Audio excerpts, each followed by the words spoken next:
Get that. Okay, so what are we doing here? We're playing Tyrants of the Underdark. It looks like this is set in or around Menzo Baranzan. Yeah. There's Menzo Baranzan right up there. So we're gonna, as we're only 3 people, we're only gonna play on 2 sections of the board. So I'm gonna delete everything off the left side of the board. So yeah, ignore this side of the board.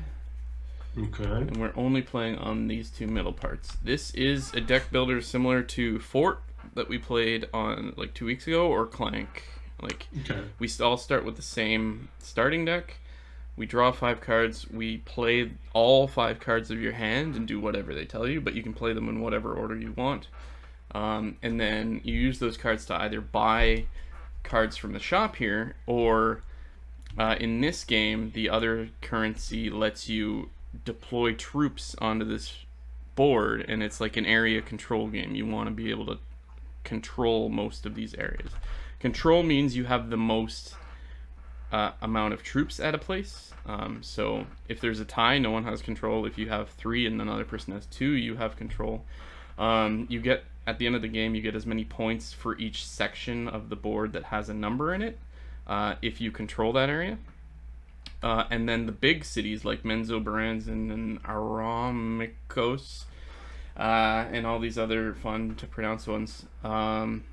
If you have control there, you get this little token, which gives you a free spiderweb, which is basically the currency to buy new cards every turn. And if you have total control, which means only you are here, like you have control and you're the only person here filling all of the slots, these flip over and you get 2 victory points at the end of the game for those tokens. But these tokens will change hands throughout the course of the game, because you can fight other people's dudes using your guys. So yeah, we basically start with a very basic deck of I think it's like 7 money and 3 power.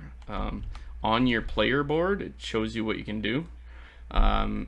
The sword and shield is the power. For 1 sword and shield, you can deploy a troop to an empty spot on the board.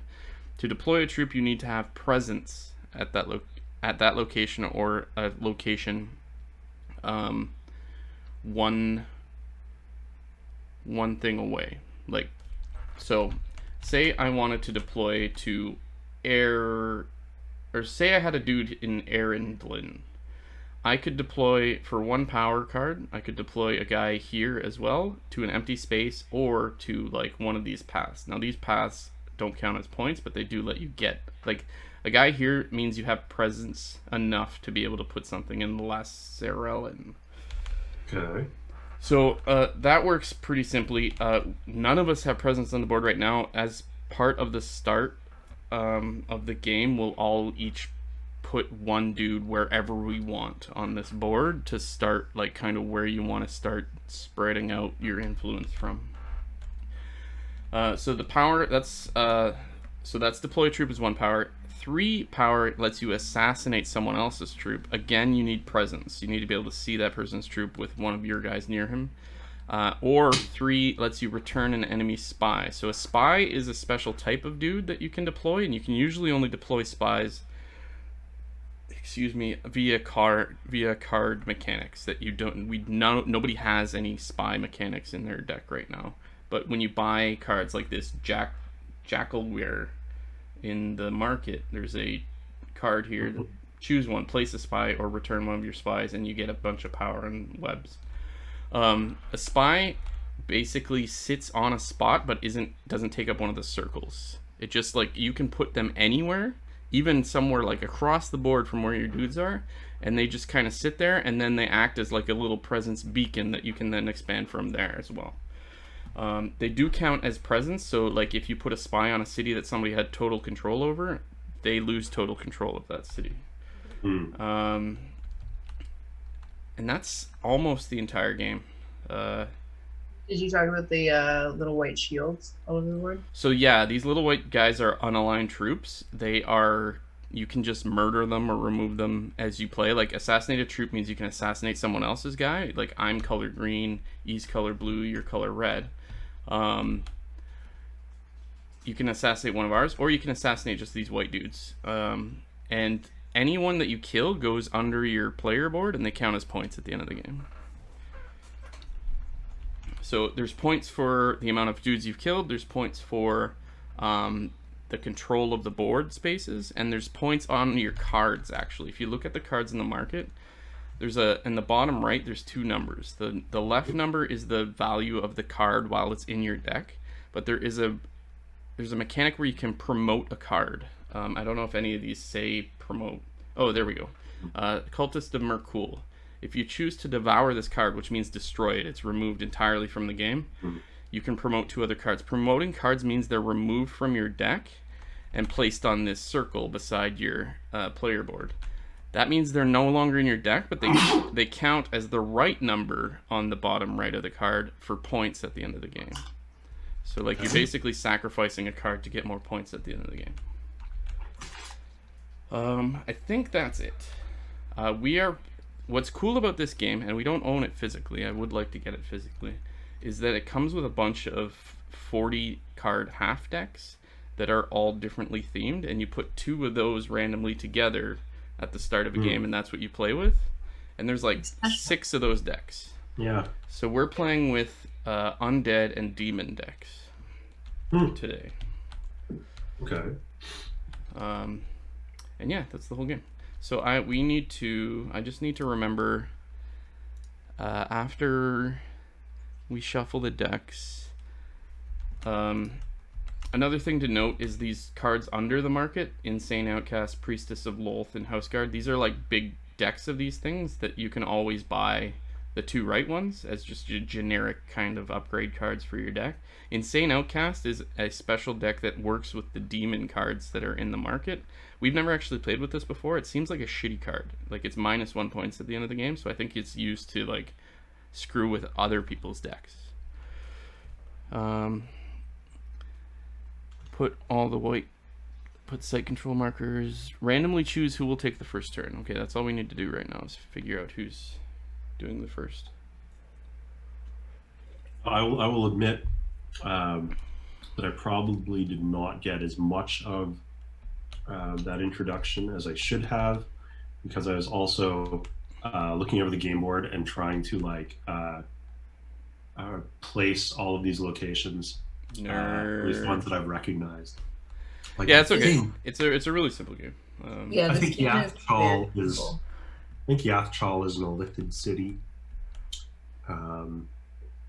Chednasad I recognize. I don't know. It's been a little while, but yeah, I had read some of the Drizzt books and whatnot years ago. Forgotten Realms. Okay. I'm done reminiscing. Yeah, so basically we have to figure out who goes first. I would suggest, I guess, Elizabeth, because then me and her can have a turn and you can see how it goes, and then you can have your turn. Yeah, for sure. Okay, so E, as the first player, you get to choose to destroy deploy 1 troop to any of the starting spaces, which are the black ones. Not already taken by another player, since you're going first. So she'll choose one of these, like Skullport, say, and we have to choose one of the other black ones to place our starting troop at, and that's kind of where you start deploying your troops from. Okay, I'm gonna go to Ireland. Oh yeah, so these 5 guys under the circle near your player board, those are your spies, and all the troops are in this bag. Yeah, so it tells me she put a spy there. Okay. Oh yeah, you put out the wrong thing, huh? But now it's good. Okay. Do you recognize? Oh yeah, and then we actually all have to go first, and then you play. I will go to. I guess I'll go to Mantal Dareth. And then you can go, Nathan. I was wrong. It turns out Yathchal is a chitin city. I knew it wasn't a drow city, but got my species wrong. Oh, hold on. Whoa. What's up? Copo's asking if we started yet. Maybe he is interested.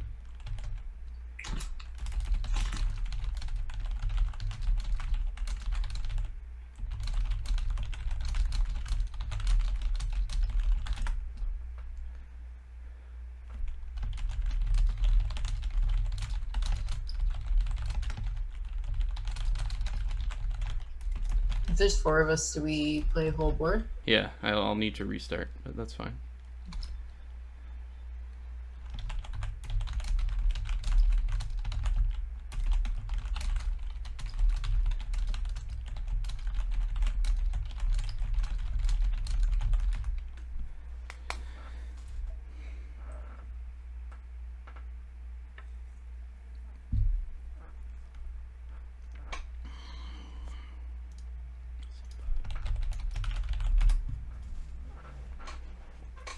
Okay.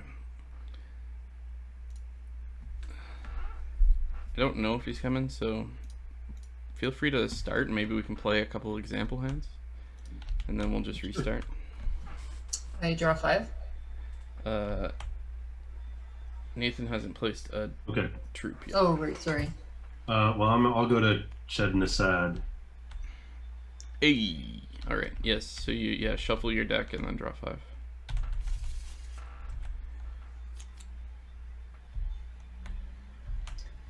Okay, I've got 2 spider webs, which I forget what that means. That's the currency for the cards. Okay.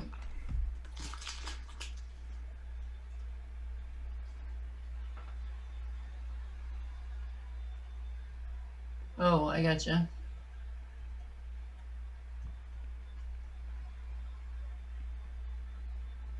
Oh, wow. Those insane outcasts are pretty funny, actually. Yeah, I'm gonna try and if Copo joins, I'm gonna use the same 2 sub decks. I will buy a gibbering mouther. Gibbering mouther? Gibbering. A mouther. And I will spend 3 power to deploy 3 troops, yes? You can deploy 3 troops or put out a spy or kill somebody. I will do 3 troops.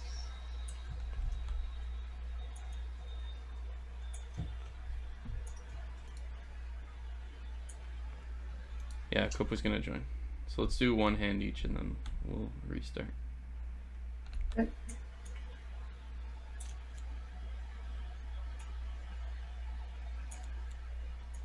Okay, my turn. I have 3 nobles. Well, hold on. I'm just gonna give Copo the Zoom info. Okay, 3 nobles for 3 monies. I will.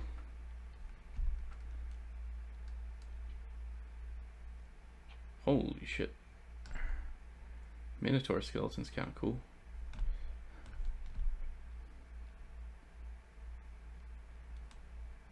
Yeah, I'm gonna take the Minotaur skeleton for my 3 monies.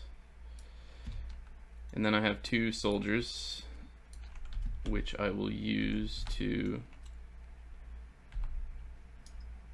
You shouldn't have to pull out a new card. As Right. soon as you pulled it off the Right. playmat. I forgot about that, yeah. And I will deploy 2 troops, and I'll just deploy them both at Mantle Dareth.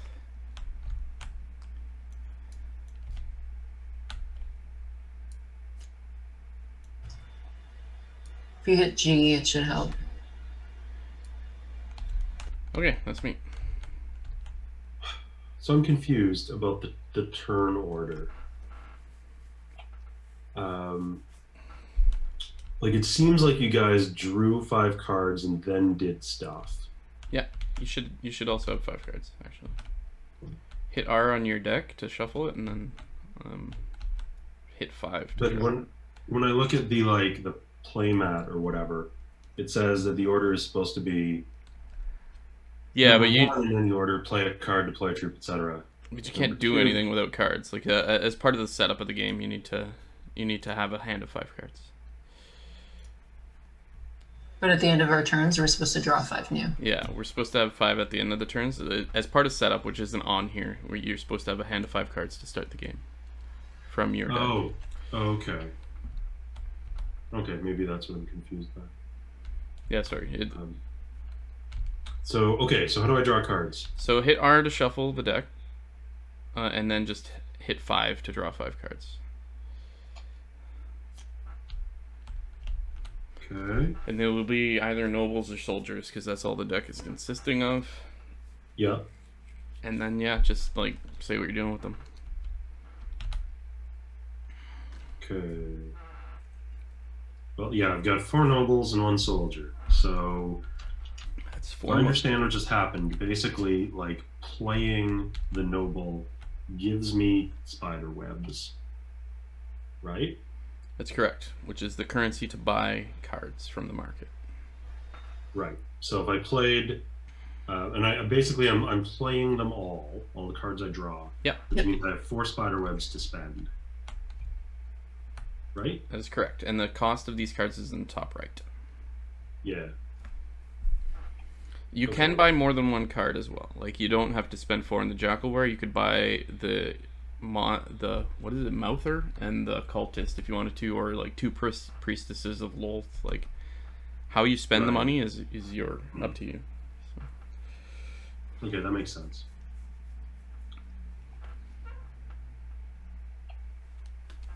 Although it seems like it would be a bad idea in any circumstance to like buy an insane outcast. You can't. It seems like it's a thing you just want to like make other people have. Yeah, you can't even buy it. It is a punishment on cards that you make other people get.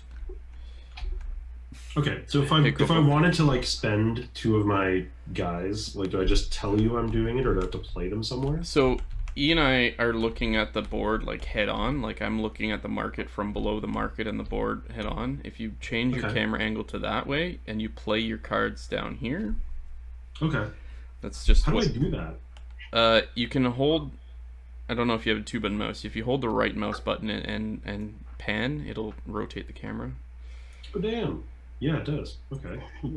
So then I just move it down. We all just play from down here. You do need to scroll back up to your mat occasionally to like redraw cards and stuff, but okay. But if you play it all down here, and then like that's where everybody's looking anyways. Gotcha. Kopo, we're gonna restart. We're just playing a dummy hand right now to just learn the mechanics. Sounds good. Oh, there we go. Now I see how to do that. Okay. So in this case, for instance, I might like take the Priestess of Law. Well, you just took the whole stack. Oh, damn. And you just dropped it back on the... Good purchase. Oh, damn. Okay. I did that. Well, that's why it's a practice round. All right, somebody flip the table. Oh, there it goes. Oh boy, that really flipped. Yes, it did. Strength check 20, natural 20. Okay, I'm gonna reload.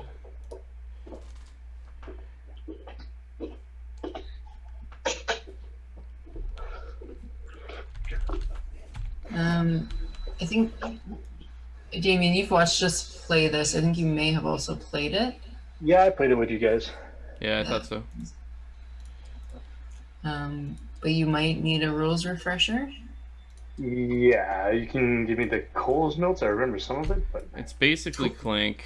As far as like the cards you play at the start are either, well, they're one of 2 things. They're either currency to buy cards, or they are power to put dudes onto the board or assassinate other dudes on the board. Everything's actually written on the player board. So the sword and shield is the power. So it's 1 lets you deploy a troop, which means you put it anywhere that you have presence, which is either on a square that you're on or like 1 square away. So like if you're on Arendlin in the middle here, you can either place 1 on Arendlin or you can place it on the paths leading away from Arendlin. So anywhere 1 away from where you have a guy, you can place. That's presence. If you have 3 power, you can use it to assassinate a troop that's either of another person or any of the white dudes on the board. Also 3 lets you return an enemy spy, which is the special ones that just kind of sit off to the side of a square that don't count as being on a square, but they do give you presence if they're on a square.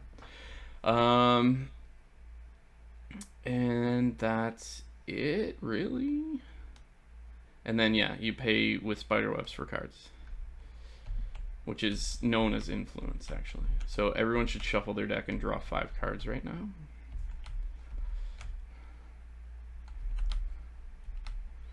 We are playing with the Demons and Undead deck, which includes Insane Outcasts. These are punishment cards that will be given to you later. Oh, and the other thing with cards, here, let me pull out the market.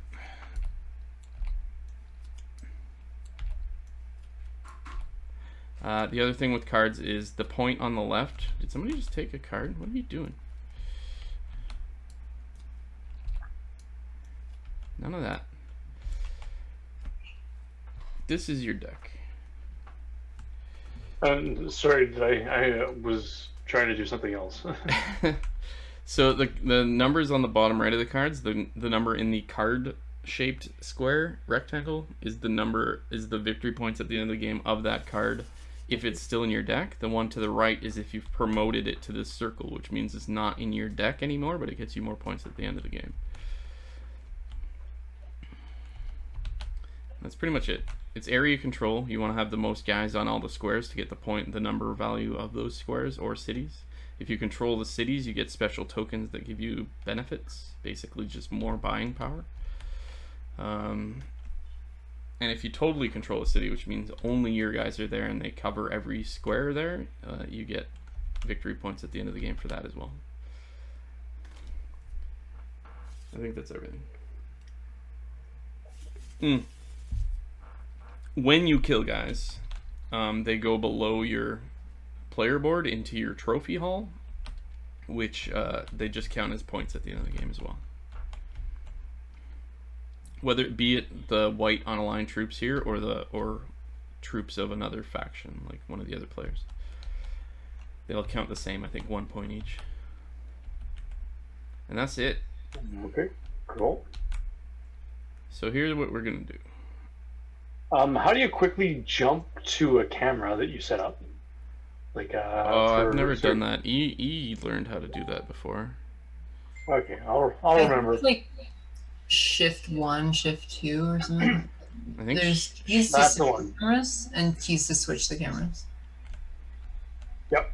Thank you very much. I'm very shocked that I remembered that. I've never used it. That's some advanced tabletop simulator right there. Not something I'm used to.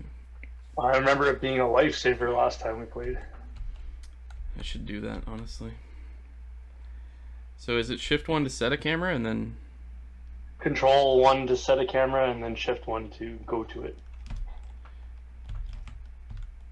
Okay.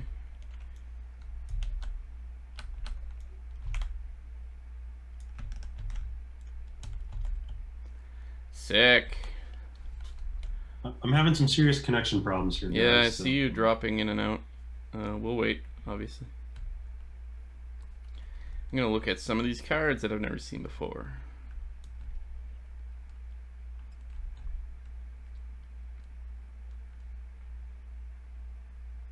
Devour this card.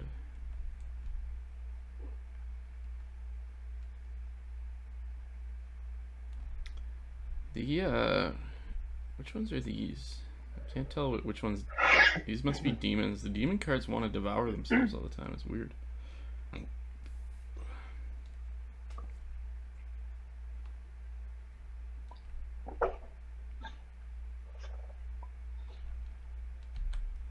Steam P2P failed. Shymmer connected. Shymmer is red. Alright. So, Kopo, you should shuffle your deck and draw 5 cards.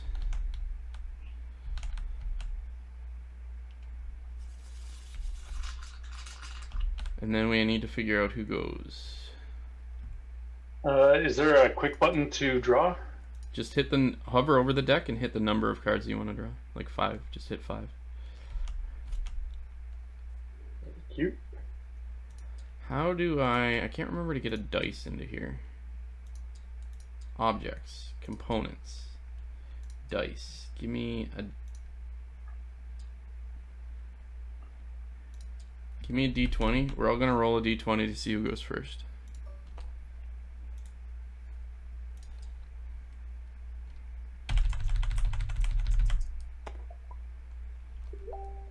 And Shymmer bombed again. I rolled a 19. That's pretty sick. Are you kidding?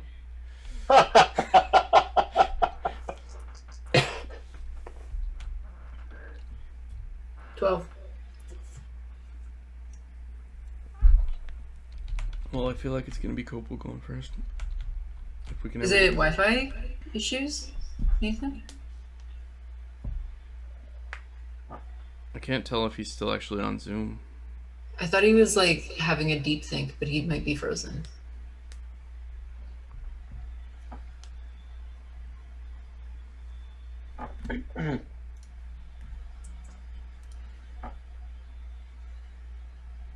I'm not sure. Hello? Yeah, you're there. Yeah, we can hear you. Yeah, I don't know.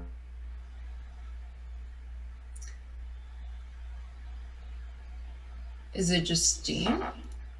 Like your Wi-Fi is fine? He's also on a Mac, which can be used for blame for a lot of things.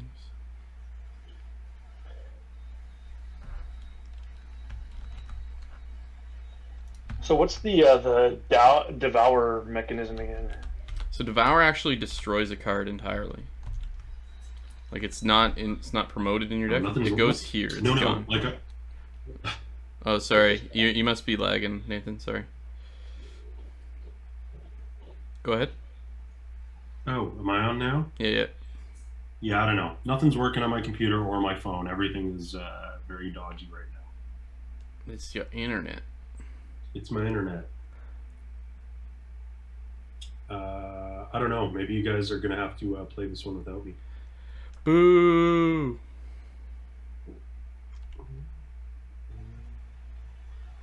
Are you still working from home?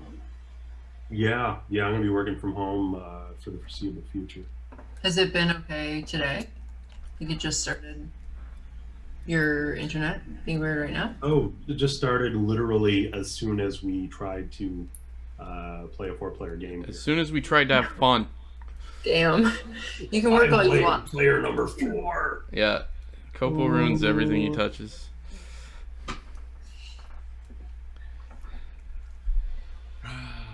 Well, we can. Yeah, I don't know. I can't even get in on Steam right now. Do you want to reset your modem or anything?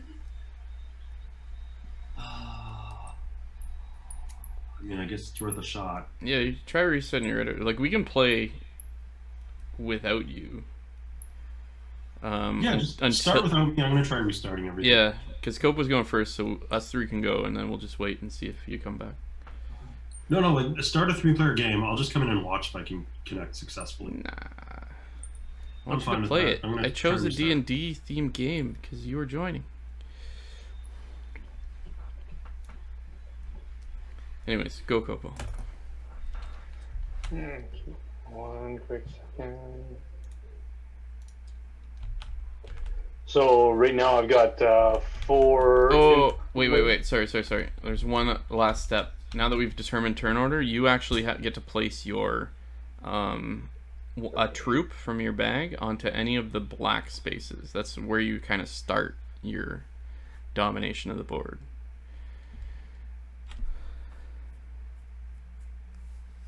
Assuming Nathan is coming back, you can go on either side of the center as well. I can go on either side of what? Either side of the center. Like if we are only playing 3 players, we're gonna have to cut off one of these sides of the board. Oh yes. Okay. So we're not sure if Nathan's coming in yet. Well, pick anywhere you want, and if he can't come back, we'll just cut off one side of the board and we'll move whoever. If we're breaking rules, we'll move one person. Okay.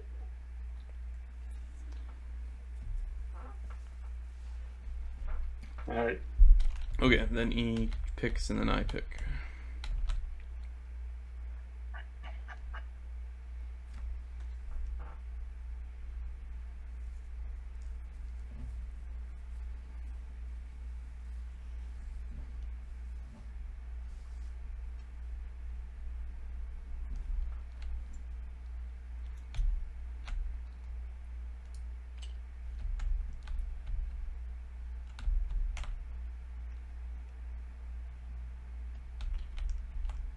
I'm gonna go back to Manteldareth.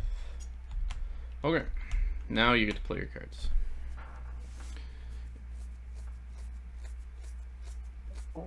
And why did my cards shift over a little bit?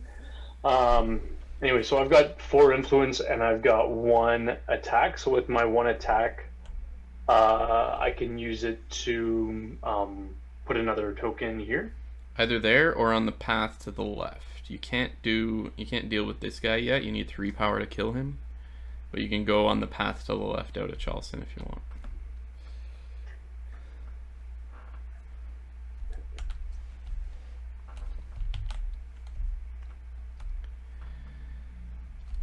And I am going to grab this card. Okay. And yeah, just discard everything then and draw a new hand.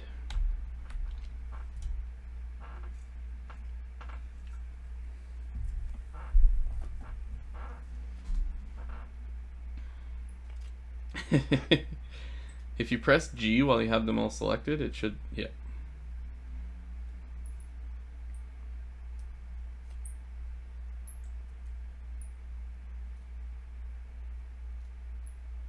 Actually, this is a game that actually can benefit from turns. I'm gonna turn on turns.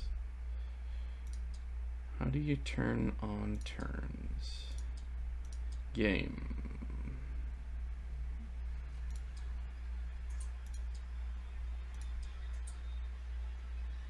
Hun, do you don't remember where the turns are? I think it might be. Oh, it's under options. Yeah, I don't see it because you're hosting. Okay, can you end your turn, Kopo? It's now a button in the middle of the screen. There we go. This game actually, yeah, this game actually works with turns, which is lovely.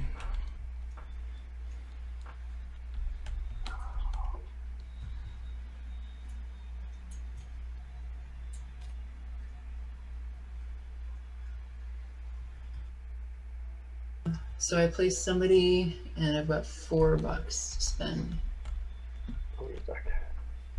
Cool.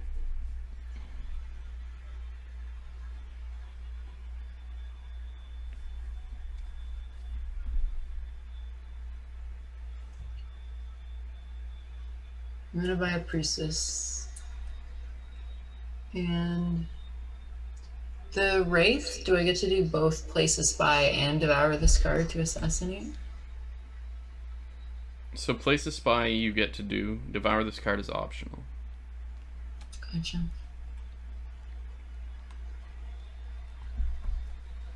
Devouring the card takes it out of the game with no points. Right, it goes here. In like this discard section. Okay, I'm gonna get the Mother. Gibbering. Is it gibbering? Did I get corrected before? Nathan said it's gibbering, but I hate G words. I mean, they're just not that clear. Alright, and that is my turn. Alright, I have 2 soldiers. So I will deploy... Actually, I'm going to deploy both to here, just to fill up. And then I have 3 monies. And I will basically like the... Oh wait, is the Mind Flayer better? No, it is not.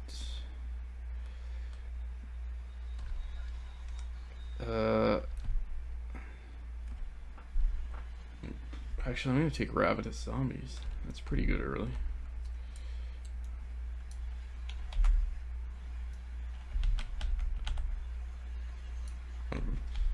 Alright.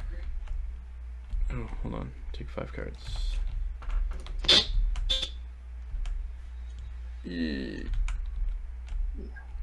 Okay, so now is when we maybe chill for a couple more minutes and see if Nathan comes back.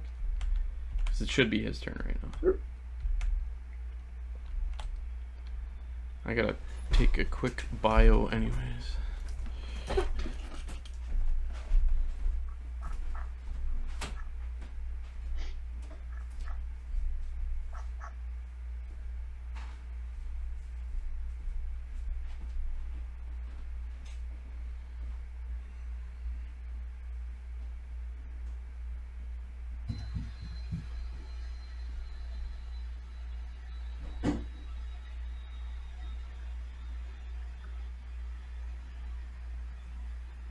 So how's the fam doing? Oh, we're doing all right. I mean, this thing has gone on pretty long. We're all comfortable with it at this point, so Good. it's yeah. I'm kind of just looking forward to like winter being here and us being able to. I don't know. The in between seasons are never that much fun, but like winter, we usually go like to a dog park that has a huge sled hill. So it gives me something to do when I go to the dog park. I'm looking forward to that. That's so funny. I love the in between seasons. Fall's my favorite. I do like fall a lot. Like we usually do a lot of hikes in the fall, so I like that part. But when it starts to get a little bit too cold, and like our youngest is 9 months old right now, so we can't really do too much when it gets really cold. Gotcha. Yeah. So just this year, this part of the season is getting a little bit hard to plan things that are fun. Sure. Ottawa's got a bunch of cases right now, right? Yeah, there was a big bump in cases. I know it's dropping down a little bit, but I haven't really been paying too much attention. That's good. I feel like Toronto's just like big bump and then plateaued. Like we're not dropping really. I don't think.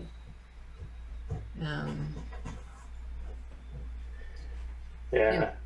I mean, Ottawa's like it's pretty quiet. It's been quiet for a while, but it's like you go to a lot of places and it feels weird. Like there's nobody around where there used to be people around. Yeah. We are those absent people in Toronto. We haven't like left the house since the summer, basically. Yeah, when people were allowed back into bars in like limited capacity, we went back to trivia a couple times, but haven't really done a ton. No, we're going out for lunch tomorrow. That's like our big excitement of the last month. Yeah, we're gonna go see Osborne. I think he's going nuts. So nice. Well, Mediev's apparently going for a patio pub crawl on the weekend. Ooh. Wow. Yeah. That sounds like life as usual. I would love to do that. Yeah. That's in Cornwall, though. I mean, like, Ottawa's Cornwall. pretty well known.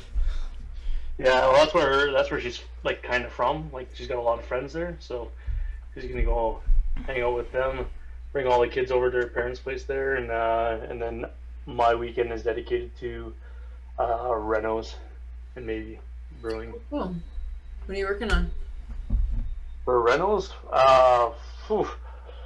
I've got to go and build some molding for a post in the basement, fix some drywall, add molding to finish off our staircase, and build a couple of picture frames. Okay, right on. So, a bunch of little things, but it'll probably take me a full day. Yeah. That's cool. I'm gonna probably spend part of the weekend getting our patio winterized, packing away everything that shouldn't stay out all in the snow. So fun.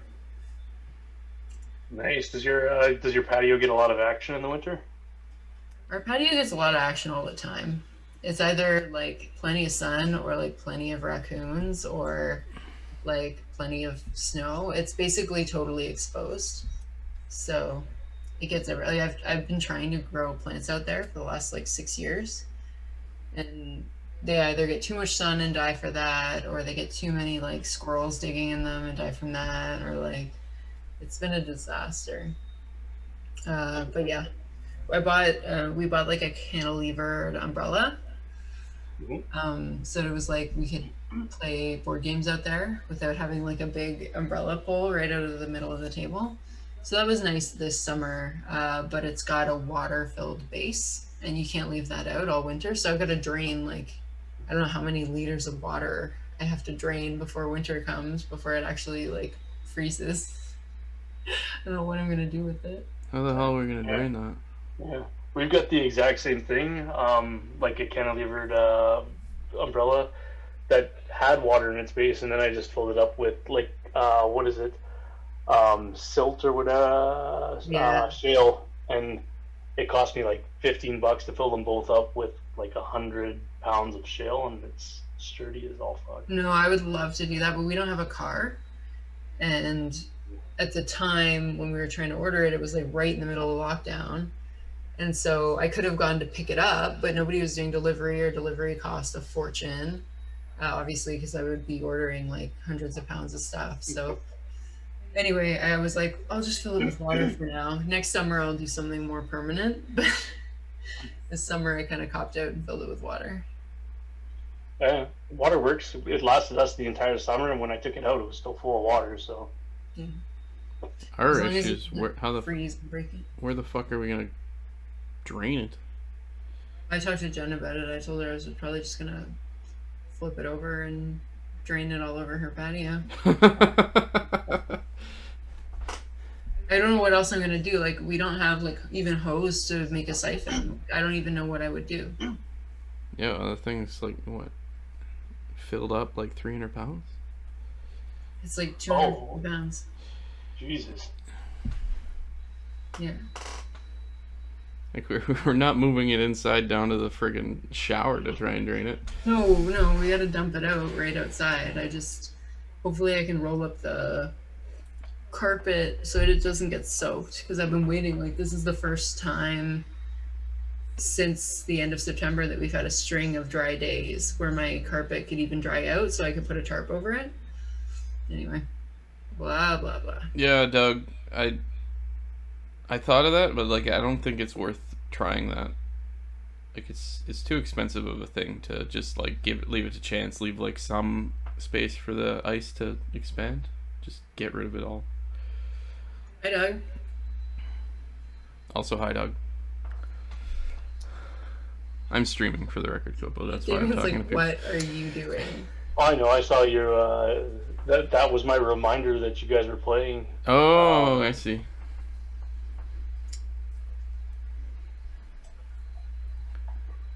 Yeah, I think you can go, Kopo. I would not expect Nathan to be coming back. Should we kill the left side of the board again? Yeah, I'll get rid of the for now, maybe, just in case. Okay, yeah, we're leaving the left side of the board, but you can't go over here. And then we'll just keep track of turns, and Nathan can catch up when he gets here. Did you turn on turns? Turns are on, yeah. Okay, so we're just playing with the middle and the right side of the board? Yeah. Cool. Jay, you missed a conversation. We have an umbrella outside on our patio that's got a base filled with water. And we need to figure out how to drain it, because it's like super heavy and we can't bring it inside. So we're just figuring out where to drain it, and Doug suggested we just drain a little bit of it and leave it out there, and you give enough space for the water to expand when it freezes, but like it's too expensive of an object to just let that go. So no. Oh, that's a spy. That's a spy. My bad.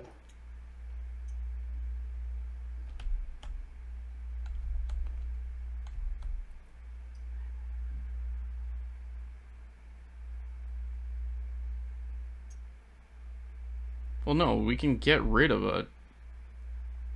We can get rid of the water. It's not how to drain it. Just flip it over. It's got access.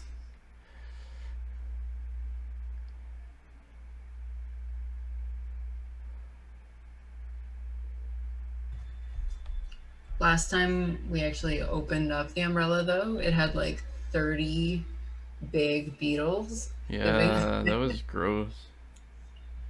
I don't know what we'll find now. I guess it's cold enough that they should have all moved off. So here's a cheap card that gives out insane outcasts. Make sure to Pardon? discard your hand, eh? What's that? Make sure to discard your hand as well. Yeah.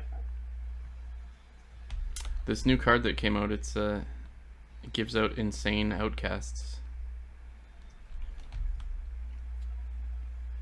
Yeah, that was the Mouther does that too.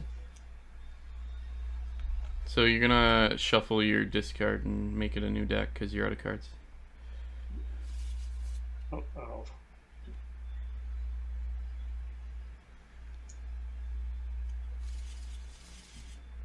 Mosquitoes, yeah. I went out today for a walk and it was super hot here. Overdressed in a hoodie.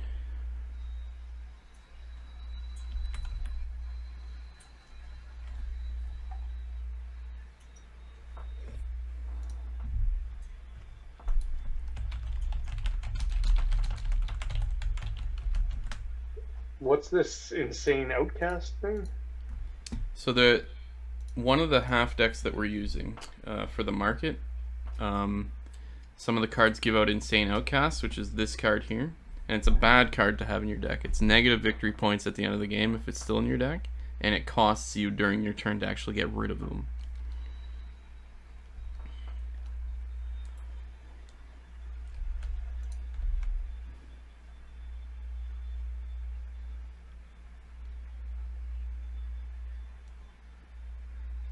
It's just a way to fuck with your opponents.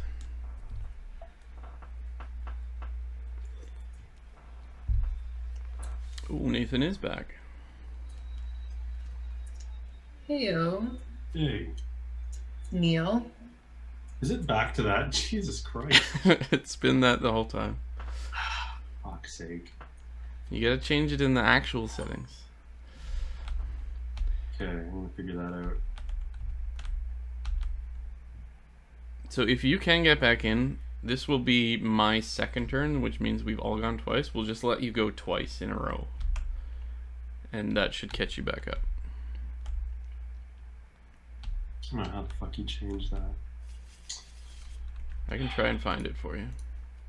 I'm good at things. General. Nope. Profile. Is that how you do it? I think it might be on profile, yeah.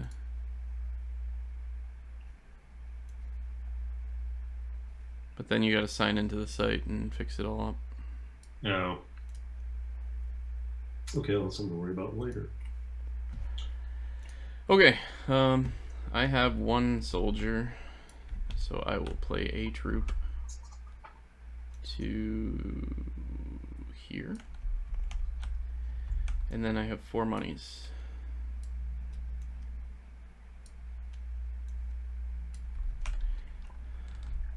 There's an 8 cost dude here.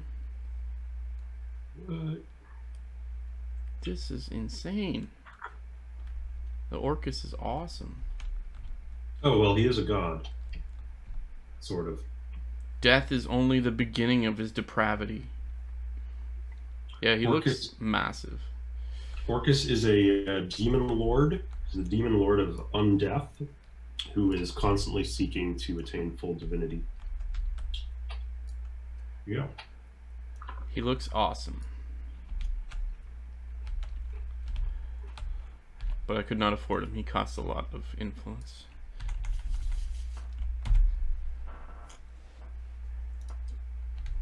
Alright, you're in. You get to go twice, Nathan. Also, but before you start, you get to place one of your red troops in one of the remaining 3 black areas.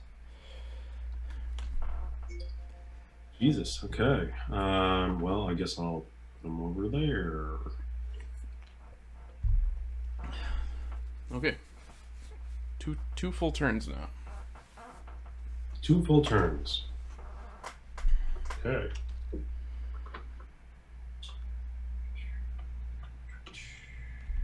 The Worm Writhings. I don't think I've ever noticed the name of that place before now. Okay, so trying to remember exactly what I'm doing here. So basically I have 2 nobles, which means that I can buy up to 2 points worth of cards, right? Correct.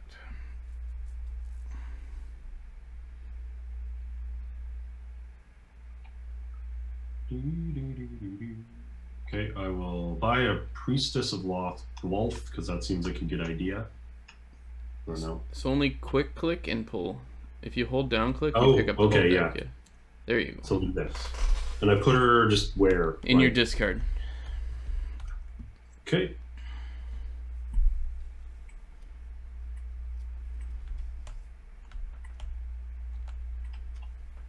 And then I've got 3 soldiers, which means I can deploy 3 troops? Yep, you can deploy 3 troops, or you can kill 1 troop that you have presence on, which would only be this guy. Okay. But deploying 3 troops is probably the better play.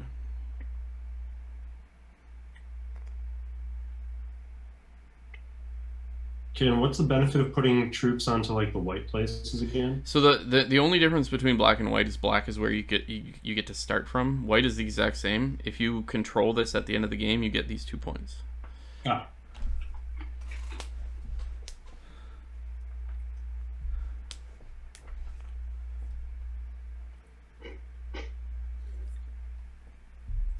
I mean, is that how that works? I can do that? Yep, exactly. Okay. Okay, so that's 1 turn, I guess. Yeah.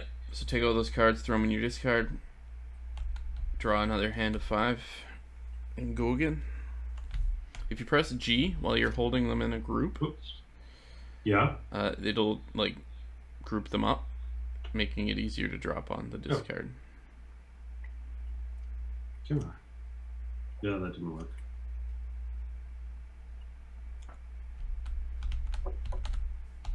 Okay. Now here's a very basic question. How do I put my discard pile into here? You don't do that yet.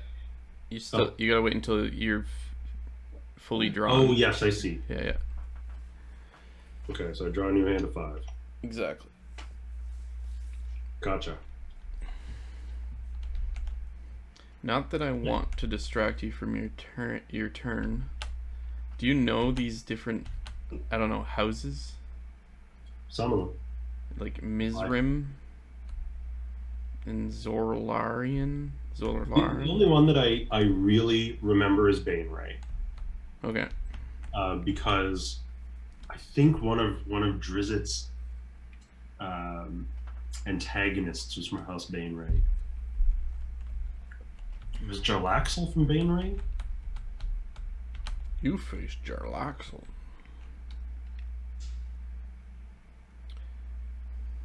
Jarlaxle. Let me see. Yeah, Jarlaxle was from House Baneray.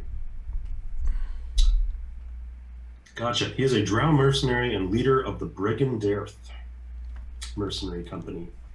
You sound like stand-up dudes. He's chaotic neutral. Okay. Solid. Okay, so do I want to hit the end my turn button now? Or No. Play your second turn. Right. All your cards first, and then hit it, and then we'll be back into the flow. Okay.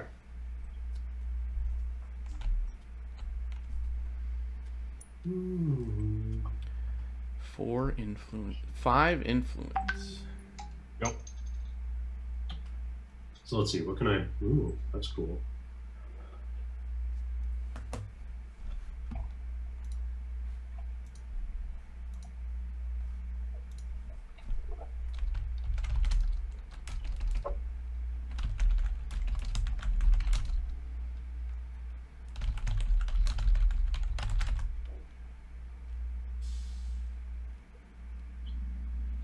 So, yeah, okay, never mind.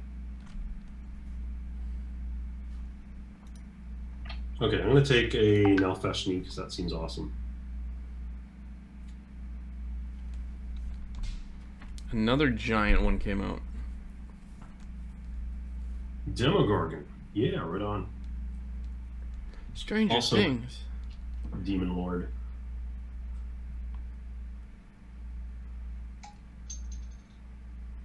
Wow, that is absurd.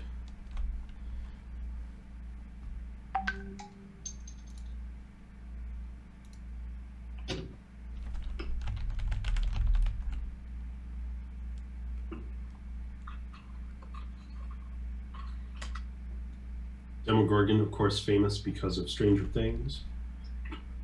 Mm-hmm. That's what I said. I didn't hear it. Demogorgon's your router password? Wait a minute.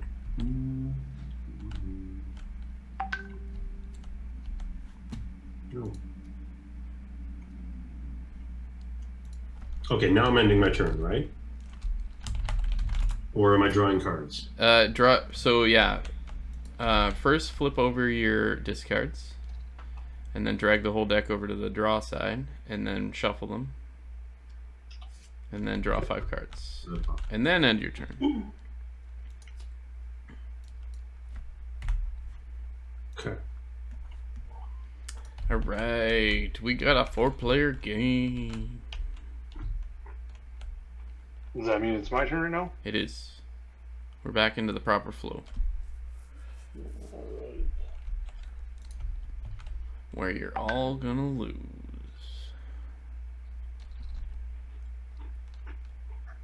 I got a new girl now, and she's a lot like you. So I'm assassinating these 2 troops and placing.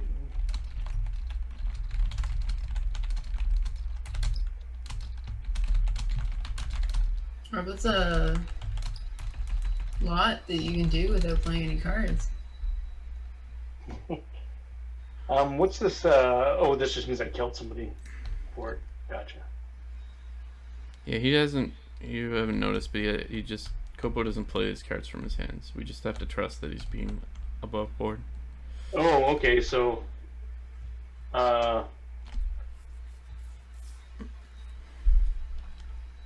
It's mostly a joke. Like, I trust that you're being above board. I don't take you for a cheater. Like, I don't know, Berolio, but. what if there, if there's a routine to this, then yeah, I'm down with it. So we're all looking at the board. I think most of us are looking at the board from the bottom of it, like near the market, and we've all been playing our cards down on the wood here. But like, you can play them in front of you too. Like, nobody's really paying that much attention to what you're playing. Yeah, I like it. If you call out something weird, then we'll want to see the card. But like, I'm about to play a Jackalware, and people might want to see what that shit's all about. All right. Let's go.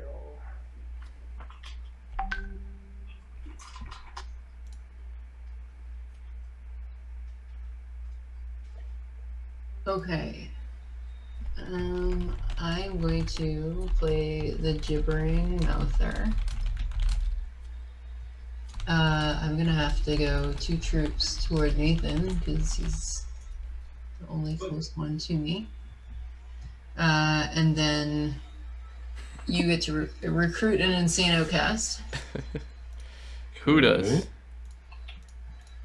Nathan does. Okay, good. Then I will play a soldier and place a troop. When I recruit an insane outcast, where do I put it? It goes in your discard pile. Yeah, okay. That's what I thought.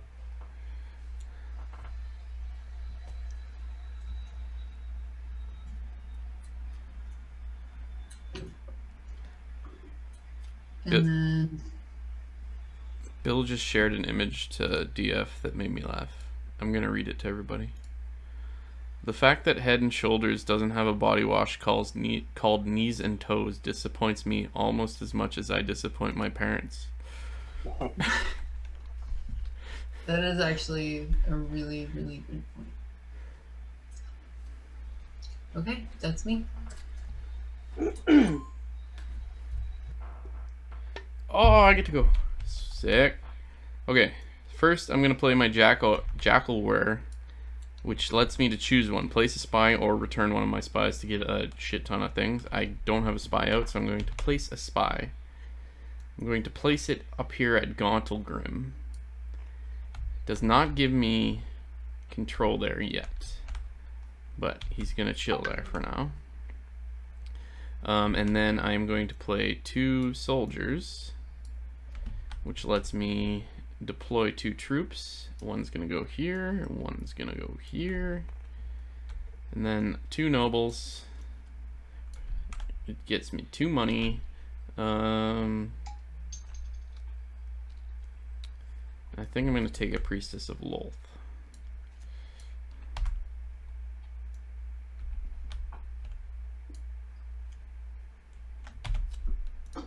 And that's me. Shimmer's up.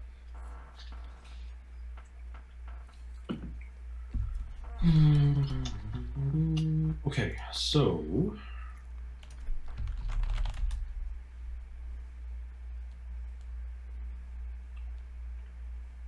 so if I play this guy,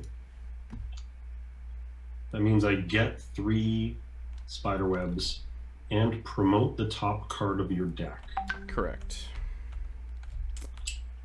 Okay, so what exactly does that mean? Like, so that you take 1 card from the top of your deck and you put it on this circle, and it's no longer in your deck. Okay. You just picked up the whole deck. Picked up the whole deck. Okay. You just flip it over and put it on there. So you just lost a noble. Okay. But that counts as 1 point at the end of the game now. Okay. So you gotta, honestly, you gotta be a little careful playing this guy, because he's gonna do this every time. Basically, remove cards from your deck. Yeah. So you want to be buying. Okay. Honestly, when he gets rid of like a noble, like any of the starting cards, that's really good, because they're pretty shit compared to what you can buy. But that was my assumption too. Okay, so now I've got like 6 spider webs, right? that is correct. Still not enough for Orcus or the Demogorgon. That's a pretty intense card. Jesus. Yeah, this game escalates. Oh, I haven't read what the vampire spawn is. That's pretty okay.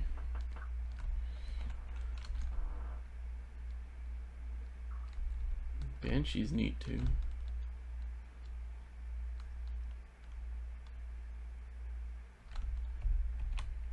Okay, you know what? I've got 6 to spend.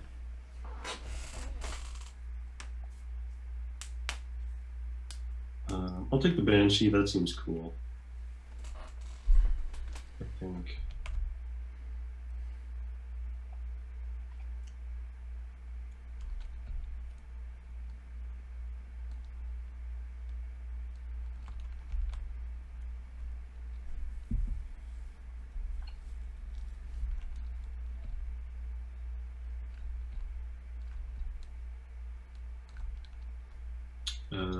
Okay, and I'll take the vampire spawn.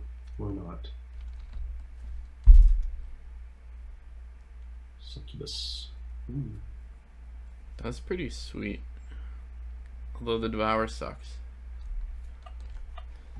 Okay, and I can place 1 soldier, right?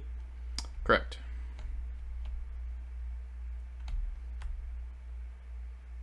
Oops, did I grab 1? Trying to grab a troop. There it goes. Succubus is basically just the Wraith, except for other cards.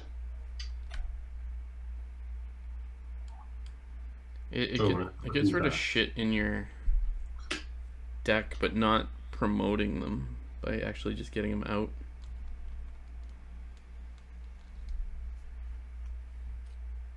I guess I just do this. Yeah, I don't know why cats always go for fabric rather than hard floor when they want to throw up. It's like they never learn.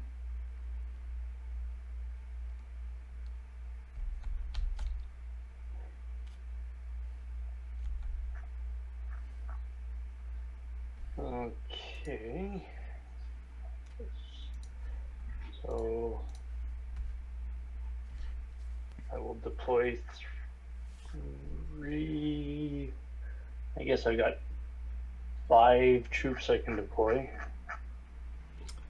Yeah, or you can use 3 of those to assassinate if you want. Do not forget. Oh well, it's the card says deploy 3 troops, so I've got 2. Good point. Yeah, good point. So I have to do all 5. Yep, that's right. That's what I get for not reading. One, 2.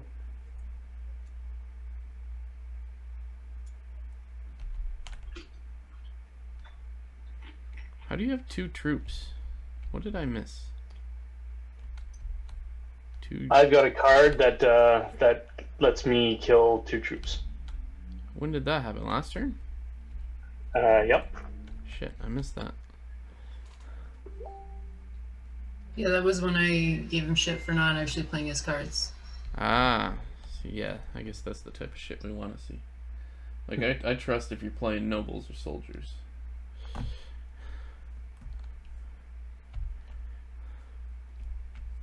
So we all got that garbage.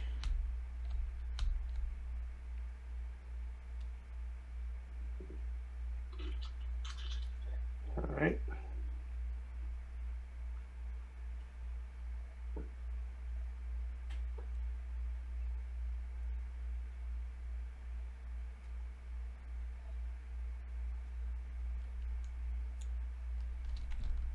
Flesh golem.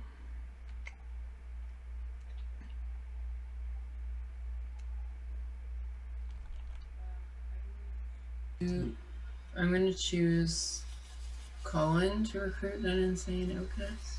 Cool, honey. That's great. Thank you.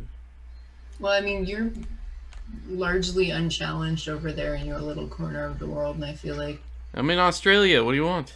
Nathan and Damien and I are going to be colliding any turn now. So a little bit of challenge going your way is not so bad. I have 5.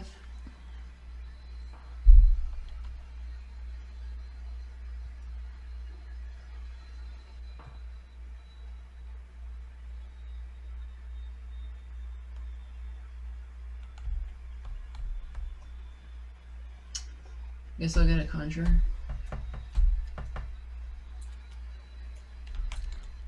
And I've got 1 soldier. Necromancer. That's pretty sick.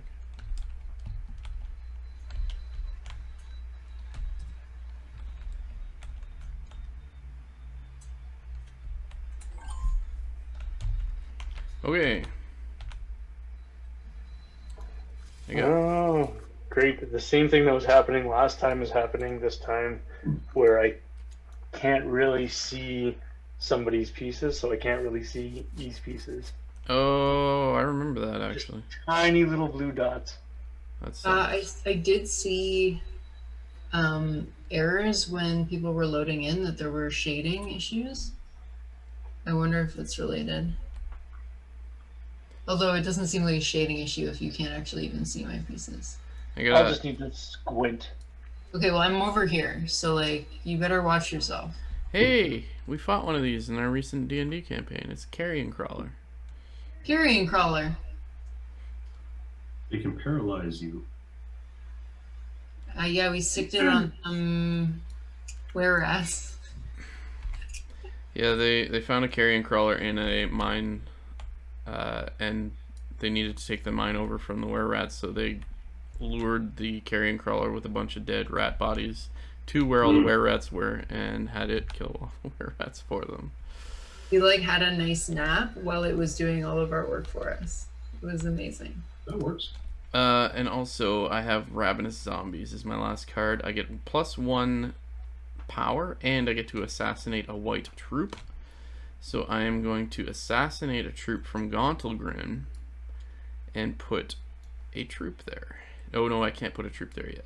Oh, I could actually, because I have a spy there. So Why do you get to put a troop there? Because I have a spy. Oh, I have +1 power on the card, but also assassinate a white troop. So the power is to deploy the troop, and I have a spy already on Gauntlgrim. Okay, yeah. So I'm actually taking this. I have control of Gauntlgrim now, so I have this token, which gives me +1 influence on all my future turns while I still have this token. So +1 money. And so you have that because you got a soldier in that city. Because I have a spy and a soldier, which gives me control. I have 2 to the 1 unaligned guy. Okay.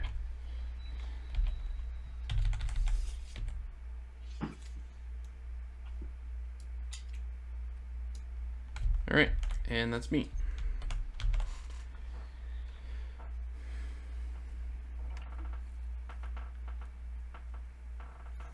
Okay. I'll be right back.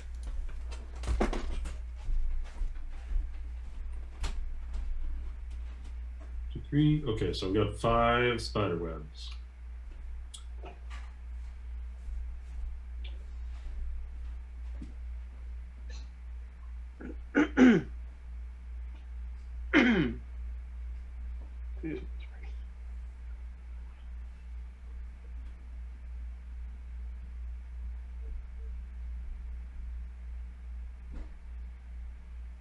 Hmm.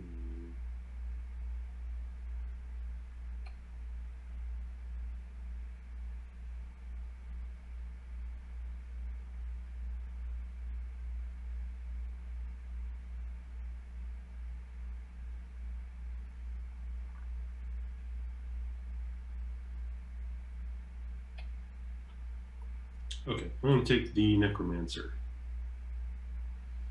That was weird. Fucker. Why? Because you picked up the Necromancer and the Banshee was already underneath it. Yeah, I noticed that too. I wonder how that happened.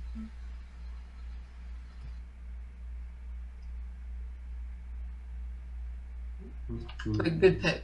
It's a good card. Okay, and then I'm going to play 1 soldier.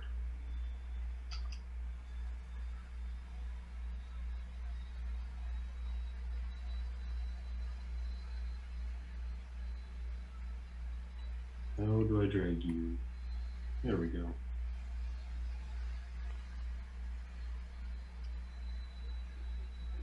Okay, and then I pick all these up.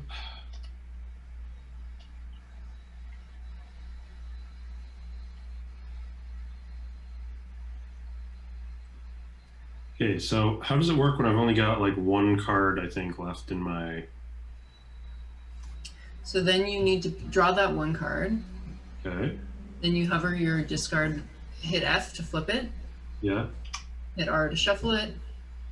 Drag it into your regular pile spot and then draw 4. Okay. Yeah.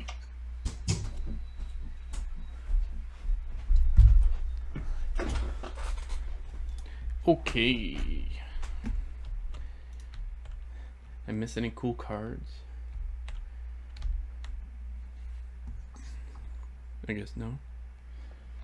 What you got there now? Oh, that's an easy hand. That's going to be super straightforward. Yeah, I think I'm just going to go with the Succubus. That's pretty cool. So I don't think anyone actually cares. But at the same time, I thought it was somewhat cool. Did you see that 9 Inch Nails was recently inducted into the Rock and Roll Hall of Fame? I did. That's kind of cool. Is that it? I thought that was I can't remember who else was inducted, but I remember thinking that it was a good... I think Biggie was on it. Let's see. Rock and Roll Hall of Fame 2020. Class of 2020. Oh yeah, this was a good fucking year for the Rock and Roll Hall of Fame.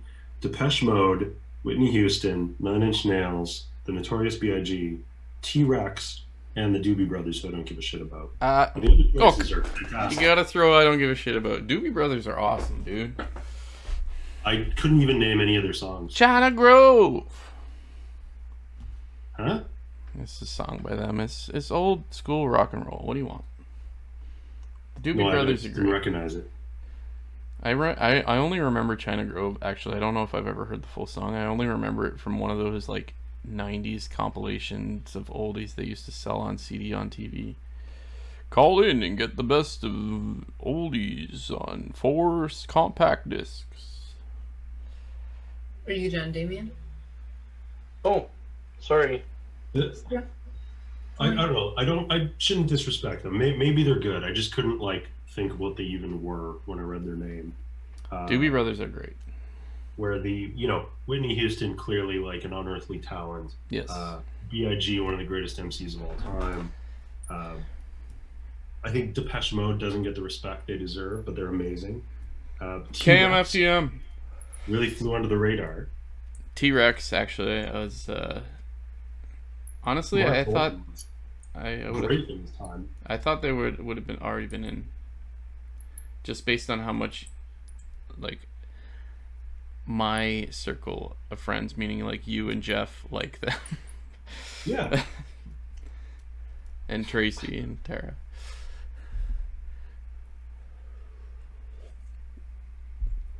It was a good class. I also thought it was interesting, just a couple of days before the election, that Trent Reznor gave Nine Inch Nails his first ever presidential endorsement. He actually social media posts telling people to vote for Biden. Yeah. So did Eminem did for Biden as well. Well, that's sort of a gimme. I am going to ask Nathan and Damien to both pick up an Insane Outcast. What?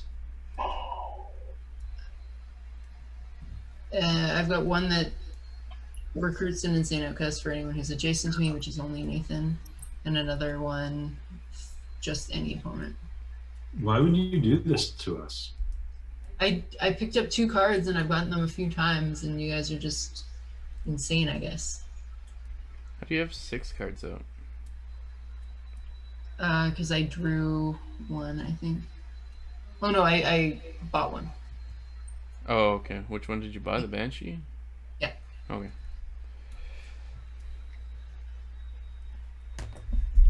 So who came out? The Night Hag? Oh, I like the Night Hag, actually. Okay. So I have a Wraith, which lets me place a spy, and then I can devour that card if I want to, which I will not do at the present time. I'll place a spy down here and chittle. Chitlin. Chim chiree. 2 troops. 1 more at Gonalgrim.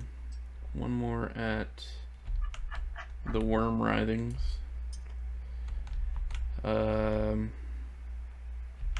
then I have 3 influence to buy stuff. Night Hag costs 3. That sounds perfect.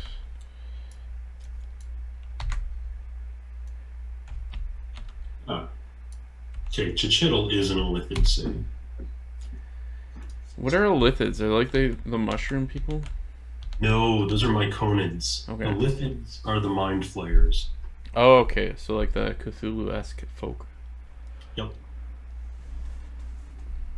Alright, your turn, Shim.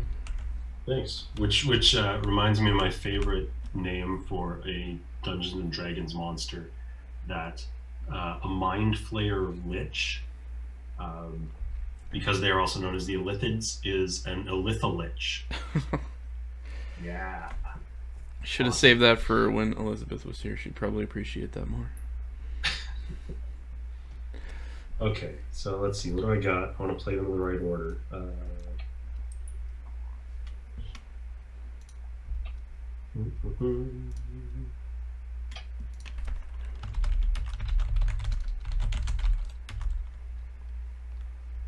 Okay. Colin wanted me to let you know that I was just saying how this one city down here, Chichittle, is an Illithid city. Right? So the Illithids are the Mind Flayers. And that my favorite monster name in Dungeons and Dragons is that a Mind Flayer Lich is an Illitholich. See? I like that. Told you she'd The appreciate actual, it. like, monstrous compendium name. It has been for years. Illitholich. It's like the D&D version of Elizabeth. Yes. How many Yeah, syllables can you fit into a name? Pardon? How many syllables can you fit into a name? Yeah, how many, like, kind of lisping soft vowels? Okay, so I have a question about a card that I'd like to play. So I'll play my Banshee.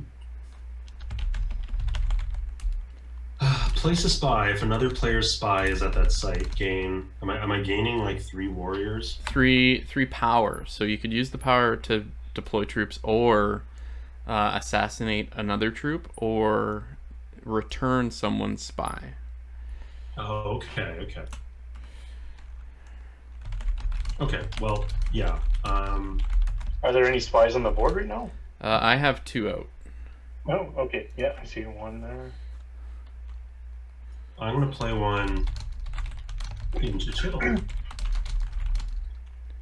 And so I get 3 power, right? Mm-hmm. Kill him. Oh, well, no. Don't want to do that yet.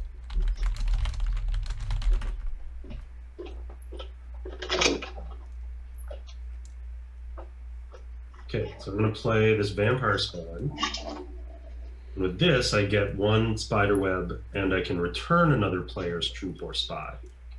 Or spy. That's stupid. And presumably I could do that like anywhere, right? Yeah. Okay, so I'm going to return this spy. The 1 inch chill. Don't touch my spy. I'll do it myself. Okay. I can see myself out.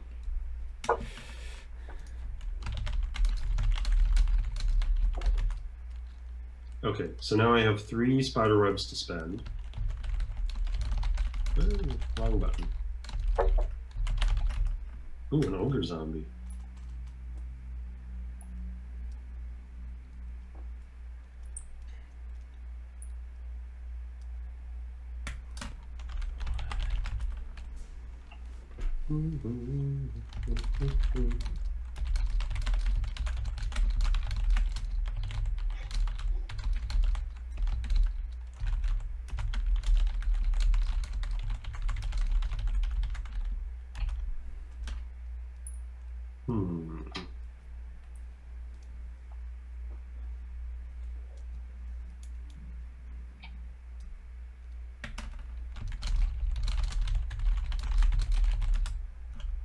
Three, eh?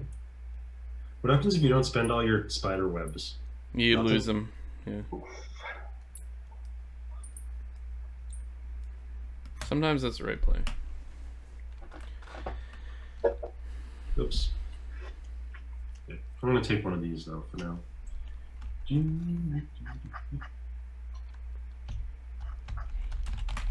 Okay, so I've got 1 soldier plus the 3 that I got. So I'm going to play some of those.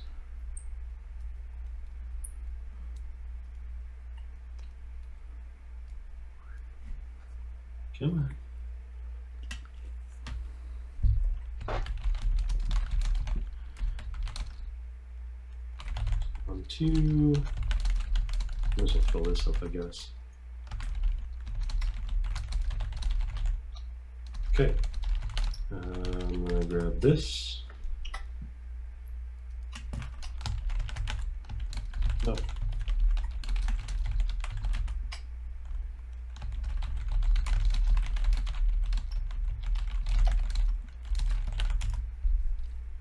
And then end.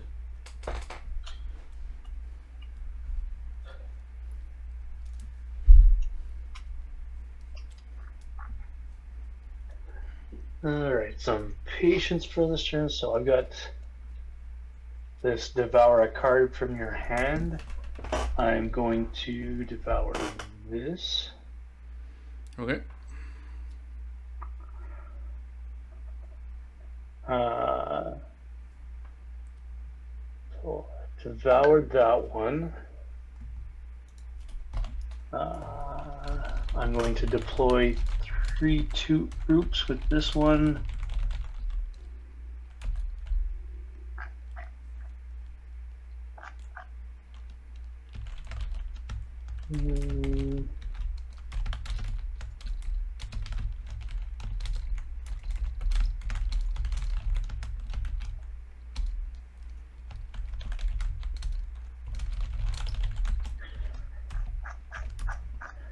And I'm going to use the 6 influence to grab this ogre zombie and this carrion crawler.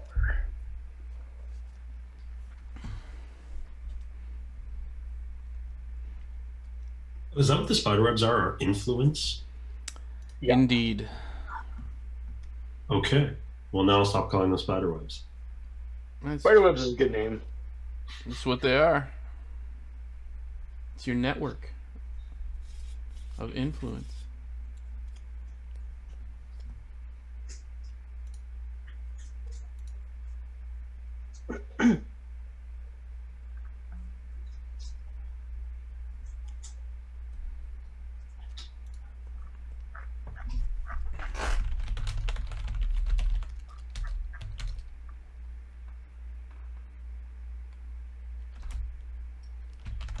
Hey, D&D pop quiz. What do you call the monster that is half drow elf and half spider that the drow create?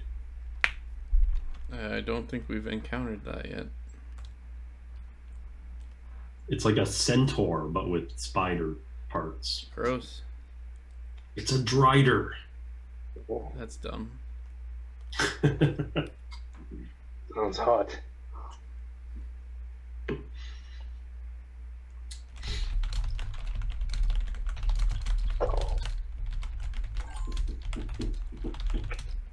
Wait.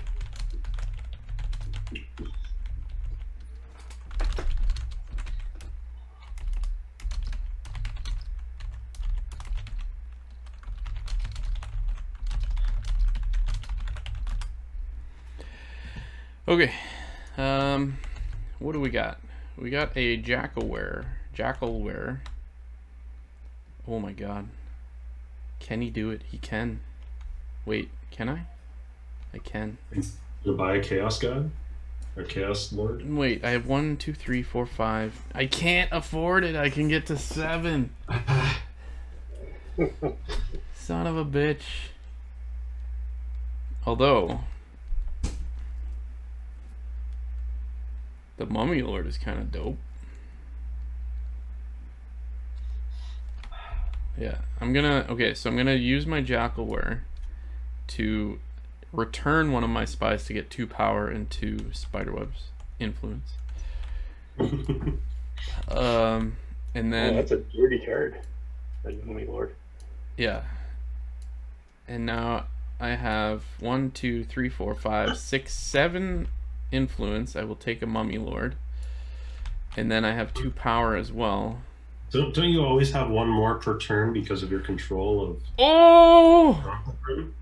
Boo, Nathan. My hero. Being a good sport. The problem with the Chaos Lords is they actually force you to well, they don't force you. Anything with an arrow means you may do that action. So they're either dead cards or I'm devouring.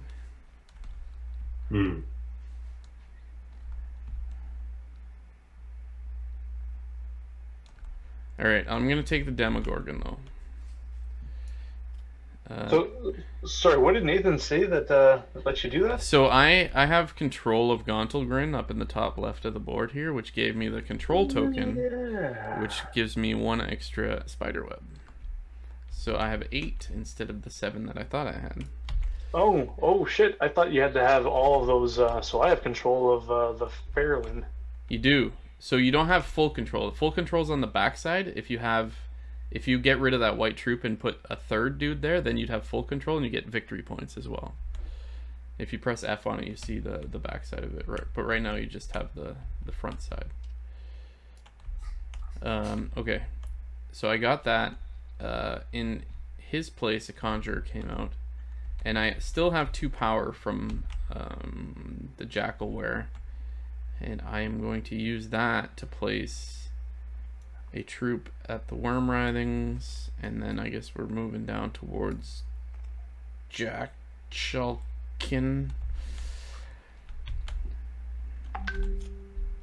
And that's the end of my turn. Thanks, Nathan.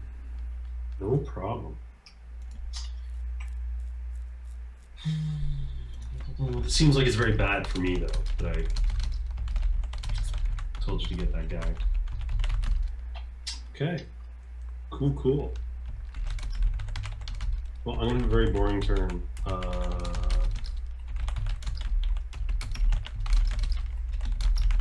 Got a handful of only basic cards.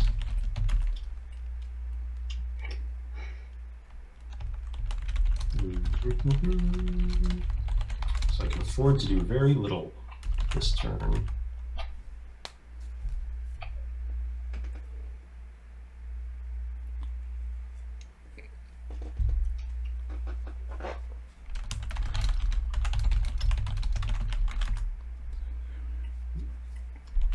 I'll take another Priestess of Wolf.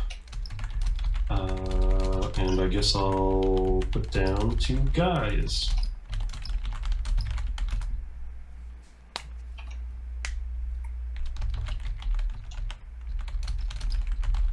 Can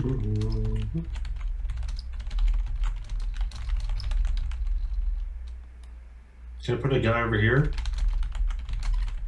Yes, right? Because I got a spy. Okay, cool. Sorry, yes, you can. Sorry. No probs.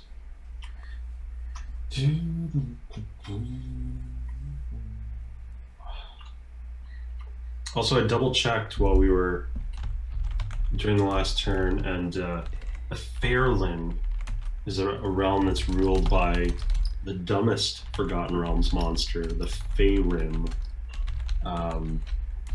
They're like flying sea anemones with human arms around their mouths, like in a ring, and they're super powerful magic casters, and I just think they're really dumb.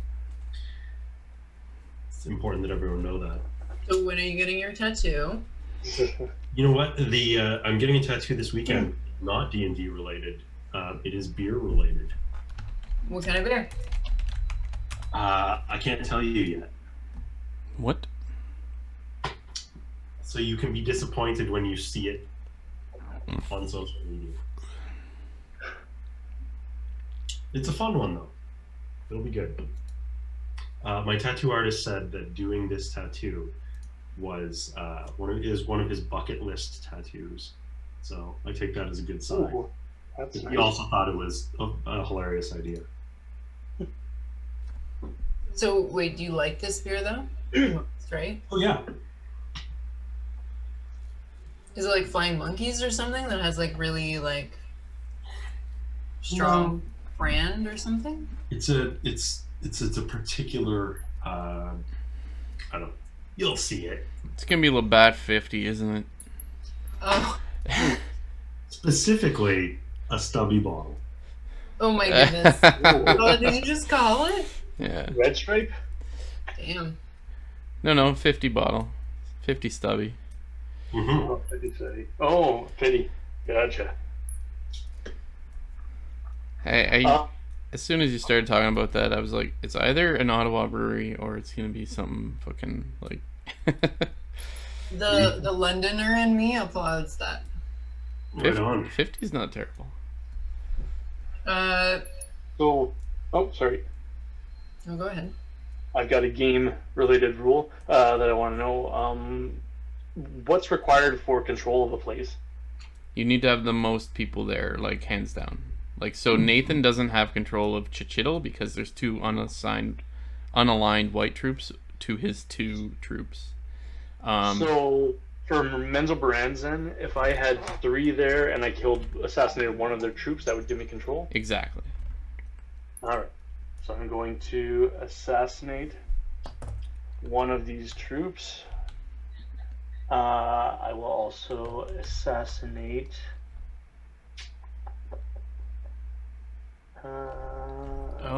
Revenant's kind of cool. It does work for you, and then it just gets promoted automatically. Yeah. So I'll just actually no, that's not what I'm going to assassinate this guy here, and then I will use my that one's out, And I'll use my 2 power to fill this up, which gets me this, and I get to use this turn. Whoa. The control token. I think so, yeah. We've played that way before. Okay, I didn't do it for mine, but I'm okay with it at the same time. You also forgot to play your control token for like 3 rounds. 1 round, thank you very much. And I'm gonna grab the Google then.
Okay.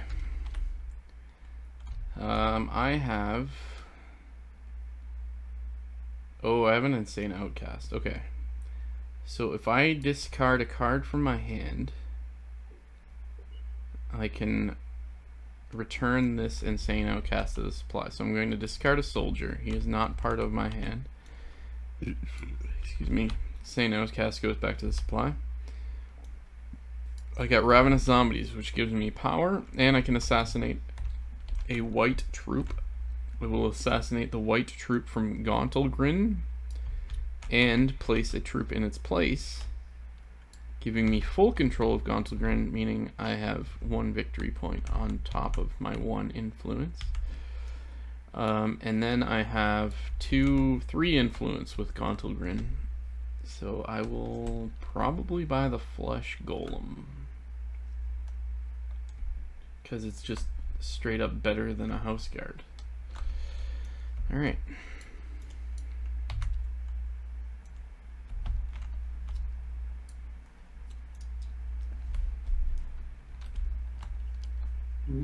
Oh, I didn't draw a card hand last turn. What do I got?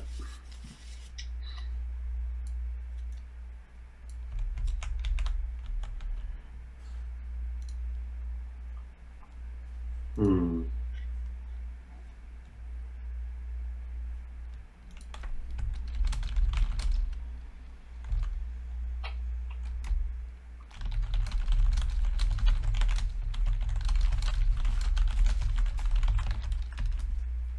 you like salt?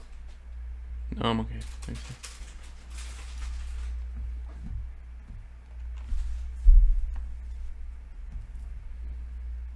Okay.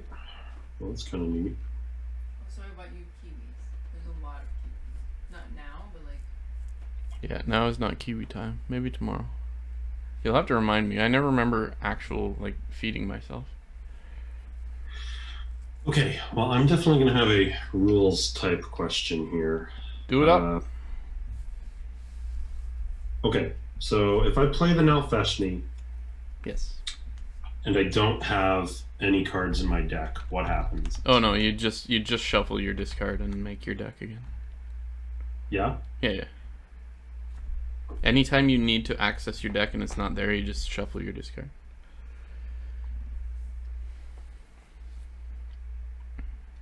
Okay, so I just like draw 1 card off the top? Yep.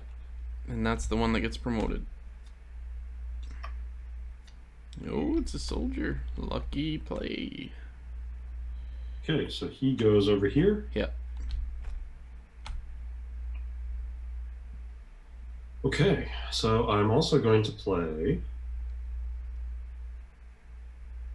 Actually, before I do that, just a sec. Money, money, money, money. That's 3 influence. Spider, spider, spider, spider webs.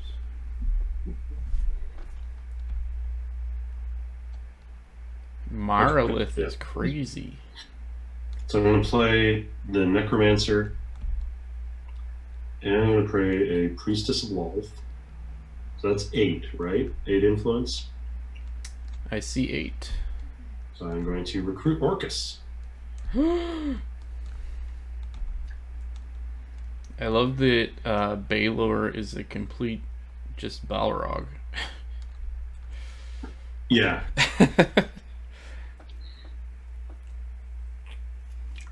They sure are.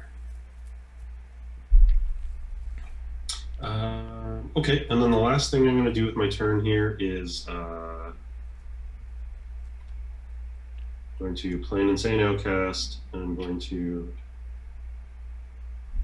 discard a card from my hand. Nice. Okay. Well And then played. he goes back to the supply. Yeah, So he I goes. just pop him back there. Yeah, right on top of the Insane deck. Yep.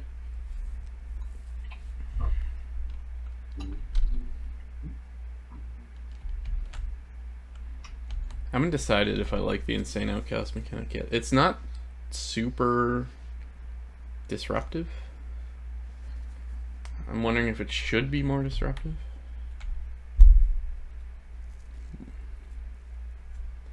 But right now it's okay. Carrion Crawler. So supplanting a white troop lets me replace it with mine, right? Exactly. You take it off the board and you put yours in its place, and that means that you get to keep it. The white troop, as if you'd assassinated it, basically. Okay, and this one gives me 3 power by devouring something in the market. So I am going to say... Oh, but you lose the Carrion Crawler. I didn't even get that. That's crazy, though. That's like a free buy.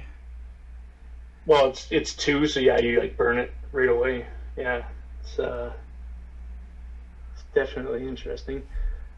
So what I'm going to do here is I'm going to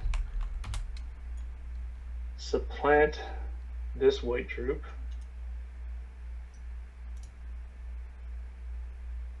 Right here. I'm going to use my 3 power to get rid of Nathan. Carrion Crawler. I hope everybody could hear that.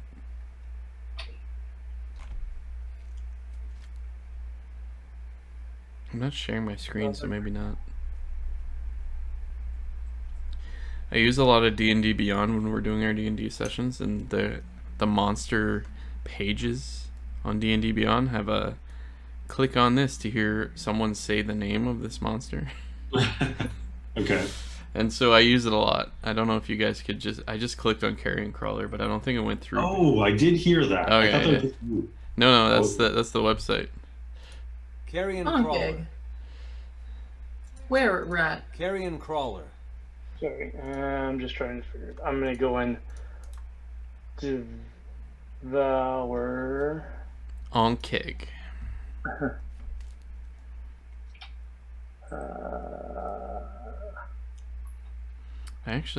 We haven't set up the next session. I'm actually going to create my own. Oh, shit. That wasn't supposed to flip up there. That's okay, yeah. Just do that. Gonna create your own what, Colin? So, in one of the recent sessions of D&D, 4 out of the 5 party members got cursed with were-rat lycanthropy.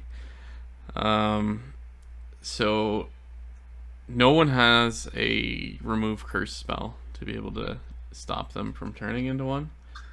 So I'm going to write a campaign whereby they all manage to get cured, but it's going to be a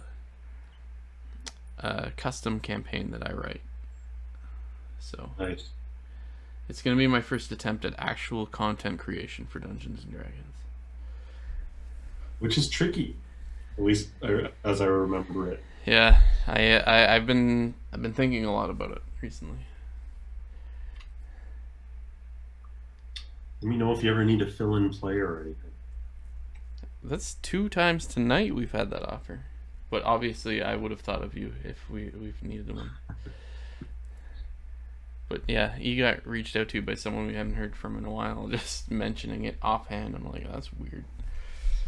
I gather that some of the mechanics are somewhat different now, in mostly good ways from what I review. When I was playing back in high school, the character that I played with the most was a dwarven fighter cleric. I respect it. Specifically, dwarven fighter cleric of Moradin, who is the lead deity of the dwarven pantheon. Because my dungeon master, who I haven't talked to in like 20 years, who is an incredibly smart guy, but like in retrospect, like, I don't know, I think he was possibly on the spectrum, and he had some issues where he could like, he'd never admit that he was wrong about anything. Like he specifically would say, I'm never wrong. Like sometimes I'm simply misinformed, right? But I'm never wrong. And we used to argue about which campaign setting was superior. He felt Forgotten Realms was like clearly the best AD&D 2nd edition campaign setting. And so I chose a character option that was like clearly game-breakingly overpowered, but he could not let me use it because that would mean admitting there was a problem with his preferred campaign setting. So a dwarven cleric of Moradin had the granted power starting at 6th level of casting True Seeing at will. I don't know what at true will. seeing is. Okay, I do understand at will. I do not understand true seeing. Though, true seeing allows you to identify instantly. It acts as detect magic, know alignment, and see through illusions. So I could do that at will at any point, and he would be like, could never put anything by us, because I could always just be like, I call upon. I walk into the room and I true see. Right. I walk into the next room and I true see. Right. I basically what our party does, because we're all noobs. We're like, I'm gonna perception check the whole room. Which we have rolled back on because I know that's not the way things work anymore. I have been cracking down on them being more specific about what they're doing. Exactly. But I had the magical ability to do that without specifying anything. Is hideously broken. That rule doesn't exist starting with 3rd edition, so I'm pretty sure that's gone now. Yeah, that makes sense because I haven't heard tell of it. But also, our guys are only, I think you guys are level 4 now. Yep. I'm going to throw a spy just to be cheeky on Chittle. That's my night hag. I have a ravenous zombies, which gives me a power and lets me assassinate a white troop. I'm gonna assassinate this white troop and put a troop down in its place. And I have another soldier that lets me place a dude, and I'm gonna put him on Chittle, which gives me control. So this is what we're doing, eh? Gives me control of Chittle. What? Because I have 2 guys there, you all each only have 1. Does a spy count as a guy towards control? He does. It does. Yeah. Yeah, he played that earlier. That's how he got control of Gonzalgrin. Sorry, I went through the rules more in depth with Nathan before you got here. A spy counts as control. So if someone has, like, literally full control, say of Senvilio, they replace all these white troops down here with your own troops, and you have full control, someone placing a spy here makes you not have full control anymore. You have to get rid of that spy to get full control back. But yeah, other than that, like, the spy is just basically presence in a place. And then I only have two... Oh, sorry, I have $4 now. Which actually still ain't great. Ooh, Ghost is neat.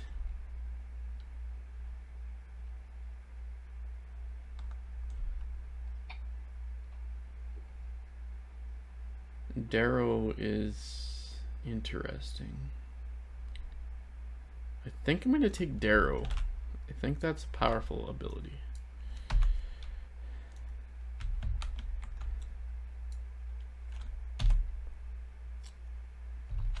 And that was my whole turn. Oh, white.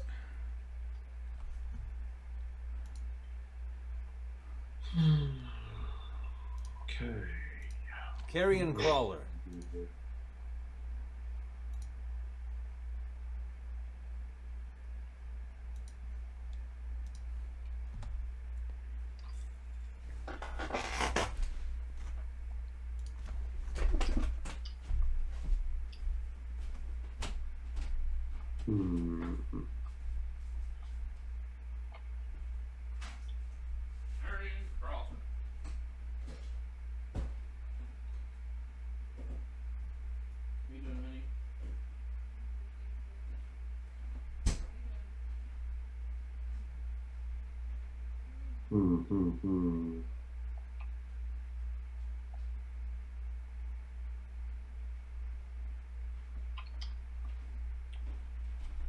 Okay, yeah, let's do that. Okay, I'm going to play my Vampire Spawn, and I'm going to return call and spy. Cool. So I lose Chittle. Chittlin. Chim Chiree. Okay, so I've got 3 influence, which I'm going to use to buy a white. Wow, American much? Ah. Speaking of which, any news on the election front? Donald Trump gave a speech probably about 2 hours ago now that Daniel Dale said was the most irresponsible and lie-filled speech he's given since 2016. And Daniel Dale is paid specifically to fact-check all of his speeches. And almost all the major news networks cut away from it early. They did not play the whole speech. The New York Post, well-known conservative tabloid, put out a statement that they were removing the video for it from their website. They're like, Trump's video? Slanderous against democracy. So basically, he's like, Anderson inciting riots, right? Like he's basically lying about the state of the election and causing riots. And Anderson Cooper gave a clip that seemed like it became an instant meme, where he said that he is an obese turtle on his back flailing in the sun. I could not love that more. Only problem is turtles are green. I was just gonna say that. Fucking hell, man! Like he is such a shit show. He's a plague. You know what? I was talking to my cousin recently, Greg, and he's like, I was complaining about Trump because he's obviously a shit show, and he's like, Trump's just a symptom. Like it's always been there. I'm like, no, Trump's a fucking actual monster. No, but I 100% agree. He's a symptom of this, like the polarization of the world right now. Like even the elections. He's like, an enabler of it. He's just. Intern. He's never been a symptom. He's an enabler. He's an enabler, but the reason for his existence in his place is because he's a symptom of just like this ability for people to have these bold-faced lies and have so many people just eat it up and believe every word. Like, well, that's so he's a symptom of privileged upbringing and capitalism. Straight up. Like, he's not a symptom of black versus white. No, I would say he's a symptom of like social media and people like this misinformation that's being passed around that people just treat like it's fact. I don't know. He both like created fake news sort of and benefits from it on a daily, right? You know what's hilarious? I learned a fact recently of, and I know this is such a trope for the Trump administration or whatever, but Adolf Hitler used to complain about the media going against him whenever he didn't like the news that they were reporting. And he wouldn't call it fake news. He'd call it whatever the verbiage of the time was. But he basically said fake news. It's like fucking hilariously parallel. You know, it's been years that like the traditional news media, like, which has its faults, no doubt, but anytime a government basically points fingers at the media and says they're the problem, that's not a good sign. It was the Lügenpresse, like the lying press. The lying press. That's exactly what it was. Yes. All right, so I'm just gonna go through my turn really quickly. So I'm using the succubus to devour that stupid, insane outcast that was put in my hand. Oh, wow. Who did that? That's actually a really cool use to devour. Yeah. I really thought of that myself. So, and then I'm going to use my card to place a spy here. Everybody loves chit assassinate a Colin. Oh, you fucker. And then I've got this card that lets me deploy 3 troops. Does that mean that Damien just took control of... Damien has control of Chichital, yes. Kakidal? Still.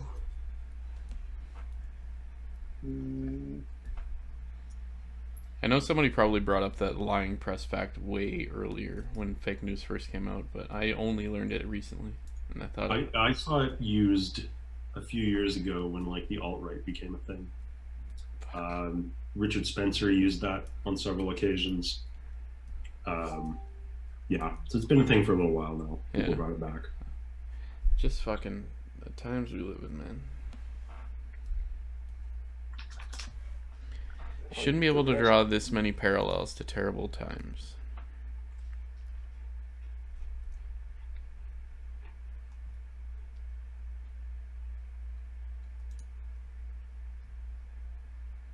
Ooh.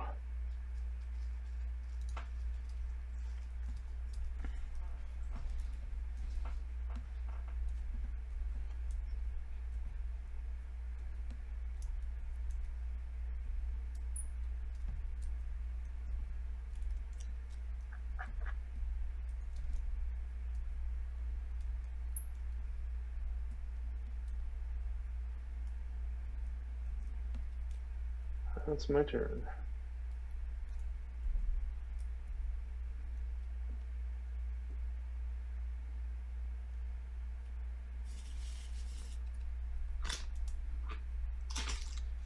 TTS needs a button for turn my discard pile into my draw pile and shuffle it. We play a lot of games that require that.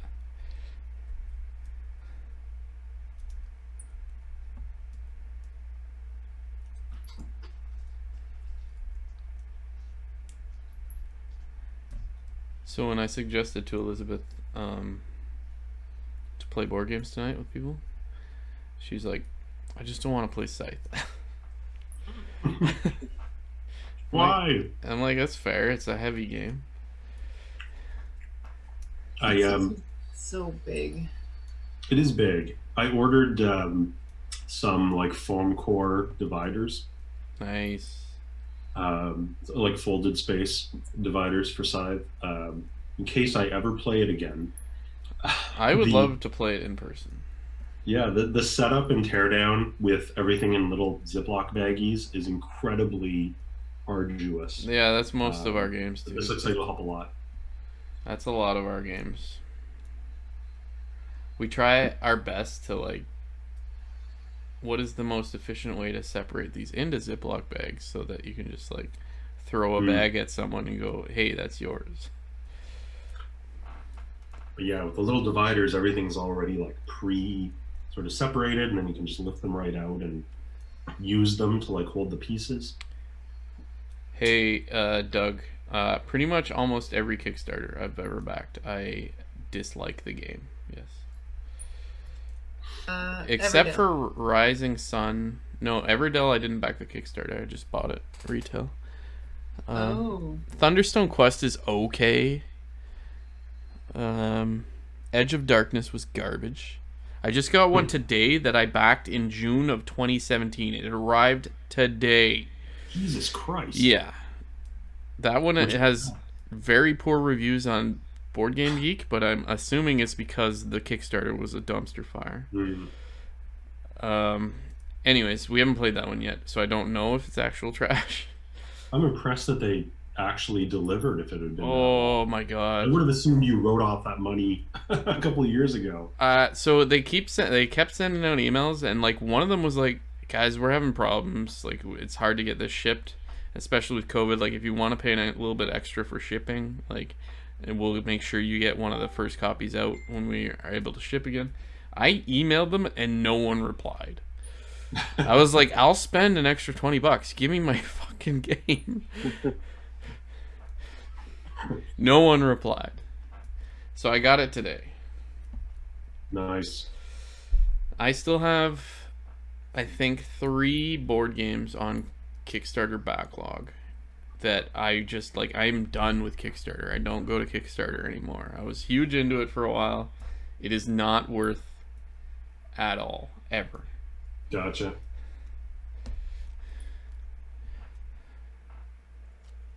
Okay, I get to choose any opponent. I will choose Colin to take an Insane Outcast. So I am now all on board for Insane Outcast, realizing that they're targets for Devour. And then I get to deploy 2 troops, then choose an opponent with a troop adjacent to at least one of them. Is that optional, or I have to deploy them so that... So what, you deploy 2 troops. If you deploy them such that an opponent is not adjacent to one of them, then the last part of that doesn't happen. It only applies to the 2 troops that you deploy. Yep. Okay. I can probably make this work anyway. Doug, well, you guys like them now. Colin said he likes them. Well, I have a couple Devour cards, and having targets that you don't care about losing is amazing. I hate that. I want them to be bad. I think I chose like a cool synergistic 2 subdecks. Yeah, you got lots of Devour. It's very good for you. So anyways, Doug, to answer your question in a positive light, I backed a game called Rising Sun, which is about conflicting tribes in Japan in like medieval times, like the Meiji era, with also like very supernatural shit going on. We played that as like a 6-person game once, probably a year and a half ago, and it was awesome. Rising Sun is really cool, but it's like a full afternoon game.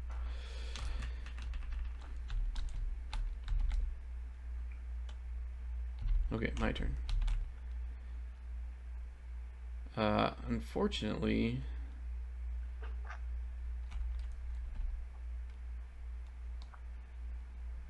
Okay. That's not a good laugh. So I am going to do this. I'm going to play my Demogorgon, devour a card in my hand, and supplant 2 white troops. Each opponent recruits 2 insane outcasts. So I'm going to devour a noble.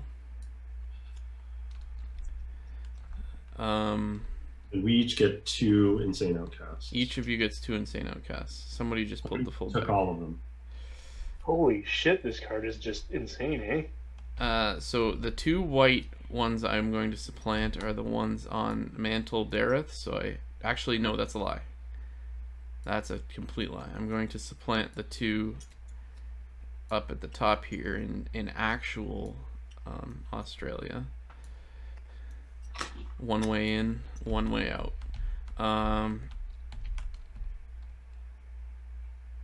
Yep. So he's done. I have lost a noble. That's fine. And then I have 5 influence to buy a card with. Necromancers are cool as shit. I'm going to take a Necromancer.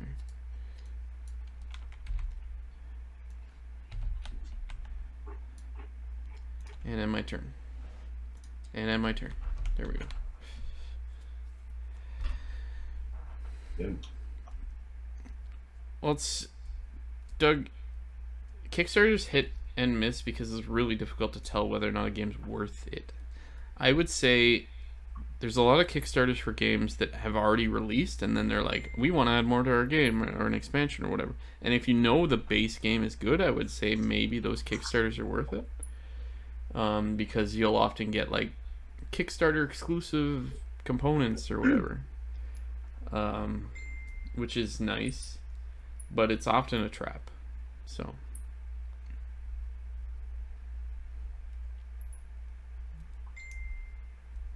I would say backing something blindly on Kickstarter is a shit play. It fails more often than it wins.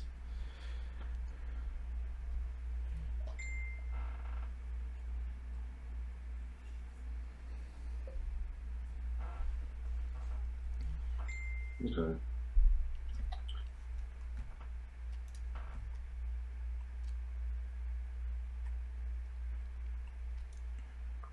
Okay, I'm going to use the influence from these to buy the Myconid Sovereign.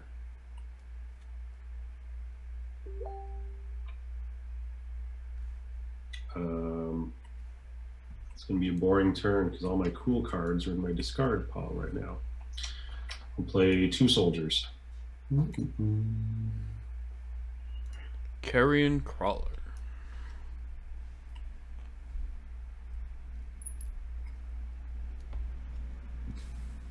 I can't even remember what ends the game, actually. Let me look that up.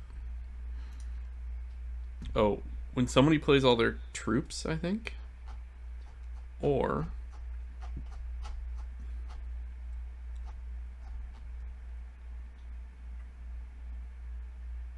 the end of the game triggers when one of the following occurs. A player deploys his or her last remaining troop, or when the market deck is empty. And yeah, the market deck's only half empty, so it's gonna be a troop thing. Hey, honestly, Jay, Duke Nukem Forever might have come out 10 years ago if Kickstarter was around then. Alright, so I've got assassinate 2 troops, and then if you have 8 or more troops, promote this card. So this card's getting promoted. I just need to figure out what I'm assassinating. The Revenant is a Trophy Hall. Yeah. So his trophy hall is all these guys down here. Oh, damn. Okay.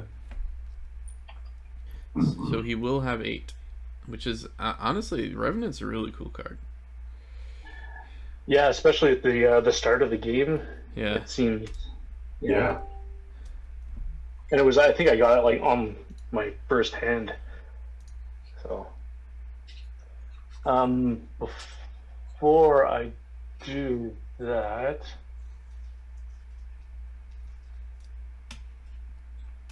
I'm going to place my 2 guys with power like this, and I will.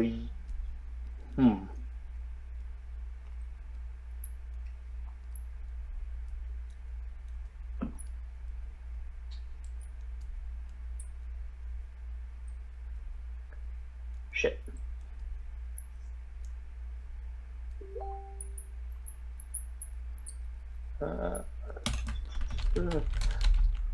I'm gonna devour this card here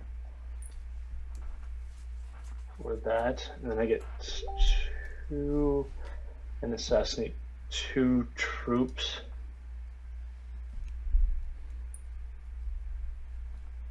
Fuck. Okay, well, I'm gonna assassinate. Sorry. On here. Ooh, don't apologize. This is a war. We are all tyrants of the Underdark. I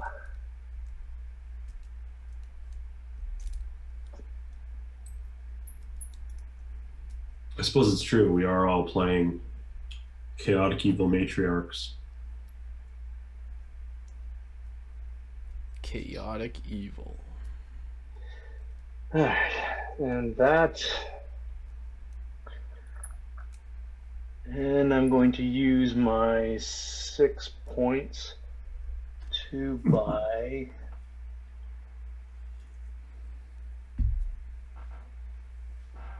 6 spider webs. 6 Get spider the web. terminology correct. What came out there? Skeletal horde. Cool. I like the art.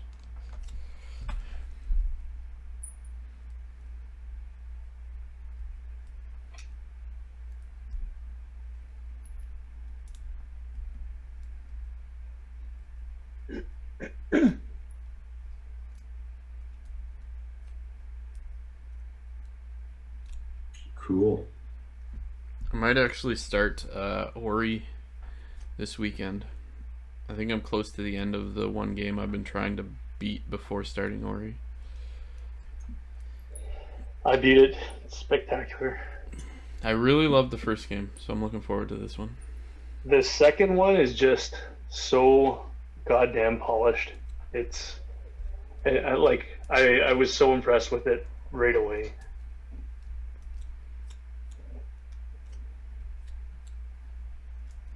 Yeah, I'm looking forward to it. I bet it's literally, I have it installed and the icon is sitting on my desktop taunting me every time I boot up my stream, but I'm like, I am going to finish this first game before I start Ori, or I will never finish this other game. I am enjoying the other game too, though. It's like an fantasy XCOM tactical RPG.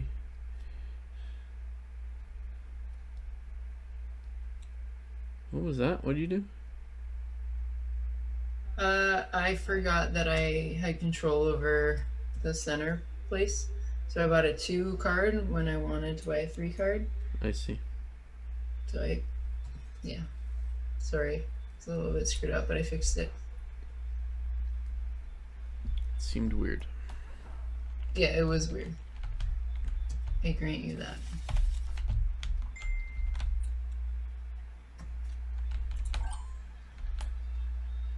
Okay, what do we got? It might be worth. I got a lot of power. Give me a moment.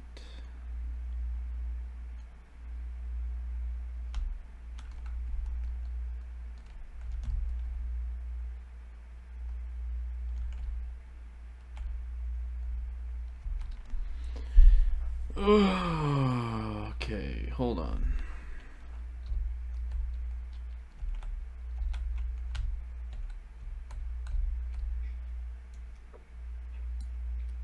Place a spy.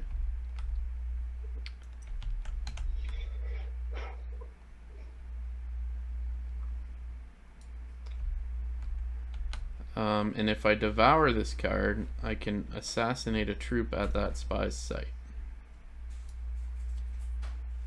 Sorry. Jesus Christ, guys. I'm just looking for the weakest links here. That seemed easiest. Well, clearly it's me, but...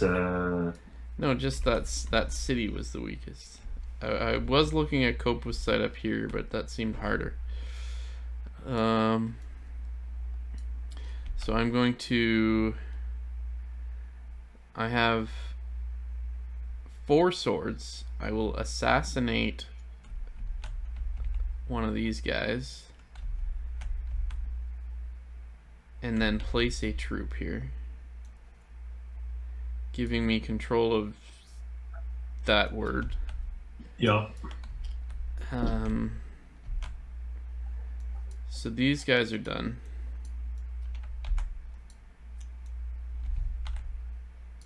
And then I have, from my control, 2 spiderwebs plus 1.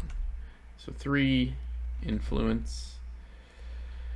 The ghost is cool. So is the Myconid adult. I'm gonna go with the ghost.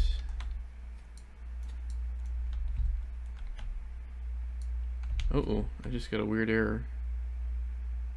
Attempt to index a nil value. Nothing bad seemed to happen, so I'm just gonna keep going. Your turn, Nathan. Okay, so this could be an interesting turn. Let's see, what order do I want to do this in?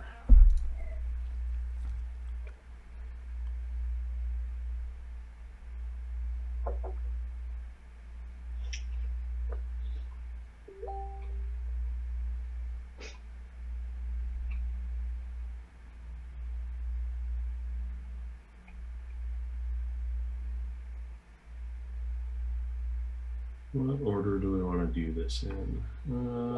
Okay. Well, let's start with the big guy. Ooh, Orcus. Orcus is on the field. I'm going to devour an insane cultist. Nice. Back in there. So that allows me to assassinate 2 troops. I'm going to assassinate this troop. And this one. Okay. I will bring this back. Oh, I still have control, unless you're placing... Still have control for now. Then, you may take up to 2 troops from any trophy halls and deploy them anywhere on the board. See, that's what's so broken about that card. Like, you can just resurrect your dudes. Which makes sense, since he is the demon lord of the undead. That's insane. Here's your stupid... Yeah, that's so good. Here's your stupid token. Yeah. Death is only the beginning.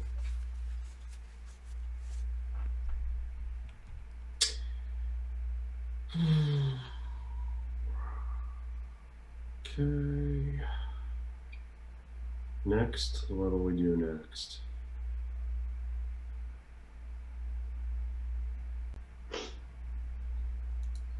Okay, just a second. I'm going to have a bunch of other stuff to do this turn.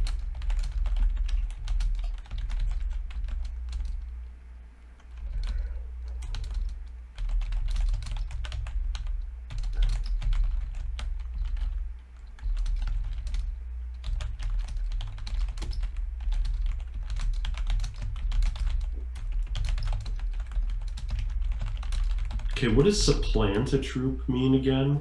You remove that troop and put one of your own in its place. By removing that troop, you get to keep it as like a trophy. Right. Okay. So I'm going to play the white. I'm going to devour a card in my hand to supplant a troop. Okay, where do I put a devoured card? Right on top of this wraith, yeah. That's fine. I'm going to take one of these.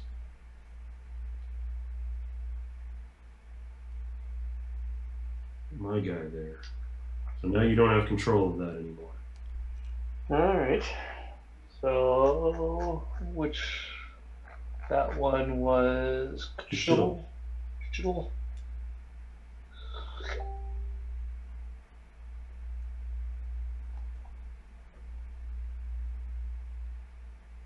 Okay, and finally I will, oops, where'd it go? Play my Banshee and replace a spy. In here, and because there's another spy there, I get 3 power. So I'm gonna play 3 dudes.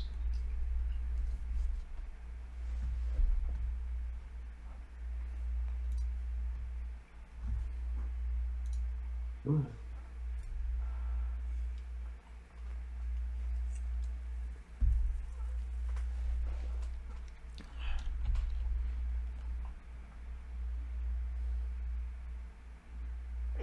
Okay.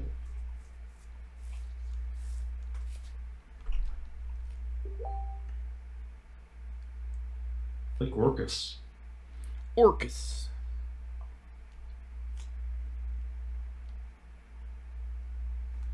Let me see if I can find Orcus on. Oh wait, I need to grab this white. Why did he not get dragged? On the D&D Beyond website. Orcus. Orcus has been around since first edition. He's a Out of the Abyss. He's a fiend demon. Huge. Alright, so he has a massive wand. The skull. Minotaur Skeleton. I am going to devour this card to assassinate up to 3 white troops. Damn. So I'm snagging all these guys. All for Silas. Fuck. Put him there. Then I am going to use this ghoul for 2 power. Each opponent recruits an insane outcast. I am not opposed to that. And with my 2 Now that I've power, I figured out am how the going combo to works. Excuse me. put these guys here.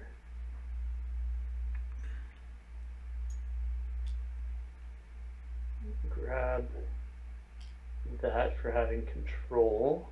Dick. Oh yeah.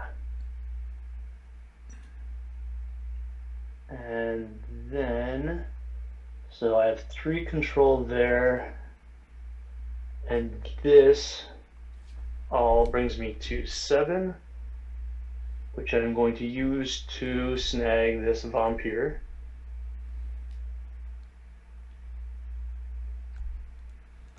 And Didn't actually read the vampire before. That's No, pretty. neither did I. That's pretty dope.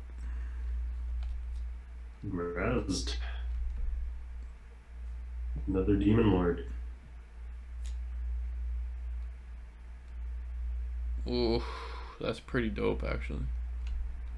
There's a lot of in the demons, and I guess it must only just be the demons. There's a lot of spy trading synergies, which seem really cool. Like either place a spy or return spies to get cool shit.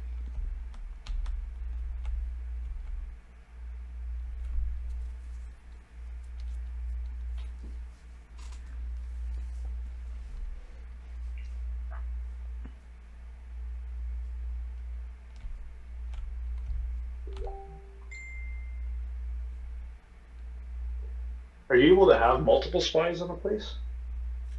I don't think so, no. No, that wouldn't make much sense. I have the rules open, give me a second. Spies.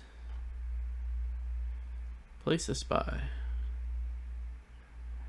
To place a spy, put it on any site that doesn't already contain one of your spies. Button.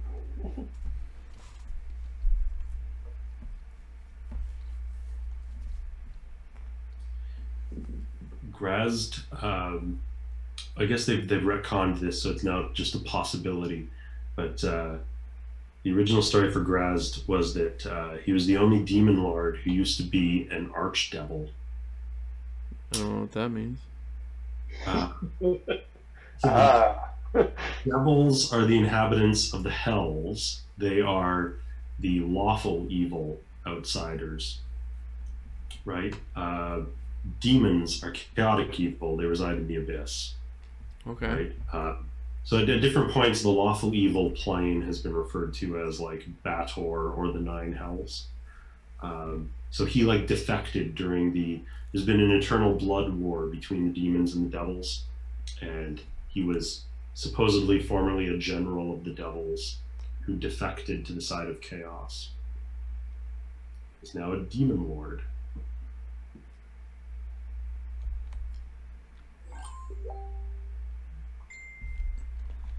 I do like lore, don't get me wrong.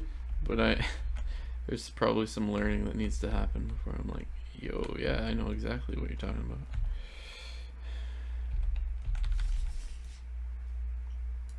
I've never played D&D proper. Always wanted to, but never had the opportunity. I am running a campaign for people, but it's for the first time ever. Everyone is playing for the first time ever. It's been a bit of a trip. Okay. Give me a second here, because I have a choice to make. I have a Night Hag, which if I return one of my spies, I get to draw 2 cards, or I have my Jackalware that gets me 2 power and 2 influence if I return one of my spies. And only 1 spy out, so I think I want to draw 2. So I'm going to do the Night Hag, return one of my spies. Boom. And I get to draw 2 more cards. Oh, here we go, baby. Alright. Then the Jackalware, he's just going to place a spy right back to here so you don't have full control.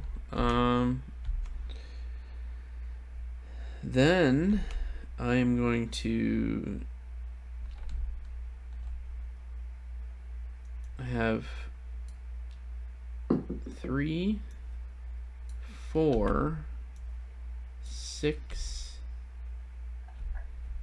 influence. Damn.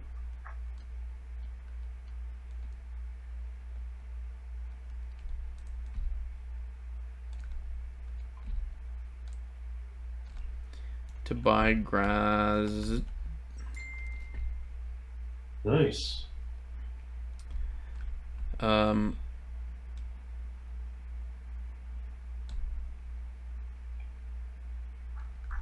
Oh, I can't use that to do what I thought. So I had 7 influence, but it doesn't matter because I can't use him. It's fine. I only needed 6. And then finally I have Ravenous Zombies, which is +1 power, and assassinate a white troop. So I will assassinate this white troop. No, actually. This white troop and put a white troop here.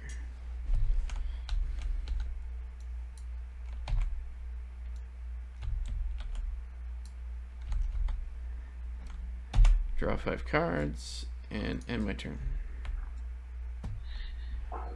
Okay.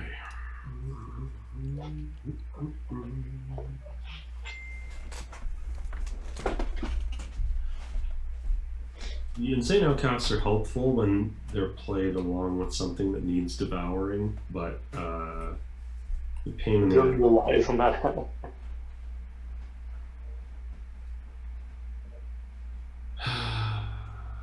Okay. So I'm going to discard a card from my hand. I'm going to turn this insane outcast.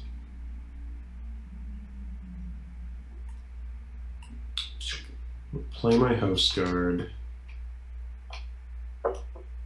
Oh, you notice that Oh, Colin's not there now. He went to pee. No. Okay, I'll allow it. Okay, so House Guard, that's 2 power. I'm going to play a couple of dudes. Play 1 there.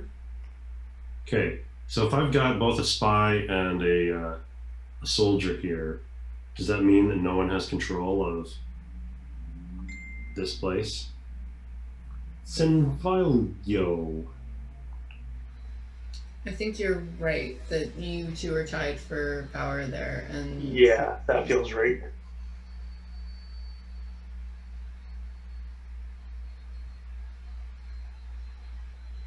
Yeah. So that's what you just did. So Yes. Okay. And now I'm going to play. Oops. I don't know why that's sideways. Thank you. Okay, so I have 4 power plus 1 for my token, so I've got 5 power. So what do I want to do here?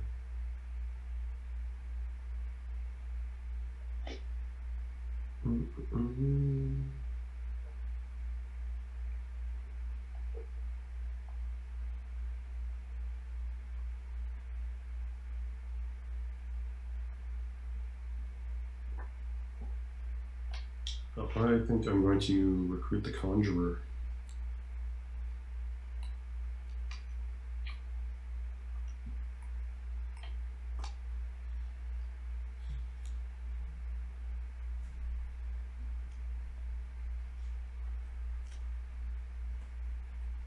And my turn. oh, I think you. Jesus. Yeah, forgot priestess. All right. So step 1, I'm going to place a spy. You can guess where I'm going to place it. no, not there. That makes sense. No, not in my mouth. And then all I've got. Not in my mouth is Not in my mouth what that is what kid the place is. would say. Come on. So I just got 4 of these guys. So I have 7 total. With that 7, I'm going to grab a ghoul. Don't remove him yet. I want to see each opponent recruits an insane. Okay.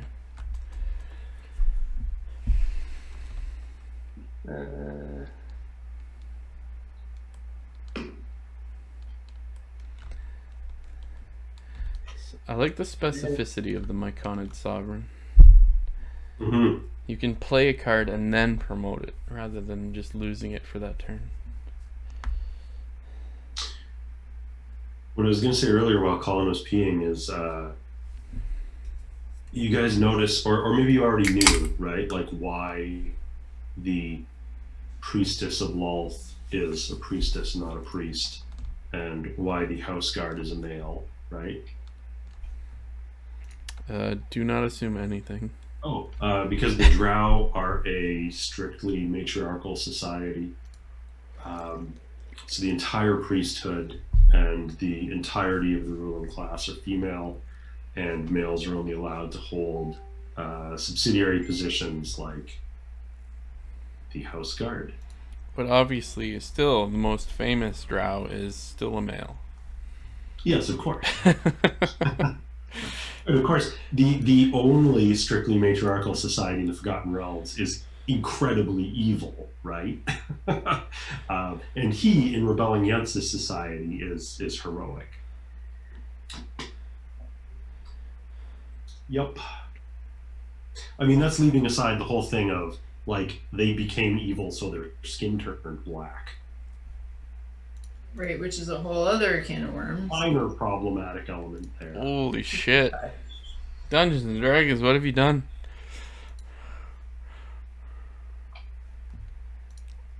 Gary.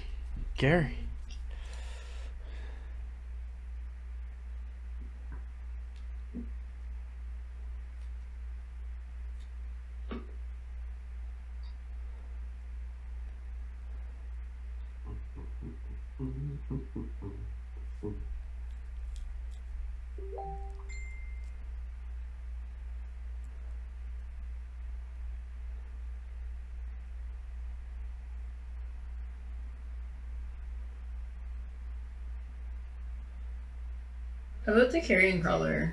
So I get 3 swords only if I devour a card in the market and replace it with this card?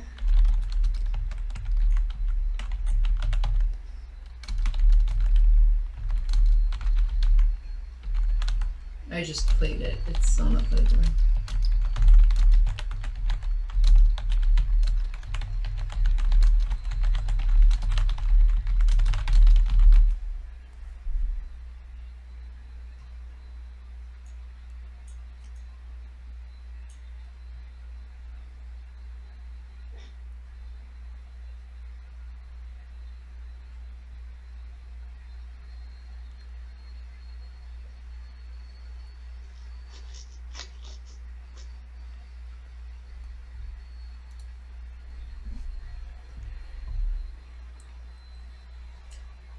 Are you gonna answer my question, Colin, or you're just not? Sorry, I was yelling at Greg. What's the question?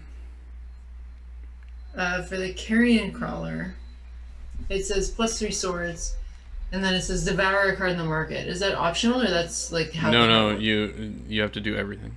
You get the 3 swords and you lose the carrion crawler. Thank you.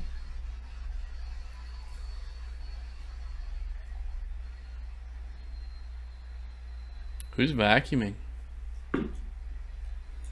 I think that is my computer taking off. Oh, your computer's just I was wondering about got that. a jet engine. Sorry. Wait, hold on. Yeah, it's definitely you. Yeah, I don't know what's up. I've got like 100,000 Chrome tabs open, which... That'll do it. Yeah, well, Chrome. writing trivia at the same time that you're... Chrome eats everything. Yeah. Chrome consumes, conquers and devours.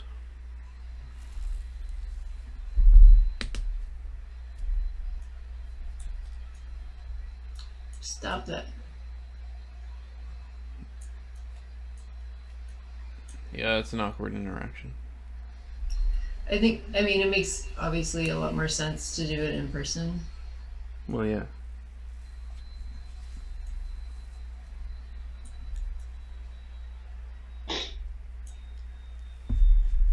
Okay. Cool. Okay. So first, I get to supplant a white troop anywhere on the board.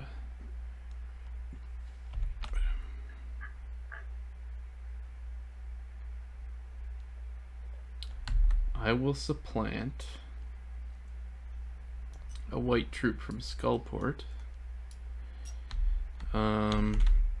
But I also recruit an insane outcast at the same time.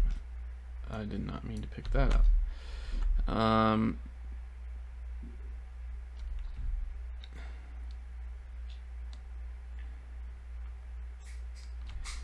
Then the Demogorgon's back, ladies and gentlemen. If I devour a card in my hand, which I will, I supplant 2 white troops and you all take 2 insane outcasts. So I will supplant this one. No, wait a minute. And this one. Alright, that's 4.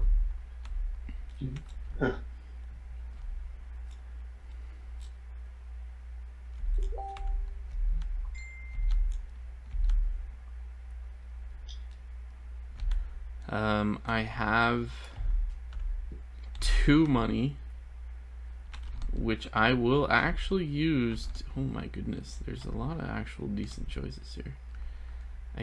I think the Skeletal Horde is so cool looking. I will buy it. And then I have 2 power. Why did you flip that way? That's so weird. 2 power. I'm not going to devour that card quite yet. And my 2 power will be used to go like this and like this. Actually, no, screw that. Both will go here from here. I don't need this. Alright. No. Go there. That's good. Alright. End turn. Okay. Before I start my turn, something that I thought was cool about the Darrow, right? So the Darrow are a degenerate race of dwarves, live deep in the Underdark. Originally, they were only the type of dwarves that could cast arcane magic. They had savants who could cast arcane magic for them.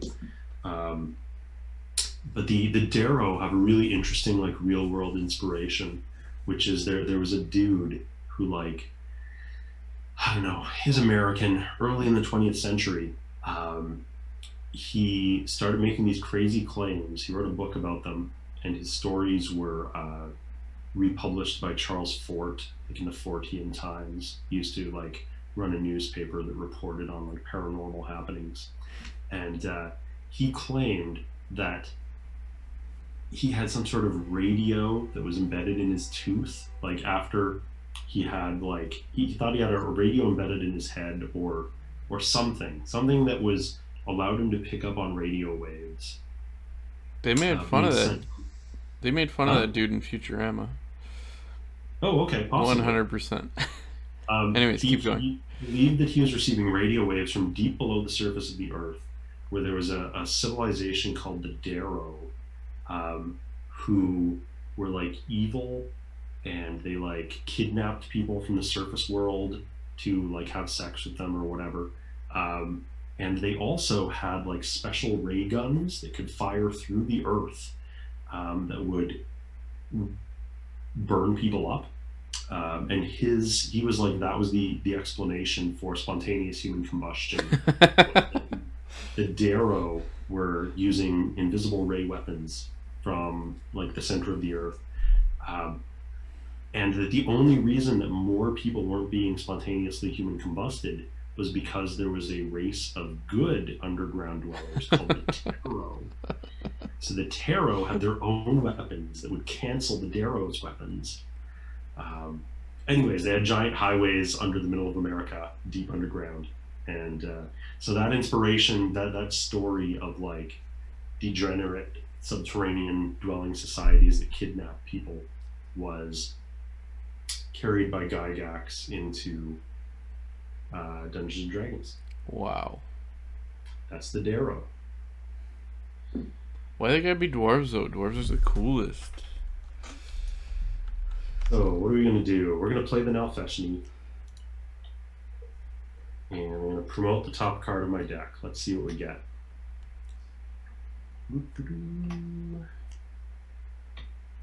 Okay. Promote the Myconid Sovereign. What else do we got on tap here? We got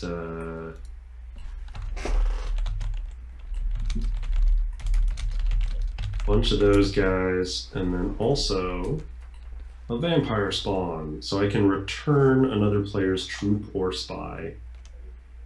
I'm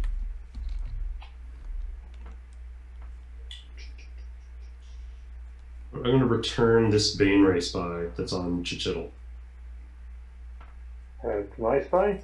Yep. All right. And that gives me control of Chichittle.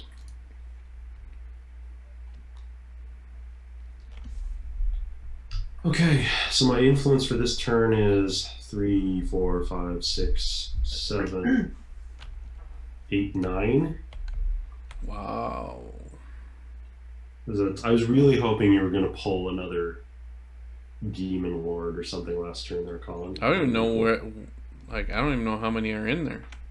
This is literally the first time we played with demons, I think. There are a few more named Demon Lords that I can think of, so there might be a few more in this deck. Okay, I'm going to take the Mummy Lord. Oh my god! Sweet. I mean, I can't take him, so I'm pissed off. Death Knight. Oh, see, this is one of those end game cards you want. Gain 1 victory point for every 5 player troops in your trophy hall. Yeah. Specifically, the art for this Death Knight is the original Death Knight, Lord Soth, from the Dragonlance campaign setting. He was one of my favorites. It's a tragic figure. You recognize the art. That's sick.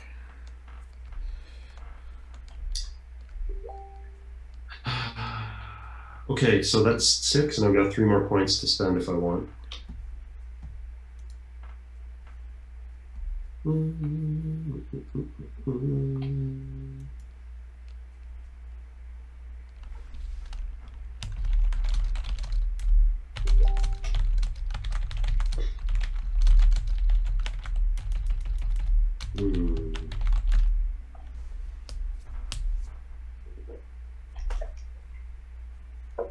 Okay, and I'll take one of those guys too.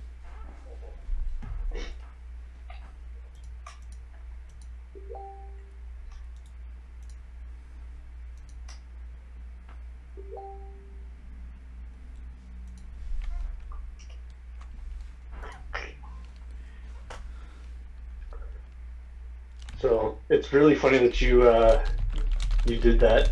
You removed my spy, because I was like, oh well, if I didn't have a spy there, I wouldn't be able to play a card like this. Yeah. Well. So I'm going to devour this card, and I'm going to place my spy back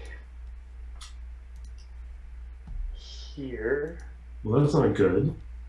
Place a spy, then assassinate a troop, which I will pick this one.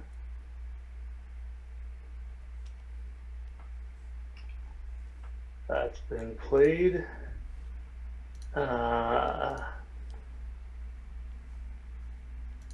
Carrion Crawler. I can't actually get Orcus's monster page. I need to buy the correct expansion first.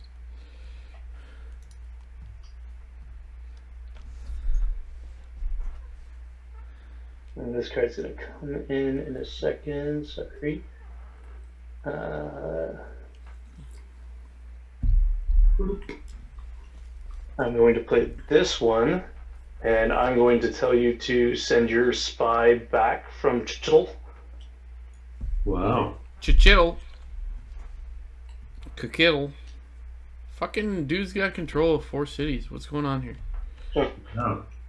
And I'm going to promote this ogre zombie.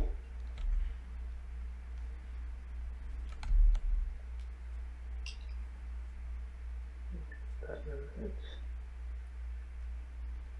feel like I like this game a lot and I suck at it. And then I've got 5 to play with. I feel like you're all doing better than me. Like, I play it like Risk. I, like, find a corner and I hide in a corner.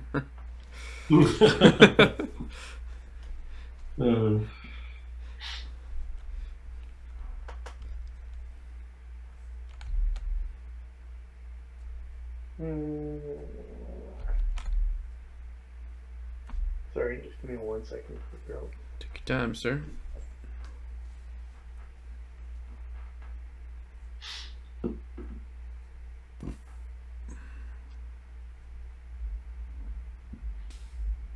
Nobody has to work tomorrow, right? Well, me and Copo do, but like I don't actually work.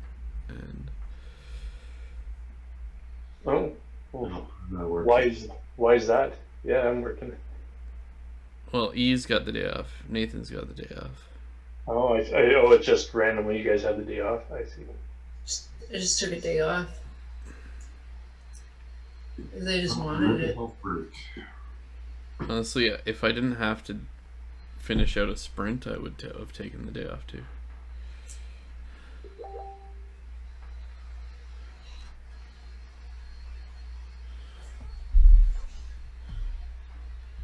But I am taking a good chunk of the afternoon to go have lunch with Osborne. Nice. Sweet. Where are you going? We are going to the Rorschach Brewery in East Toronto, near the beaches. Oh, nice. Never heard of it. Elizabeth and I went there once a year plus ago, and liked the place. I don't think we particularly enjoyed the beer, but Elizabeth remembered that they didn't really have any IPAs, which is our jam when we went there at the time. But we looked at the menu this time, and they've got IPAs coming out their butt. So, and it's near where Osborne lives now. So.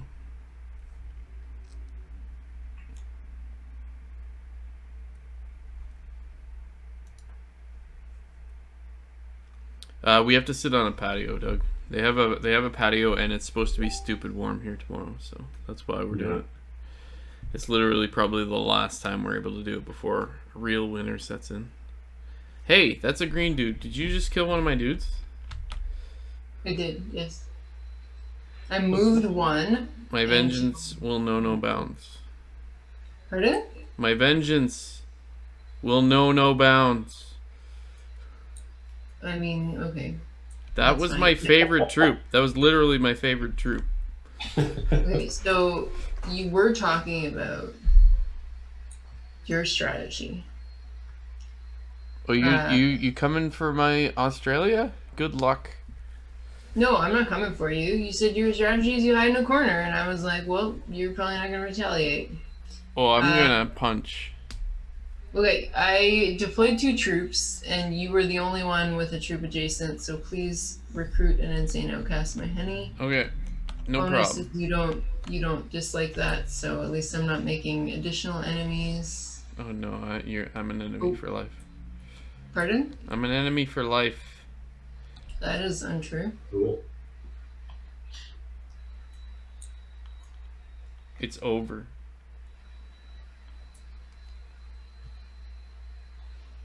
I can't remember why I wanted this card.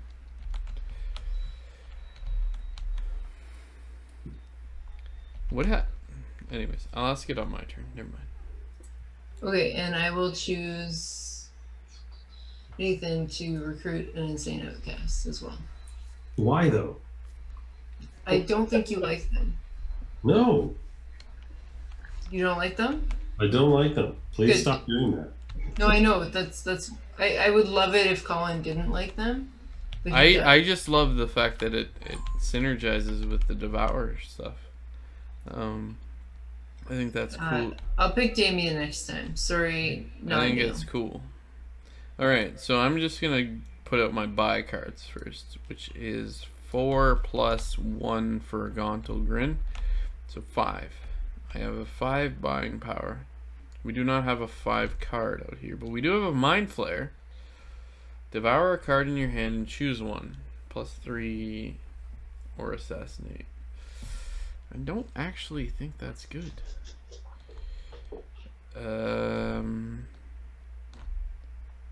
Myconid's pretty good. I'm gonna buy a Myconid and a Priestess of Lolth.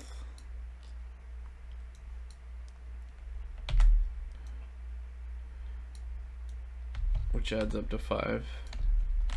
And then I have... Do I have a spy out? I do have a spy out at...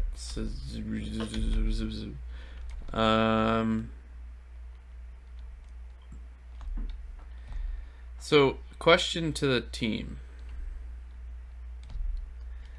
I have a ghost. It's either place a spy or return one of my spies, and for the rest of your turn, treat the top card of the devoured deck as if it was in the market. What's it mean if a noble's there? Which has no cost. You can buy it for free? I would assume so. That's what I would guess, but I don't want to assume. Why would you want to buy nobles? Yeah. Just swap for your deck. That's a fair question also. You want devour fodder? To be fair, yeah, that's actually a really good question. Like, why would But I guess you could You could probably just technically, if you wanted, if there was just a stack of nobles, you could just go through them and pull them all into your hand. Yeah, actually, please do that. Yeah.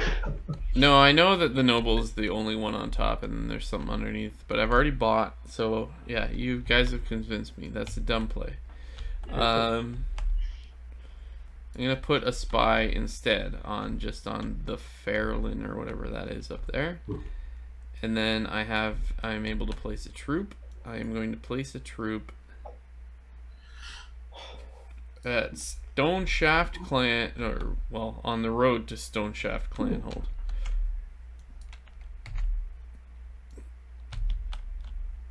And then I'm going to end my turn.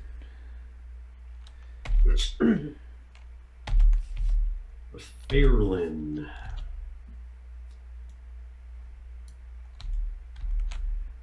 Okay, I'm going to play my favorite card. Insane Outcast. That's a good card. Solid. Okay, so I'm going to discard a card.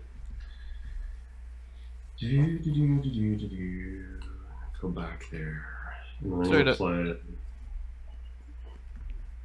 Sorry, Doug. I don't remember if I answered you. We need to be on a patio. They have a patio open. We can't go inside. Answer, I think. Okay, I thought I did, but I couldn't remember. 1, 2, 5, +1 for controlling Zrasny is 6, and I'm going to. This is mainly just to keep other people from taking him. I'm going to take the Death Knight.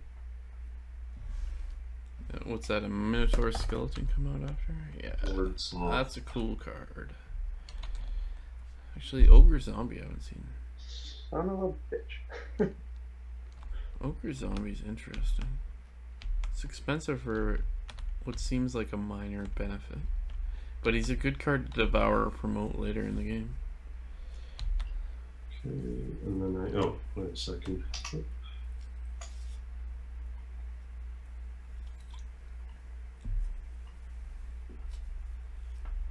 And end my turn.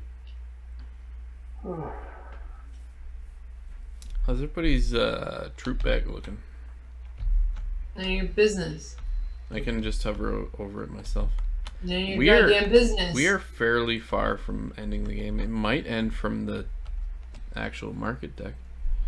So both of these cards are asking me to devour. So I'm going to devour my Conjurer. Oof. Yeah, I know. And my Soldier. You don't have to anything with a black triangle. Those are like choice. You don't have to do it. So they'd be dead cards otherwise. Like you'd play if you didn't want to do the Marlith one, you'd play it, but it'd be like I'm not doing it, and it's not doing anything. Okay, fair enough. So I don't have to devour a card at any point? No, you don't have anything with a something before that black triangle and then there's a thing after it. That's like if you do this, you can do this, but you don't have to. If it doesn't have the black triangle, you definitely have to do it. Okay.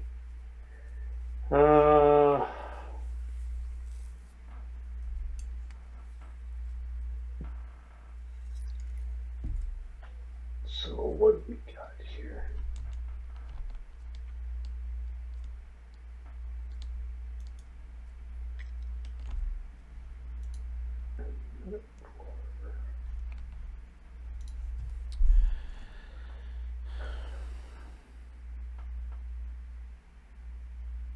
All right, you convinced me.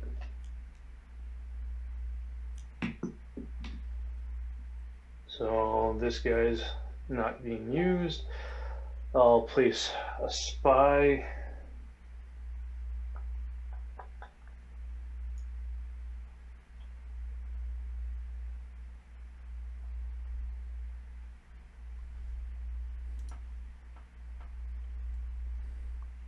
And just to be annoying. And then I've got 5 here, and everybody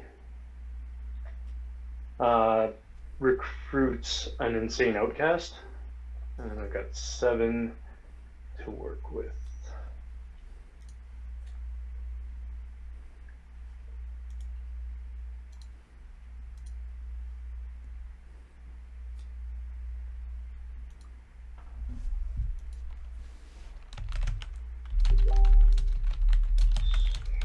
Jesus. I'm gonna take one of these guys. That's 3, so I've got 4 left. 3 left. 2 left.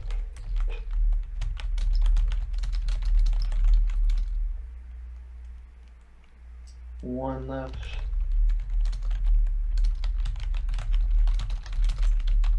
Can we maybe stop this guy from destroying us?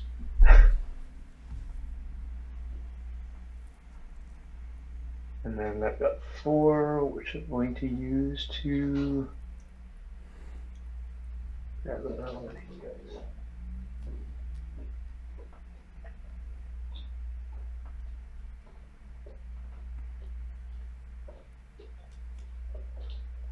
And that's my turn.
I feel like I've done 2 full turns without actually putting out any troops. Like I had no troops that I could put out. Mm-hmm. It's very weird.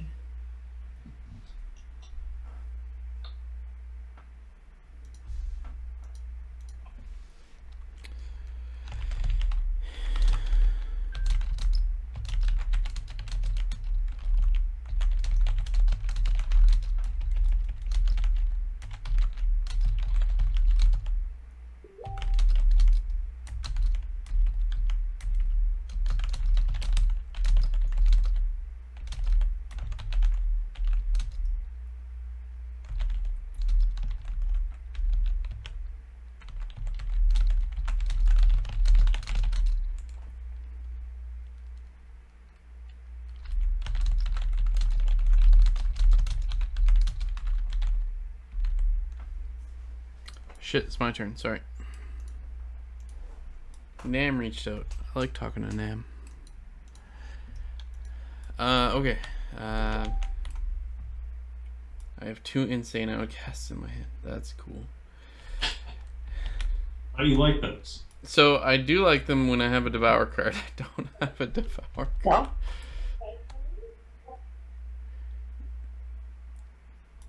So what do I care about is my question. What the F? Okay, so Insane Outcast, discard a card. Get out of here. Soldier. And that means the Insane Outcast again. Insane Outcast. Discard a card. Get out of here, soldier. And that means the Insane Outcast is gone. Noble. Where did my Noble card just go? It literally just disappeared. I didn't see it. I don't think it existed. No, it weirdly appeared over here. come on. I played an Insane Outcast, got rid of a soldier. Played an Insane Outcast, got rid of a soldier. That's 4 cards. My 5th card was a noble, which is literally 1 spiderweb. You guys cannot be angry about that. And then, plus my Gauntlgrin, it means I have 2 spiderwebs. I will buy a... I will buy a Skeletal Horde.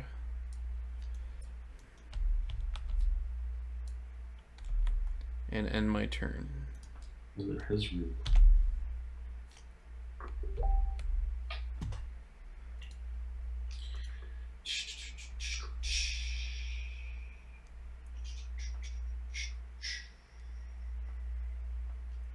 Okay.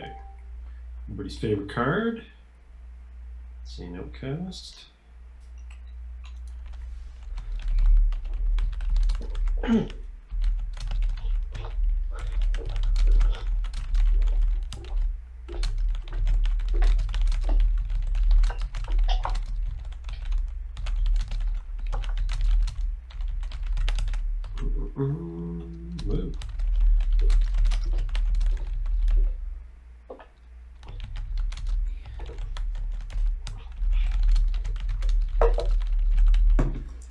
So I was, sorry, I'm gonna like just have a conversation. Do it. A weird thing. So I was looking for Christmas presents for my 4-year-old niece today, and one of the like top recommended games is like a memory game. So like concentration, right? You're trying to match two cards, and the cards are like presumably a country of origin and a little kid that's been illustrated to look like they're from that country. So it's very multicultural, and it starts 4-year-olds asking questions about, you know, maybe why people look different, what different cultures are like maybe there's a lot of like good values coming out of that, but I also have some real concerns about a game like that, especially like maybe in a country like Canada where assuming that somebody's from a place because of what they look like is like a pretty weird thing. Yeah. So like I think I don't know where to land on a game like that, where I think having books with all kinds of different main characters and different heroes and all of that is really important. But having a game where the whole point of the game is to like match a particular appearance to a particular place is concerning to me. But I don't know if I'm being weird about that or if that's a valid concern. I missed the concern part of that. Match a what to a what? So it's basically like it's a concentration game, right? So you've got tiles that you're turning up, and I haven't like seen the game, but basically all the reviews are like it's great. It's an illustration of a kid, and you're learning geography. So you're basically matching a kid, like a smiling kid, with their country of origin. Oh, yeah. I can see where that could get awkward. Right. So in some ways I'm like, that's a really cool way to start a conversation about race and to start a conversation about diversity and values, but also like they belong there. Or like weird ideas that like people who are Canadian, because they look different than you do, are not Canadian. They're from some other place, right? Like it's in some ways I can see it being really healthy, and maybe it's about the parent or guardian or whatever, like whoever is leading the game. But something about it is like that seems really cool, and something about it seems like really broken too. Yeah, I think a lot of like we've kind of been we've learned to be a bit warier when it comes to things like that. Yeah, it's tricky. I don't think there's a really right answer there.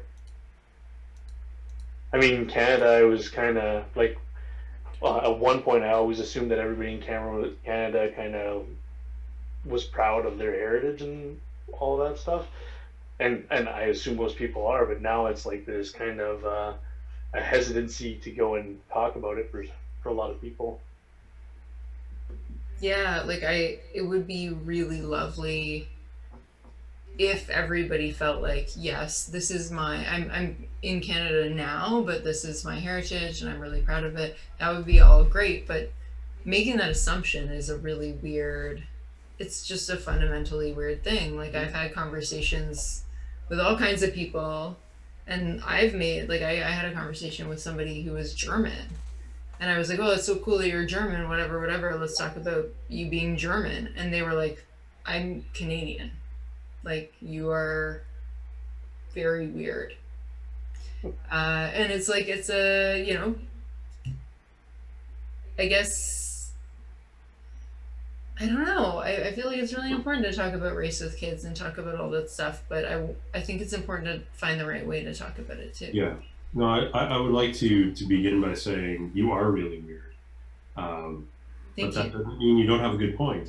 That I think it is problematic, right? To sort of be teaching kids that, yeah, that people who look different, that means they don't belong here, kind of thing, right? Even if that's not stated explicitly, if you're teaching an assumption that, you don't look like someone who is from here. Right, you look like where are you from really? Right. Yeah. Right. Exactly. That whole question of like, oh, where are you from? Who are you? What kind of person are you? Right. Like we're like this sorting mentality. Right. It's encouraging an assumption that there are people who it makes sense for them to be here, and people who must be visiting, or there must be some sort of explanation. Like I get your that for sure. You legitimately, I've heard people get asked, where are you from? Oh, I'm second generation Canadian. Yeah, but where are you from? It's like what the fuck, dude? They just said. The answer is I'm from Scarborough or something, right? Exactly. But where are you from really, right? Why you skin different? I hope no one had any issues with my turn I just took there. I had 5 power, so I cleared out one of Damien's guys. Now I've got everyone who's on that place. Ooh. That's about it. And then my turn's done. We must kung fu fight. You're from Belleville, Jason. Get over it.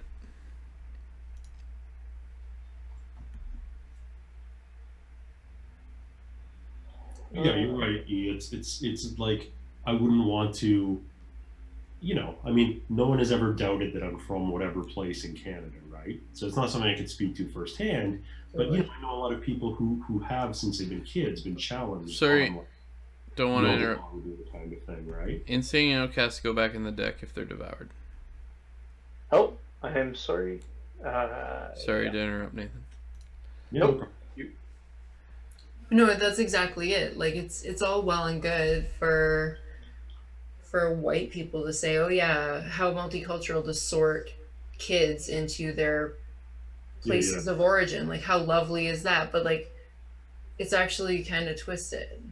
It seems like a bit weird, and that's especially in Canada or in whatever the Americas. One of my friends is planning for years to move overseas because she just feels like she's been had her Canadianness doubted the entire time that she's been alive in this country. Who? Yeah, one of my friends who's she's black, right? She's half Zimbabwean, half Trinidadian. Right. And then it's like, that's the opposite of what we want for this country, right? It's the opposite of what I think the people in this chat want for this country. Well, yeah, I would say good Canadians want. Yeah, exactly. So I kind of go I think there are maybe some good messages in a game like that, but there's a flaw. There's a fundamental flaw. Thank you. Yes.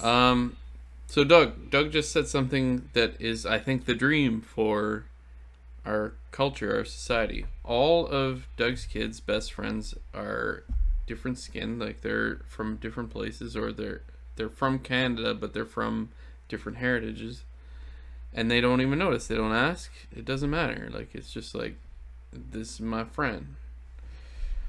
And I think that's the dream. Like, it doesn't matter anymore. Like, it's okay, this is just the way we live now. We live in a... And I think it's easier probably for families growing up in larger cities, say Ottawa or Toronto, where you're exposed to that. Like, we grew up in Sudbury, which is the whitest place in the entire world. Like, everyone knew that there was like one black family in Sudbury for the longest time, because you never saw anything else. So yeah, I don't know. It's like, the dream is just like, it doesn't matter. Like, you kids grow up in the pot, in the cultural mixing pot. Mm-hmm. No, I totally agree. I think every study about racism, and it all says that the closer integrated everybody is, like, it basically doesn't exist anymore, right? Like, if you've got all different skin colors in your family, and like different people that you work with, and like the more integrated everybody is, the better off everybody is. 100%. And actually, one of my favorite quotes, I can't remember the dude's name. He's a very famous actor-ish. He's the guy in the Simpsons episode where Homer befriends a gay dude, and he goes zap, zap. He's like a famous actor. John something. I can't remember his name. But like, one of his quotes is like, anyone who has any bigotry or racism, all they need to do is travel. Literally just travel. And like, you'll get over most of that. John Waters. Yes. Oh, John Waters. Okay. That dude's quote is just like, anyone who is racist hasn't traveled. And it's like, it's a bit of a generalization, but let's be real. Like, it's simplifying. It's very simplifying, but at the same time, it's a very easy way to be like, be more worldly. Go somewhere, for the love of fucking Christ. Like, everyone is a person. People are people. Yeah, I think there's the heart of that statement is interacting with all kinds of different people proves that to you, right? Like, proves that people are people and there's no difference. It right? proves people are people, and it also makes you grow as a person. Like just even existing in a different place that you're not used to. But travel is not accessible to everybody, right? And that's a fair point. That is 100% a fair point. It's hard to travel. It is expensive to travel.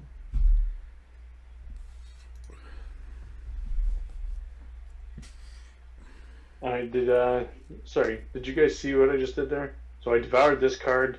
I promoted the 2 cards that I had played before. And right now I'm promoting a card from my discard pile, which has 4 cards in it, and I gain 1 VP because of it. Your discard pile has 12 cards in it.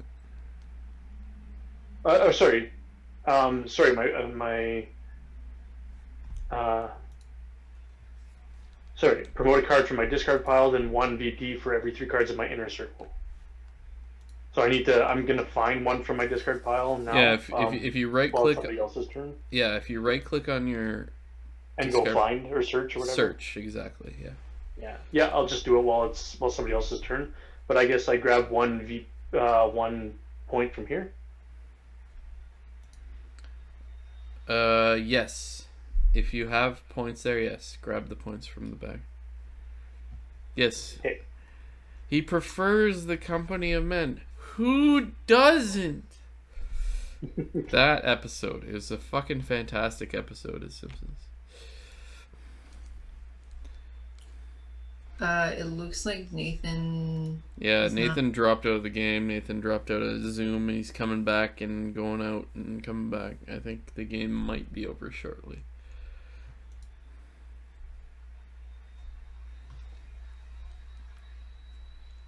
That's literally one of my favorite Simpsons quotes. He prefers the company of men. Who doesn't? He's a hoe, yes. Mo, yes. Sexual. Ah!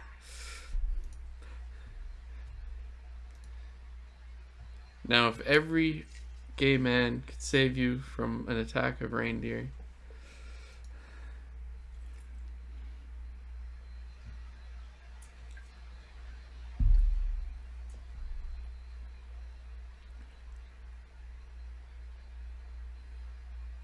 Hot stuff coming through. He thinks you're gay. Dun, dun, dun, dun. Fucking old Simpsons is so good.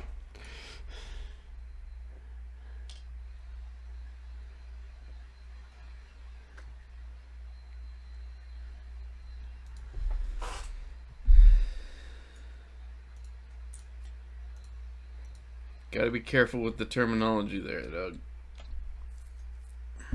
That's a word that's not okay.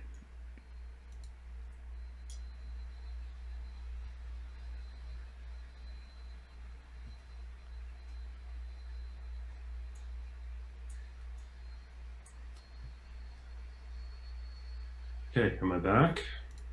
You're back on Zoom. Thank you. I'm having hideous luck. Every time I try logging in on TTS, it kicks me off. So, fingers crossed. Oh, if it bails, it's getting pretty late. I'm fine with calling the game and saying I won. Like, that's fine.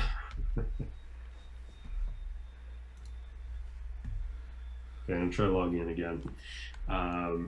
Yeah, geez, and we were just at the point where I was going to start talking about implicit bias, and Oh my gosh, let's talk about that. we unconsciously, absorb the system of racism that we all grow up in. So it's not even just about exposure, right? Like, to use the example, like, I mean, this is more a decade ago now, but like, I did the Harvard Implicit Association test, right? Mm-hmm. Along with my friend Tendesai, who I mentioned earlier, who obviously, both is a black person and has been raised by black people, right? So if familiarity and exposure to groups was the cure to racism, she would not have done the Harvard Implicit Association test with the result that showed that she was biased against black people. Yeah, no, that's true too. Yeah. The way that I did too, because we both grew up consuming the same mass culture, right, which portrays, black people as being, more inclined towards criminal activities, let's say, right, as just as an example. Right, so we both got a similar result on that test. So it's actually like an entirely insidious and much more complicated problem than just like knowing people. Although I think that helps. But integration and representation, I think representation is huge. Make a huge part in dismantling that kind of systemic bias, right? For sure. No, I think that's totally true. And the media too, right? And this isn't about race, but did anybody watch Disclosure? It's about trans people in the media, and it was excellent. Like, it's basically the journey of trans portrayal in media as being like totally comical in early days of film. Like, it was a total joke to have a man dressed as a woman or a woman dressed as a man. That's part of the comedy of it.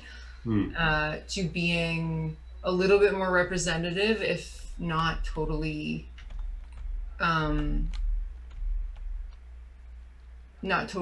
appropriate, to being more and more close to a real trans person's experience and having really true trans people actually acting in these roles, which is the more representation, the better society is at understanding, and the better that young people who are in the same situation feel that they can be themselves. For sure. Oh, No, I haven't seen it, but I think I've heard of it now that you've explained what it is. we just skipped Nathan's turn. Hold on. If Nathan is able It to come was- back I'm in. going to try to get back in. Hold on just a second. Yeah, we'll wait. It was really good. If anybody is feeling like watching a doc. Also, Doug, I wasn't blaming you for what you said. I just, like... It's like... There's a level of cringe hearing, like, some old stuff where, like, everyone's accepted that word's not okay anymore. I'm not blaming you. You're just repeating what an old comedian said. But we gotta avoid that shit in the future. Like, I've watched some old Norm Macdonald stuff where he says retard a bunch, and it's like, dude, I think you're funny, but also, this is horrible.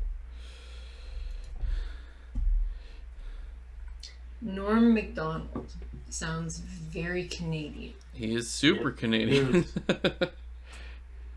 He is he had his heyday a long while back, but when he was out there, he was great. Have you seen any of like the stuff that with Norm Macdonald from maybe 5 years back, where he was at like tech conventions and interviewing people, and he knows absolutely nothing about tech, and it was spectacular. It was as good as you can imagine it being. No. He is like a crotchety old man right now, or at least that's the character that he's decided to play. He is an angry man. Yeah. I can see that being funny. But no, what I'm referencing is literally like, I think it was, I don't know if it was David Letterman or it was some late night thing with Norm Macdonald. He said retard so many times. I'm like, oh, this is not okay. I'm sure that's one of those words that I can imagine a lot of people thinking it's fine.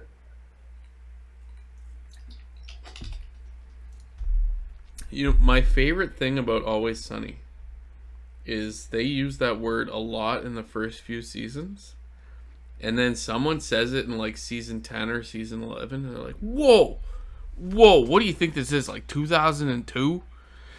And like they're literally referencing their own show when they used to say it back then. And I'm like, I respect that a great deal. Like, they're growing up. Everyone's growing up. Sure.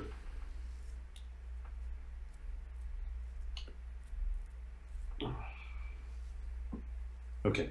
Fingers crossed it's going to work this time. Firing it up again.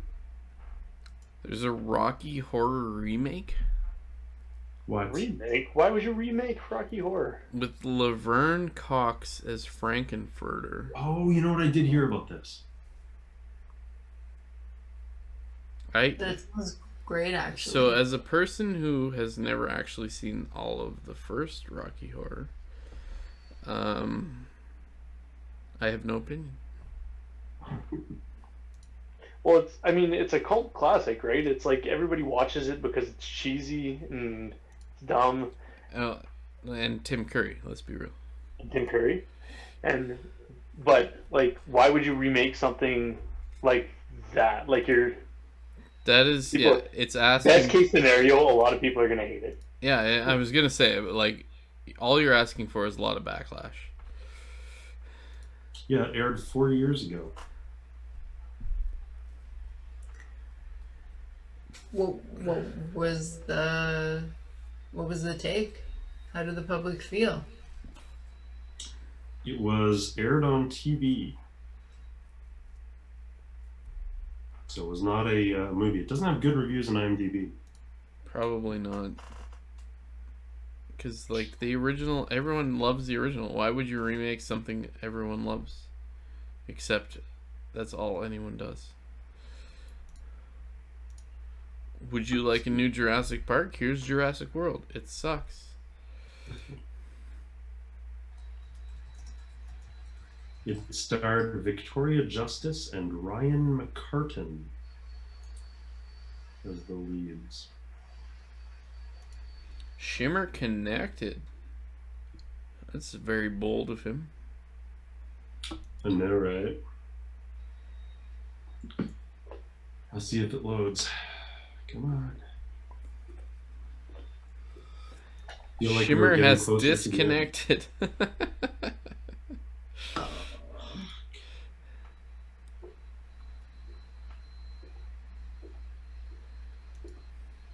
God damn it. Jurassic World is not great, bro. Like, It's not bad. you can like it. It's fine if you like it, but it's no Jurassic Park. Like, it's like actual trash. It's got great people in it. I love Chris Pratt. I love fucking Kingpin. What's his name? D'Onofrio? Yeah, Vincent D'Onofrio is an amazing actor. I love seeing him in everything. I don't know, man. Jurassic World sucks. I loved Jurassic Park and have never watched any of the sequels. You probably shouldn't.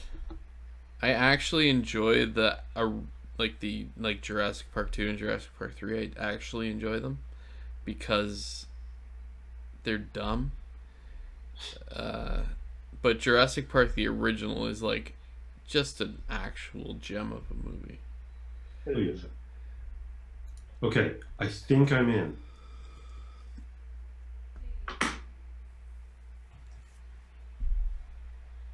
You want to just pass the turn around the table so that it's here? I'm just gonna pass it over.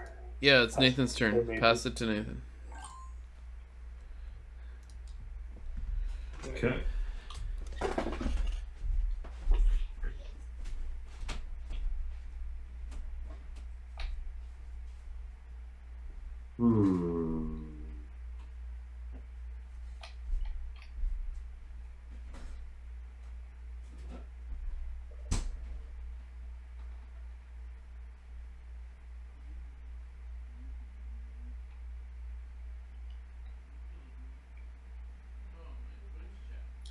Okay, uh-oh.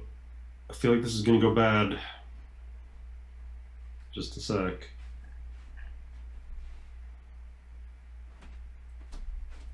Oh no, I didn't drop. Okay, good. Okay, I'm gonna play Orcus. Oh no, Orcus. Orcus actually sucks balls. Stupid Orcus. Orcus is awesome. I should have bought him instead of the Demogorgon. Okay, so I'm going to devour a card from my hand. See a noble.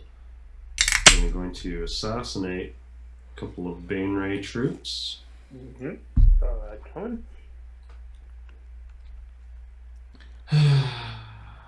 Okay. And then I can take 2 troops from any trophy halls and deploy them anywhere on the board. So I'm going to replace those guys with these guys. Here, I'll just pass this guy over to you. I watched Last Blood. Thank you. I thought it was okay. Like there's not a lot to remember about it. Like it's not like a classic, but it was a fun movie.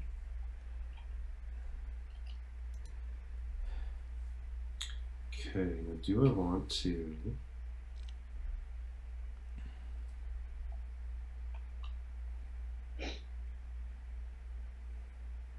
So I have a decision to make here now. Let's see. It's basically like adult Home Alone, which is awesome.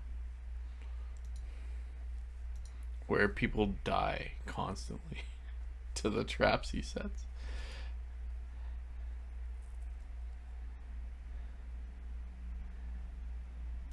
So First Blood, dude, honestly, First Blood, Rambo got out of hand, and it went from like an actual commentary on something to just action movies. First Blood was an amazing movie. That was an action movie where literally only one person died, and it was by accident, and it was about PTSD, which back then wasn't, I don't even think, a term. It was shell shock. Like, First Blood is an amazing movie, and I don't think it meant to be what the type of movie it is. Or maybe it was. Like, I don't know. Maybe Sylvester Stallone's smarter than that, but then it became just like, let's get the highest kill count we possibly can. Okay. Alright. So, discard a card from my hand. It's going to be.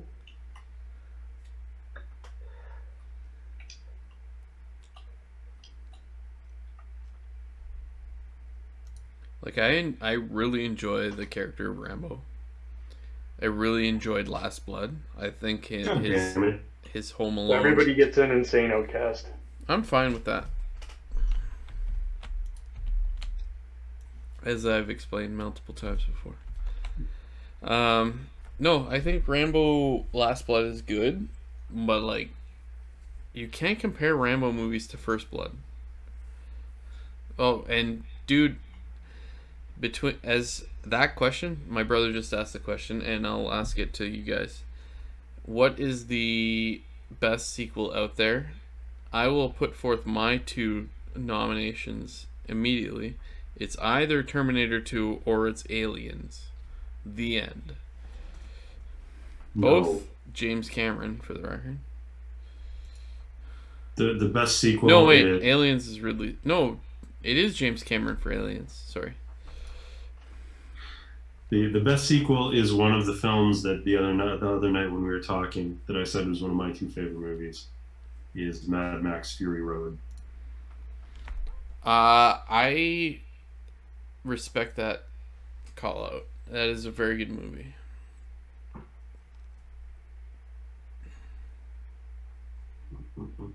But I still rate those below Terminator 2 and Aliens.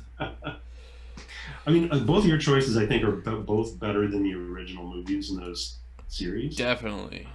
So there's solid choices for that. Although, honestly, I would not fight with someone who wanted to argue that Alien was better than Aliens because they're different types of movies. Alien is a much more horror, much more... Yeah. Yeah, Alien is such a fucking good movie.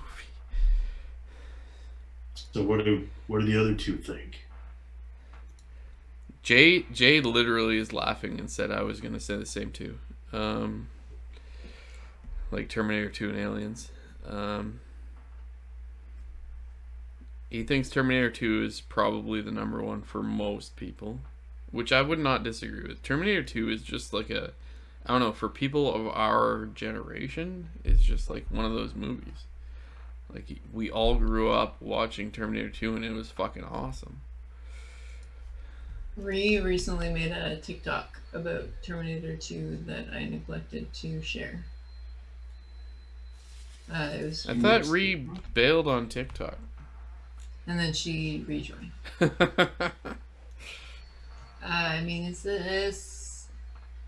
one of those things, right? Like, if you're a creative person and this is a way of being creative that engages you, I think it's pretty cool. I understand the desire to want to put out content. Like, as a person who is trying to actually make a streaming thing happen, I want to put out content. But it is exhausting, which is why I respected her decision to fuck, I don't want to do TikTok every day.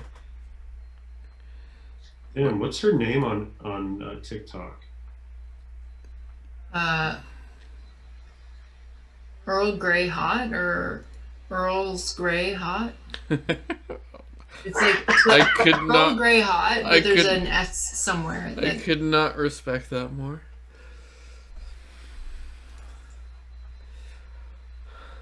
Sorry, I'm expecting it to just be her name. No, I'll let me find it. No, I found it. Okay, good. I should not give out the wrong handle. Exactly, Doug. It is Earl Grey Hot. There's no S. Alien 1 was amazing because of scary. Aliens was amazing because of action. Exactly. But both were amazing because of Ripley. one of my favorite things that I've read on, I don't know if it was Twitter or it was probably just on a listicle because I read listicles. I'm a terrible person. Was a dude commenting about the fact that he has been writing film reviews for 10 years, and his wife's review of Alien blows all of his reviews out of the water. And his wife's review of Alien is, no one listens to the woman, everyone dies, the woman lives.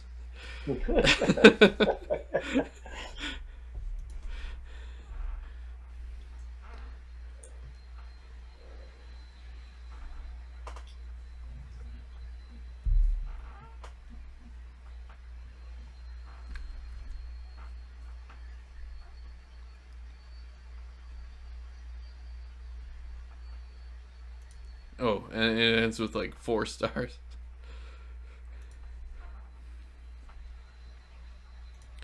The Alien franchise, even with the garbage movies that people think are garbage, I think is a great sci-fi series. I actually enjoy watching most of the Alien movies. Even the new ones. Prometheus, the one after Prometheus. I hate what they're trying to do with the like explanation of the advent of the xenomorphs, but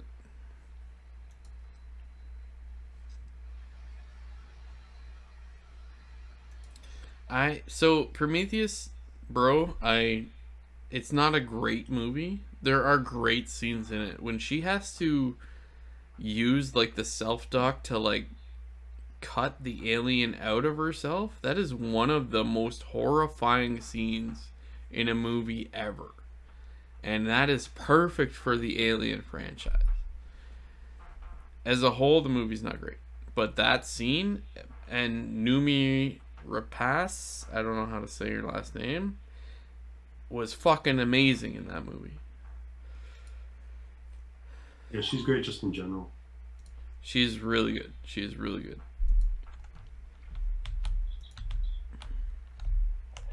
So I'm looking at a list of best sequels, and some that pop out to me, The Dark Knight was pretty stellar. I agree.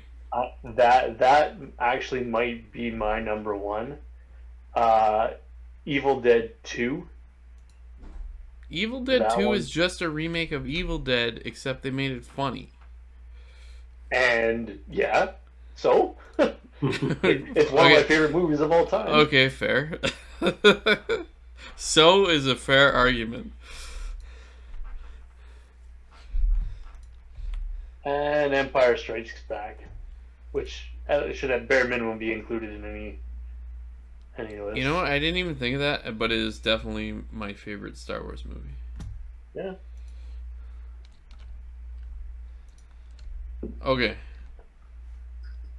Okay, so I apologize. I've been distracted by the conversation. I do want to play cards. I am going to play my Insane Outcast, discard a soldier to get rid of my Insane Outcast. I'm going to play my Jackalware, which lets me return one of my spies. Do I have a spy out? I do. I return one of my spies to get +2 troops and +2 influence. Now I have 4 influence. Ooh. Okay, hold on.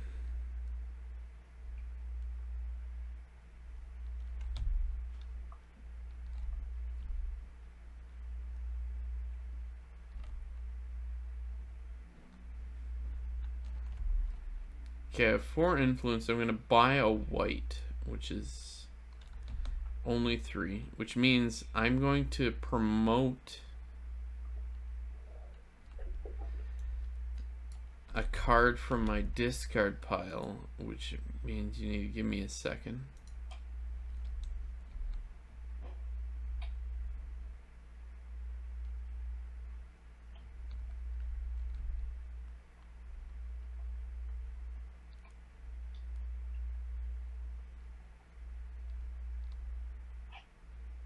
I got a lot of fucking insane outcasts in here.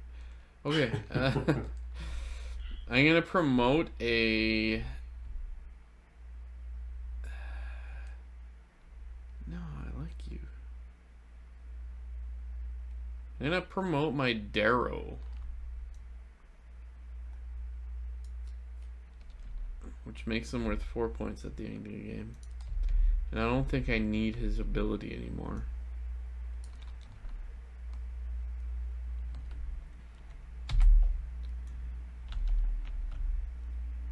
Ooh, some script just whined. Anyways, my turn's done.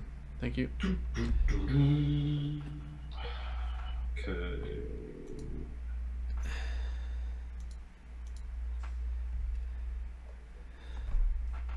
Did you watch the Jay? Did you watch the After Prometheus movie, which I think is called Alien?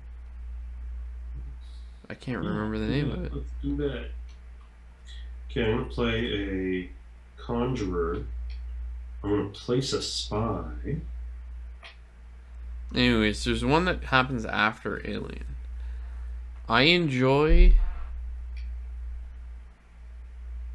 Christ, what's Magneto's name again? Fassbender.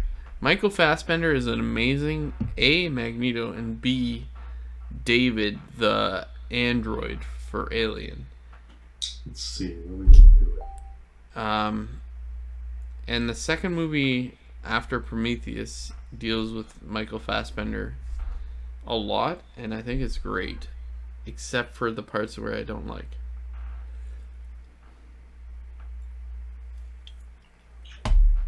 Put him there. And next I'm going to play Lord Soth. And I'm going to supplant a troop.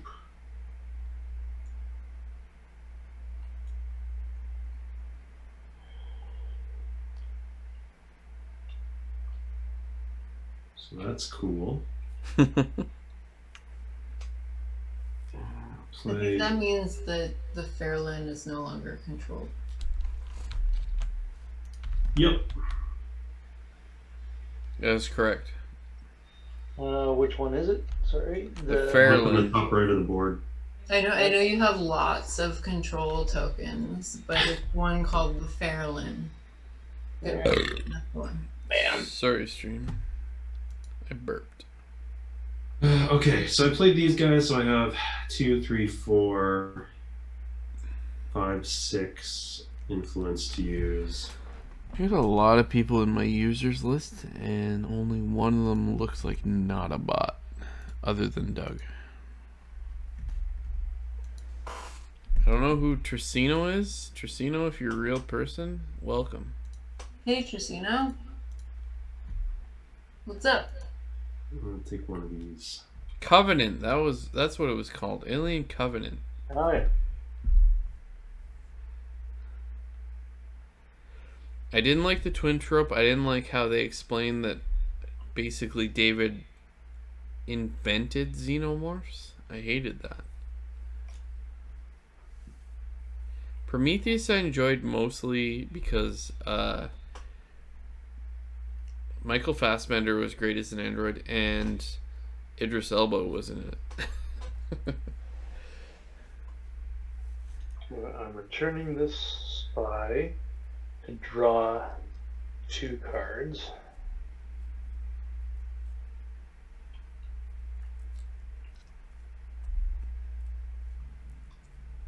Oh, and also the new Mirape scene where she cuts a frickin' alien out of her gut, which was insane. Honestly, that scene was the only remarkable scene from that whole movie. But that, it is like a really good scene. It was great. Like that is what Alien needs to get back to, like the proper body horror. I didn't think it was body horror. It was like, to me, that scene was about desperation, first of all, and using the tools that you have at hand to do the best that you can. Like to me, that was like she had a thing inside her. The best thing she could do was do a C-section. That was like the closest surgery that this thing could do to get this thing out of her. Oh right, she had to make it work. Right, I forgot about that. Yeah, it was like she was like. So she's like scrolling through the options trying to figure out what the heck is gonna get this thing out, and she finds C-section and she goes, yeah, go, and like boom, the thing gets sucked out of her. Like it's turning the most fundamental human biological function kind of on its head, right? Like it's like I thought it was a really, really amazing scene. It was really, really cool. Yeah, no, it's what they get right. Raised by Wolves. So I watch a YouTuber called Northern Lion, who is my favorite streamer / YouTuber now. And he's mentioned Raised by Wolves multiple times, and I know it's by Ridley Scott, and Northern Lion jokes about how he saw an interview with Ridley Scott about like, the only thing about my job is I don't need to do the same thing over and over again. And then Northern Line's like, dude, this is about androids and you hate them, obviously. Like, you do the same thing in every fucking thing you do. Hey, question about the card that was just played. That vampire. So choose one, supplant a troop, or promote a card from your discard pile, then gain 1 victory point for every 3 cards in your inner circle. Number 1, what's an inner circle? It's anything here. promoted. Oh, where you put your promoted cards. Yeah. Yeah. Okay. Number 2, how would we count those victory points? I thought victory points were scored at like the end of the game. So there at the top of the board, there are bags here, and you can pull tokens. Ah, okay. So there are very few cards that let you like pull victory points during the game, but that is one of them. So for instance, my Death Knight, the text on the card says, wherever he is here. Yeah. Gain 1 victory point for every 5 player troops in your trophy hall. Does that apply at the end of the game, or should that be applying every time I play? Every time you play the Death Knight. Oh, okay. Well, okay. I only get 2 victory points because I played him twice, and I didn't have. Take him if you think you deserve them. I'm gonna do it. I think I deserve about 20. Do you have a card that backs that up? This goes back to you. I'm using 3 of my things, and I've got 1 more. Later, Doug. Thanks for stopping by. God damn it.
Oh, geez. Yellow only has 6 troops left.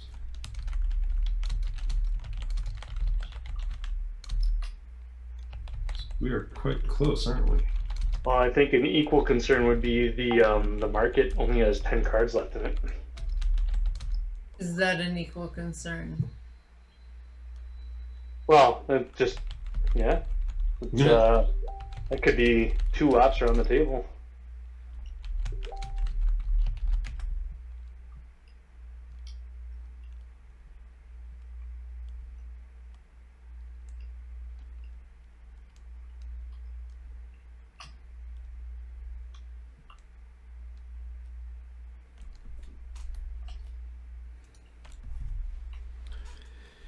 Probably gonna meet Nam soon, honey. Oh? Yeah, it's his birthday today, and I reached out. Well, yesterday, I guess, Thursday, not Friday, which it is now. And I reached out and said happy birthday, and he's been like, "Hey, how you been?" And we've been talking back and forth, and he wants to hang out on virtually. And he's a nerd like me, so he wants to play video games or board games or whatever. Nerd. No, that sounds great. Nam is just a great person.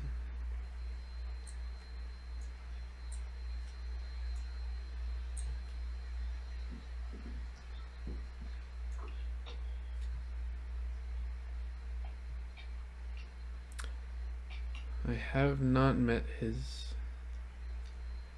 husband, though. But I assume he's also a good person.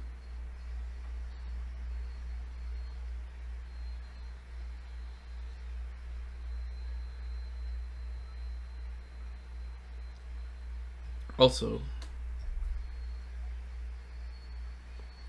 reminds me that we haven't touched base with a lot of people that we were like reaching out to board games for before COVID. Like John.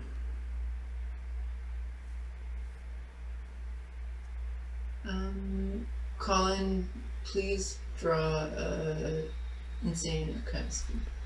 You giving me an insane outcast? That's cool. Yeah. No, that's true. I feel like we play a lot of board games, actually. We do. It's like not a shock. No, I just feel like I think we're actually unusually social given the state of the world. Unusually social? Yeah.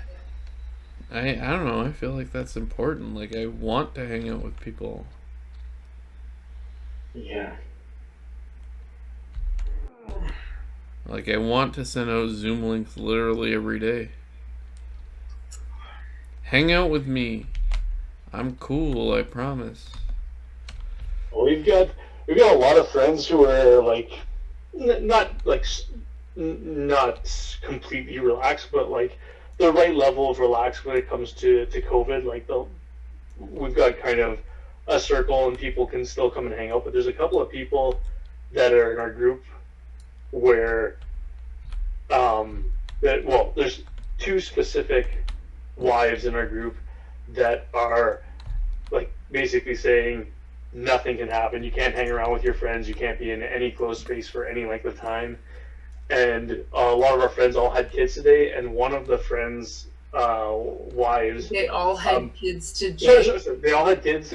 They all had kids this year, and today they were talking about getting together and having like some pictures with all of the kids together. And the one girl, my friend's wife, said, "All right, well, I'm going to be bringing a measuring tape so that we can make sure that they're the right distance apart from each other for the pictures." And everybody was just like, "Pardon?" You expect to have all of these kids exactly like measuring distance apart from each other? I feel like we are closer to that. Like we're not super strict, but our typical life is like very in a bubble. We don't go out. We don't see people. I don't think if we decided to see people, we wouldn't be measuring out the distance, you know. Us but like going to see Osborne tomorrow is a decision. Yeah, like we're very careful, but I think that's the thing is like if you're, it's almost like the wrong approach, right? Be careful, yes, but in the times that you make the choice to see people, don't make it weird. Yeah. You know. Yep. Mediev's got 2 friends in her circle here that are on mat leave, and they do a lot of hiking together. So that's kind of been her bubble, and her bubble is basically them and her family, and that's kind of generally all it's been for a long time. And then she occasionally goes to Cornwall and spends some time with a couple of her friends who are teachers who get pretty regularly tested for COVID. Yeah. But I mean, again, her going out, she's doing a pub crawl, and this is going to be like the first time that she's really gone out in 3 months. But she's doing an afternoon pub crawl on the patios, and that's kind of the out there type of thing. For sure. I went to one indoor bar for a friend's birthday this year, and it felt fucking weird. We went to trivia only twice inside a bar.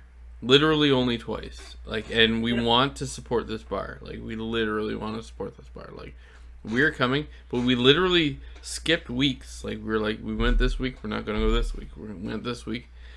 And it felt weird every fucking time, man. Like, and like they're not a typical bar. They went through renovations during the lockdown to put up plexiglass. Like the tables have plexiglass barriers between them. They're very separate. So then to feel like it still feels so weird to be out, and even though you're so protected, you're so clearly like evidently protected. Anyway, it's just weird right now. Well, I mean, like whenever vaccines come out and they start kind of giving people, like they start opening up things and people start going back out in public, it's going to be so weird for so long. Like right now, I can't even imagine being in a crowd of people where, like a concert or something like that. I'm super fucking chill, but I think that like you dump me inside of a concert right now, I would have a full on panic attack. I think since the pandemic started, we have not eaten indoors anywhere outside our home and have interacted without masks with another person 3 times. So we've had family members come and visit us like 3 times, like when the pandemic stuff was better. Yeah, like we've told them that we are, you know, the way things are looking right now, we're not going home for Christmas. Oh, yeah. Ian and I have been talking about Christmas. Like Christmas is like, what's the? And my assumption right now for Christmas is like, I took 2 weeks off, and we're probably just chilling. Oh shit. So I'm trying to promote the top card of my deck, and it's an Insane Outcast. Backfire. So that blows. No, but I mean that's the way it is this year, right? Like even if we were planning to go home for Christmas, you don't know if that's gonna be on the table, right? Like the cases are still going up. Yep. No, like for us, unless something changes dramatically, it's not on the table. Like I said, we're not like interacting with anyone without masks. Yeah. Question about this card. Assassinate a white troop. Yep. Take a white troop. So I'm choosing 2 times from this list. Take a white troop from any trophy hall and deploy it anywhere on the board. Am I deploying it as a white troop, or am I deploying it as one of my troops? As a white troop. As a white troop. As a white troop? Yeah. That art is so you're good. You're replacing like neutral dudes on the board. So you can kind of use it to block people is, I guess, the big advantage there. Yeah, it's basically fill up someone's control somewhere. Or you can assassinate 2 white troops. Yeah, you get to choose twice, and you can choose the same one twice.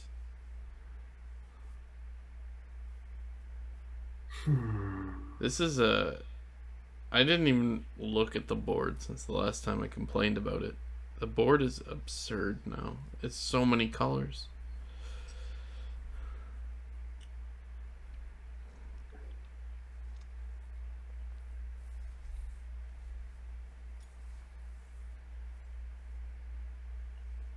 Cool.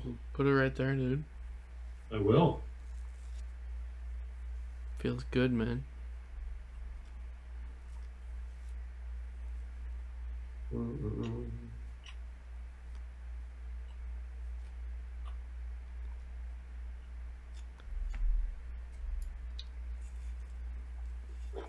What time do you start work in the morning, Damien?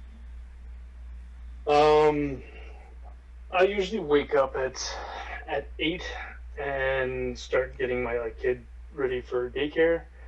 And usually he's at daycare by around 9, and then I'm home and working. But I kind of work. I can make him breakfast, and while he's working, I kind of go and do some of the work stuff, chatting with people about what we need to do during the day. So I don't know. It's kind of a gray area. But it's not like you're up at 6 to start working by 7 kind of thing. No, that ain't me. That's good.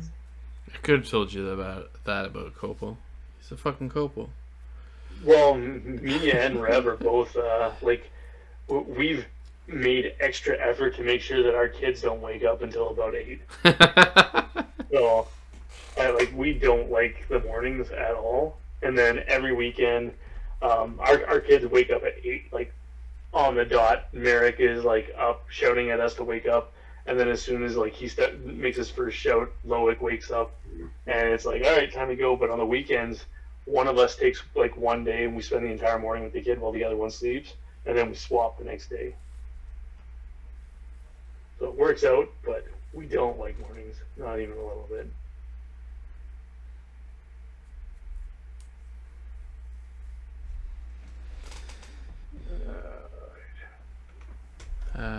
Two people go before me. I'm gonna go take a bio. I'll be right back. Shit.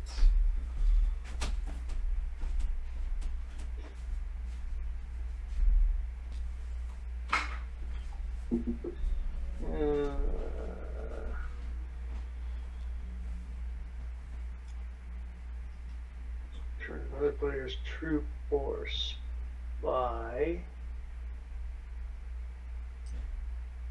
And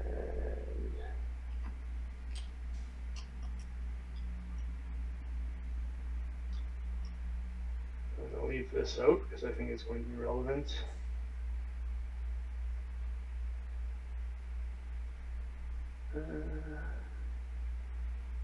Sorry, 1 second.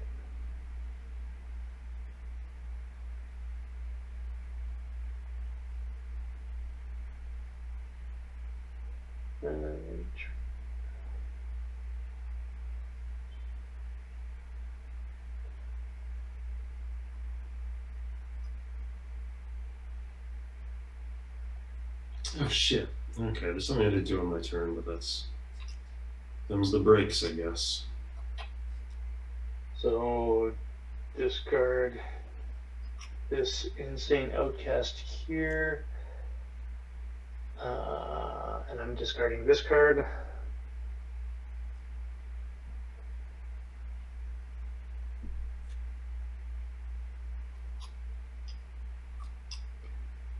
And then each opponent recruits an insane outcast. Boo. Yeah. Sorry. Not sorry.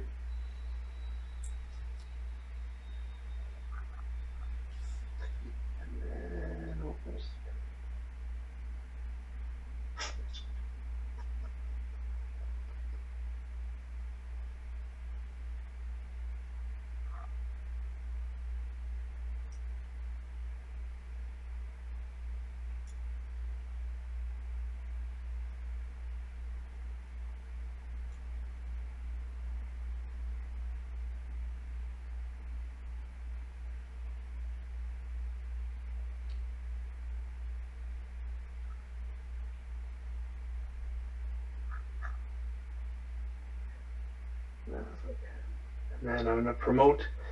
Use this card here to promote my ghoul.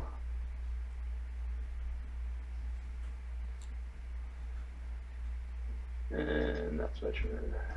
Yeah. It's a good turn.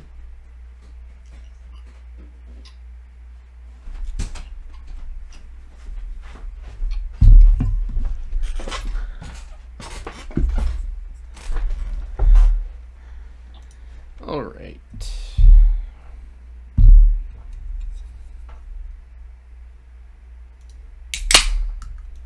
It's getting late. Who's got... Oh, Copo's got 4 troops left. He's got 8 troops left. And the minion deck has 8 cards left. Then none of your business left.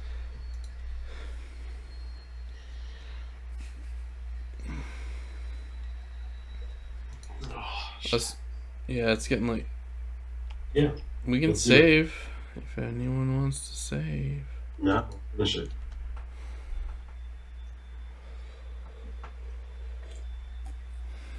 Oh, fuck. I didn't even buy anything that turn. That's okay. My turn's over.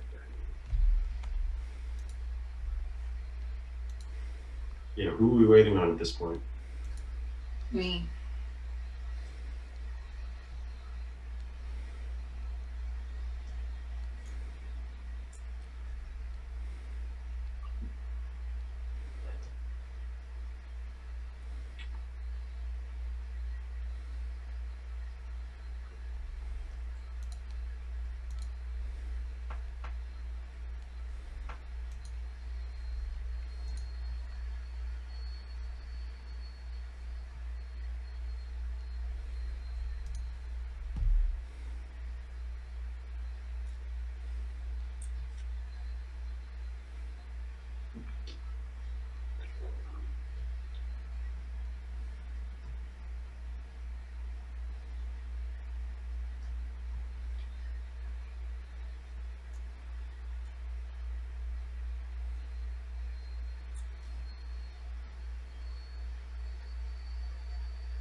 Jetta and the jet engine's going hard. I've been like desperately ending tasks all night, and I don't know what's happening. But yes, it is upset.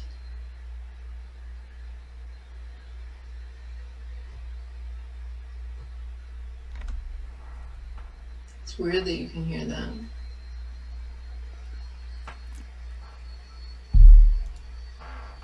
Everyone can hear it. This is true.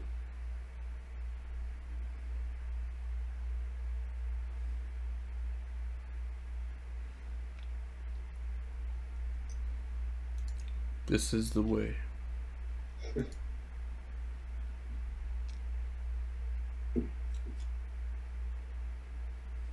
So what are you doing? So I devoured a card in my hand to assassinate a troop. But I was going to discard that card, and then I left it because I have another card that lets me devour cards I've already played. Hmm.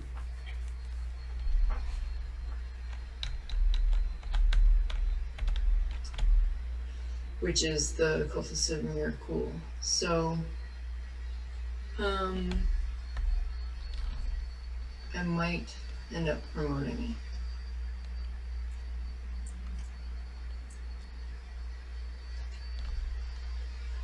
it. Sorry, so I have 4 other swords.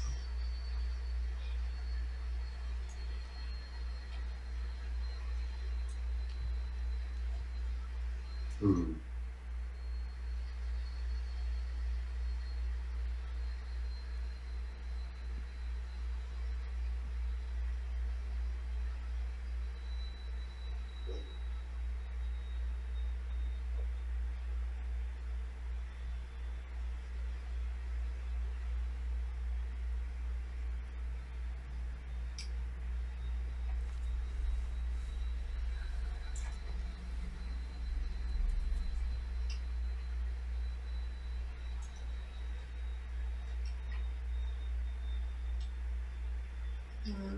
Yeah, I don't really know where I'm best to place these. It seems like I don't really get points for any of the things unless I can assassinate something. Yep.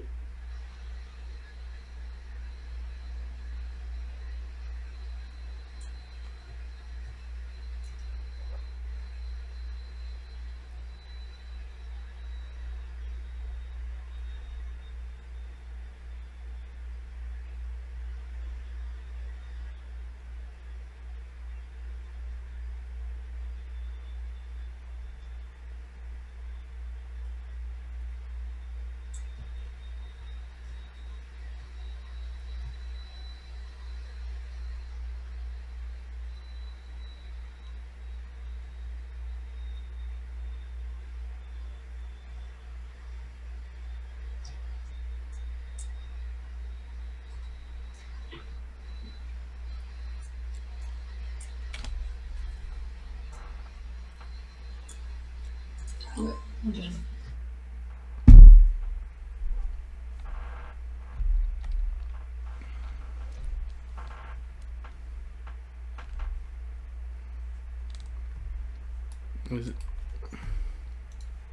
Is this Priest of Lolth on top of the Devour pile? Yes. Good to know.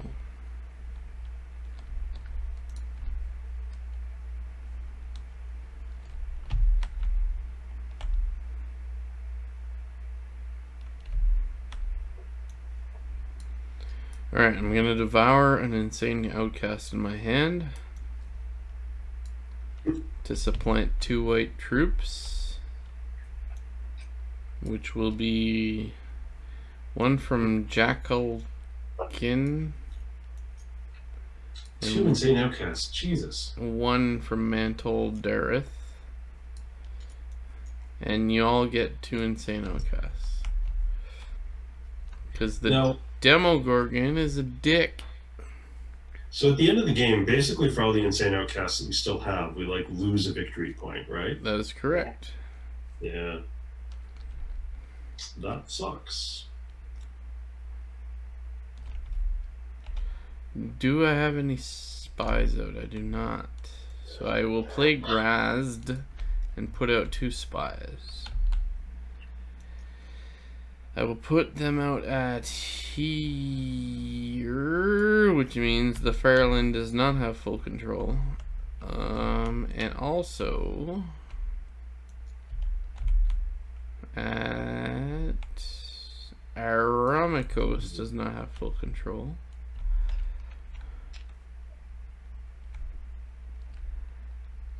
And that's the end of Grazed. And also, oh, that's interesting. So with my ghost, I'm going to return 1 of my spies. So the Fairlin has full control again. And as a result of that, I can treat the top card of the Devoured deck as if it was the market.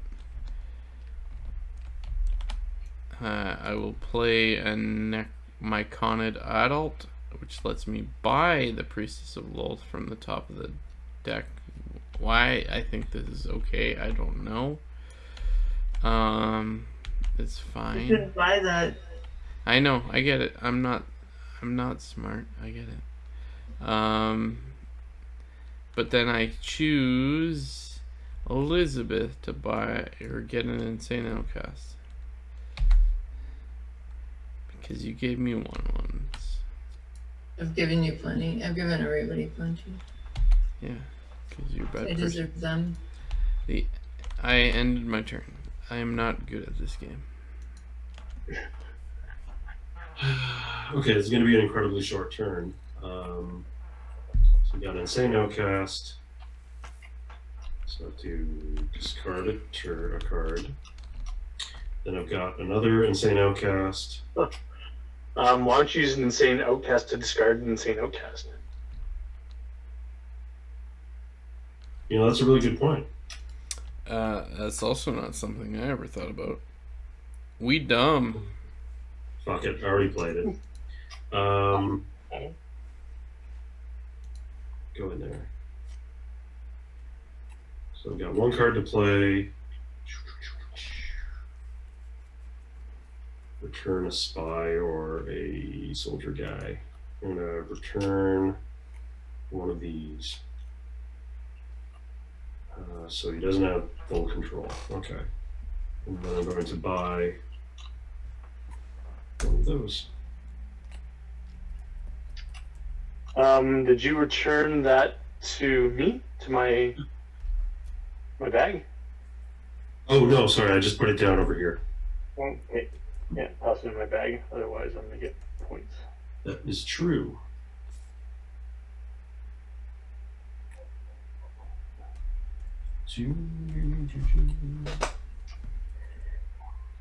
Alright, now I need to rethink that.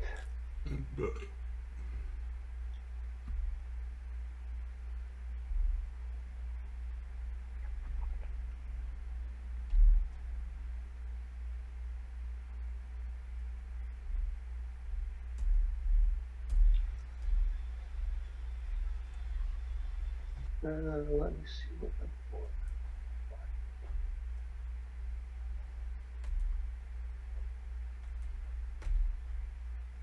All right. So I'm going to devour this.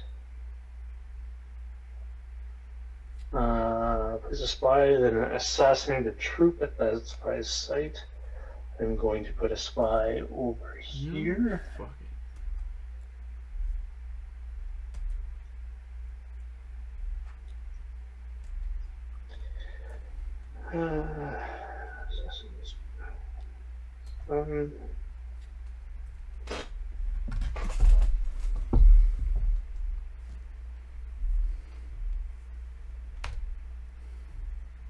And then I'm going to place this and return one of my spies.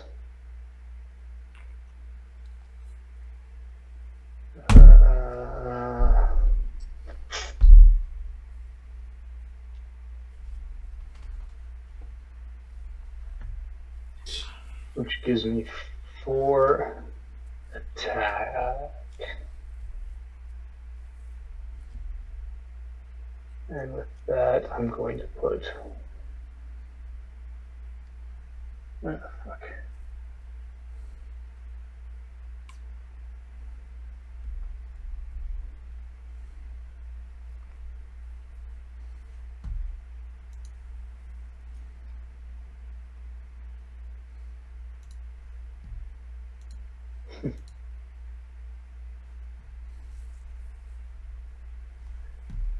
Feels like a waste.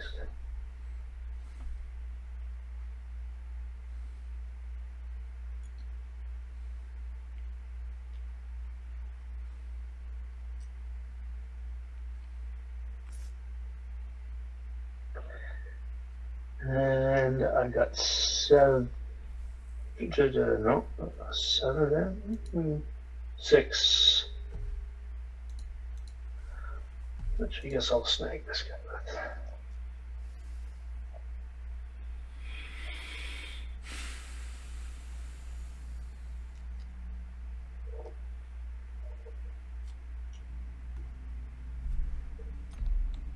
Cool. How did I not see this rock before? This dude looks awesome. Yeah, that's cool.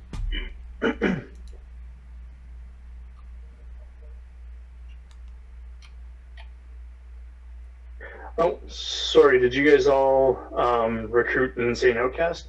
I did. I wasn't told I needed to. He said it. That was like 3 or 4 minutes ago. Yeah. Alright, I just recruited one. Settle your bits.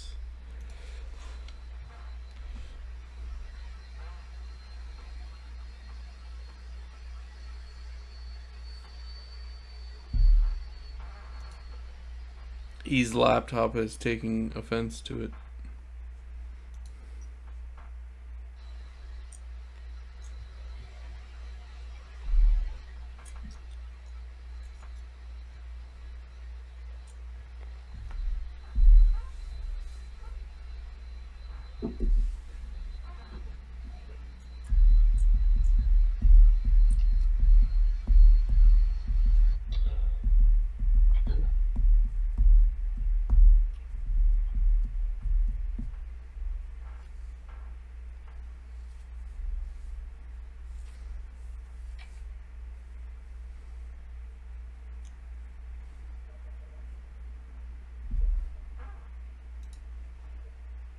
I've been having difficulty with my stream lately. Where it will drop frames, which means it just looks like janky to people watching. I called up Tech Savvy, which is like basically leeches off Rogers in Toronto area, who is our ISP. They said they'll call you back in the next couple days. Nobody called us back, and then Eve found in her inbox like yesterday or 2 days ago, oh yeah, the Rogers guy found the problem and he fixed it, like deep in the inbox. Like we didn't know, but like the internet's been fixed since Sunday, but we didn't know. It's just like, why is it so annoying to figure out why your internet sucks? Okay, Damien recruits one insane co-cast, and then everybody recruits one.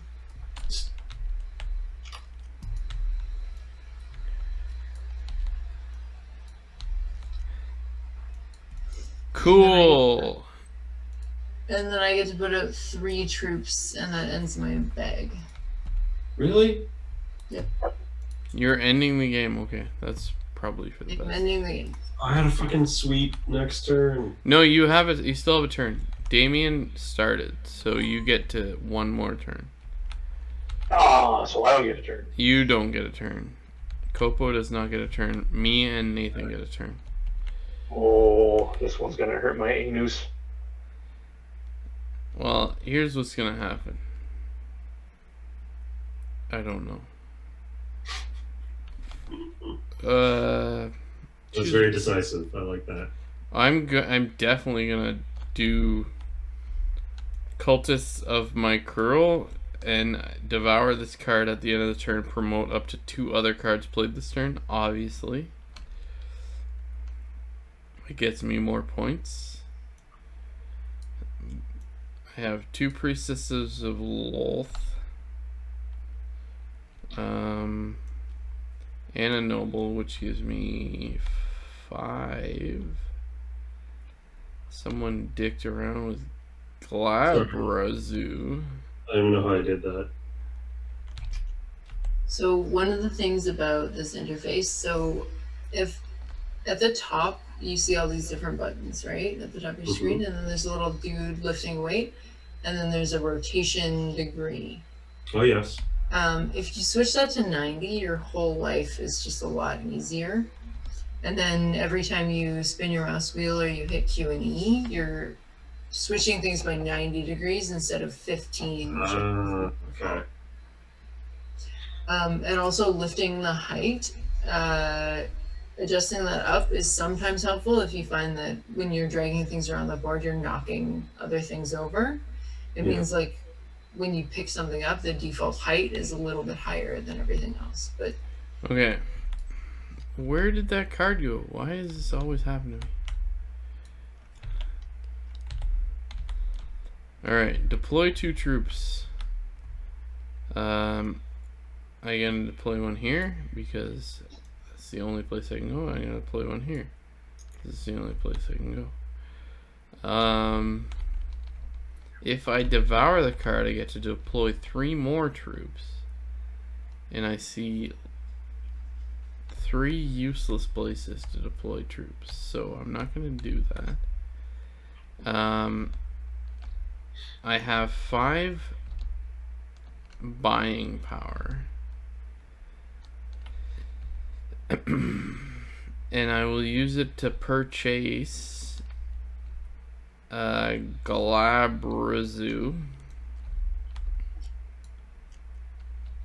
And then, with my Cultists of Merkul, which I played first, devour this card, you are so devoured. At the end of this turn, promote up to 2 other cards played this turn. So I'm going to promote... I didn't play Glabrazu. I can't promote him. I'm going to promote a Priestess of Lol and the Skeletal Horde. And then these guys go into my discard. And that is my last turn of this game. And Nathan, you are the last turn period of this game. Cool.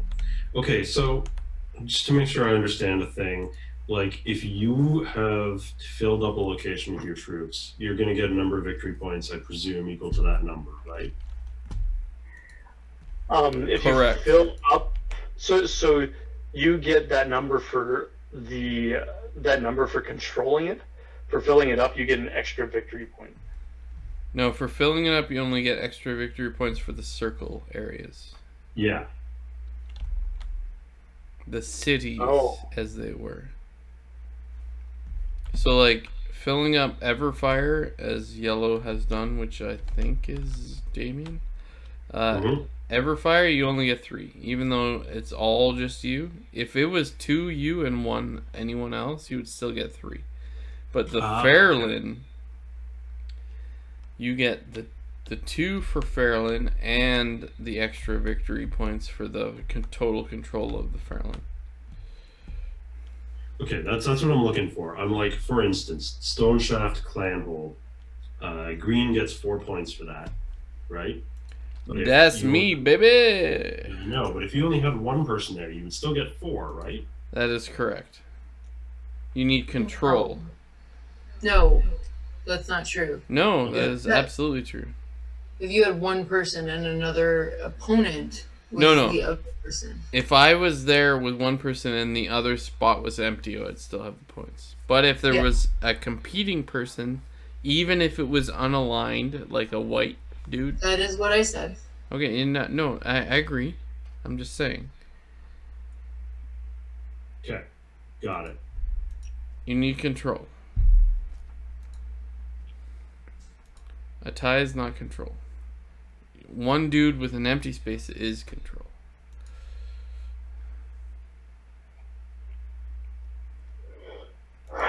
Not trying to make it a fight. First thing I'm going to do, I'm going to play my Nalfeshni. Try to promote the top card of my deck. Let's see what we get here. That's pretty unexceptional. It's still 1 more point than 0. Yeah, that's true. Okay, so next I'm going to...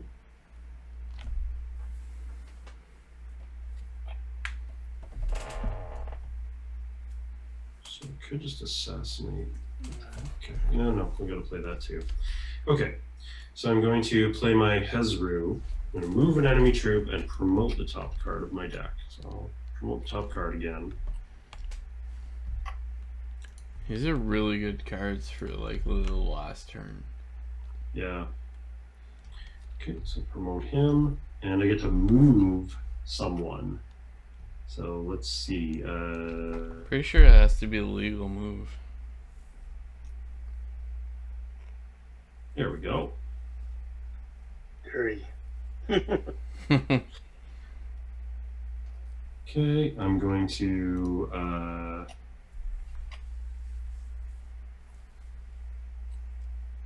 play a soldier.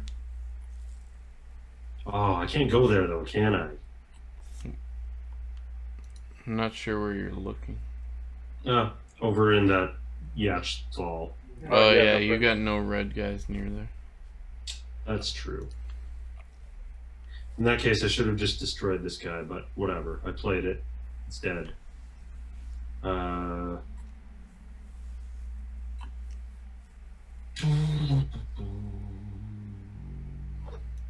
Can't touch this. Boom. 2, 5, 6, 7. Guess I'll recruit a lich. And then I should have not played the soldier and used the succubus to devour him, but whatever. Played it out of order and didn't realize what I was doing. Yeah, so that's it. Holy fuck, the lich is broken. Thank God you didn't have that earlier.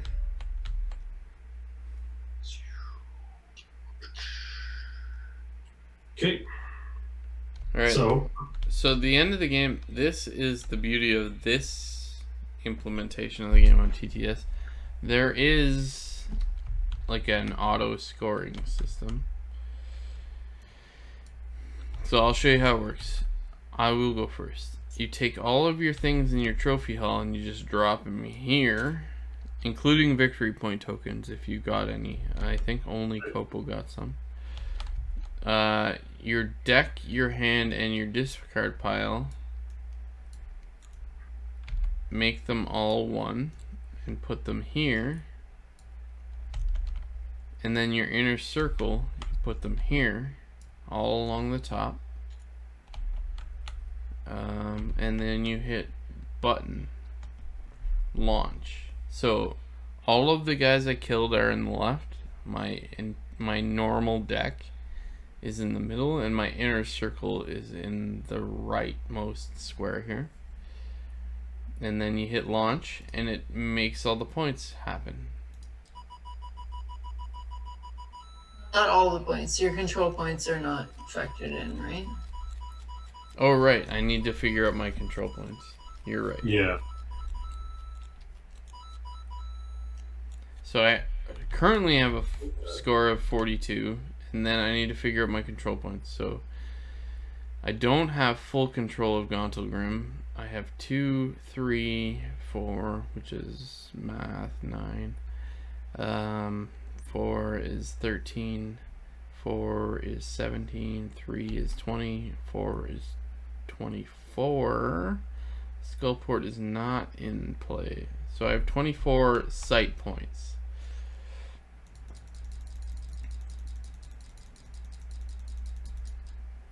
My final score is 66, ladies and gentlemen. And I hit reset, and you guys go. And I get rid of all my shit here. Hold on, give me a second.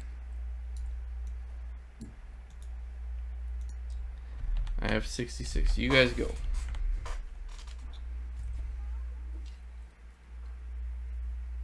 Not everybody at once. No, 1 second. Sorry, whoever's going. Someone call out who's going. Well, I'll go. Let me.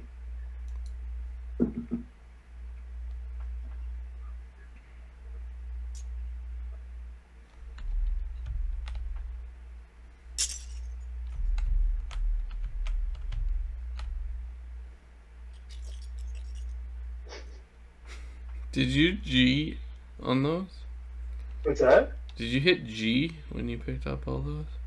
I did on purpose. Yeah. That's hilarious. That noise felt like something broke.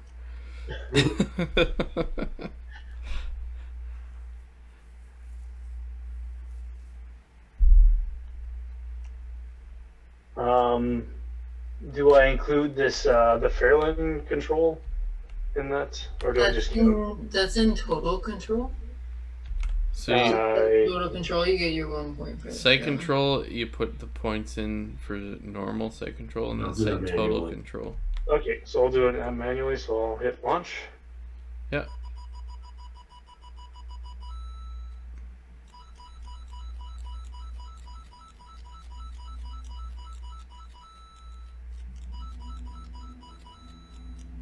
Jesus Christ, that's high. Jeez. So, okay, so how does what's the calculation here? What color are you? Yellow. Yellow. So you got 5 for Menzo Baranzan. So you do that under site control. You got 3 for Everfire. You got 4 for Charleston. You have total control of the Fairland, which means 2 plus 1. So 3. You have 3 for Old Yachtol. Yathkol. That's a horrible place. Yachtol. And you have 2 for Chitchil. So you had... Okay, you beat the shit out of me. Good for you. 74. Alright. That hurts my soul. Okay. And then we reset. And we just delete all your shit. Okay, so I'll put mine in because I think I've got much lower, and then I'm curious to see if Elizabeth or Damien won. I had 66. I did well. I had 66. Jamie had 74, so he's in the lead.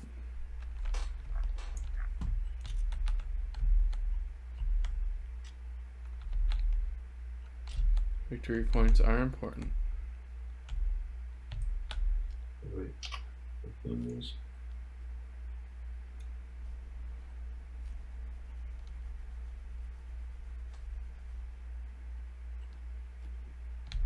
Then you're in your...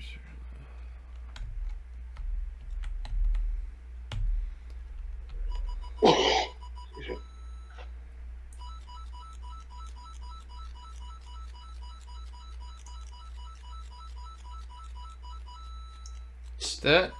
Oh, you had a lot of insane outcasts. Okay. Oh boy. Okay, and then I have 3, 4, so that's 7, 10, 12. You have 12. 59. 59.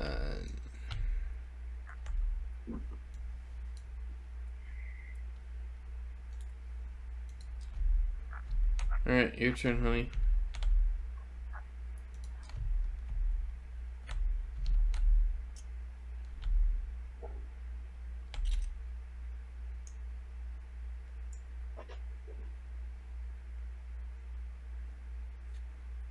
I see an insane outcast right on the top of that deck.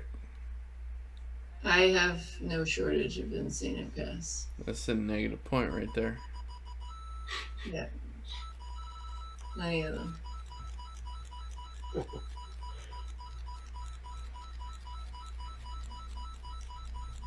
You have so many cards. Oof.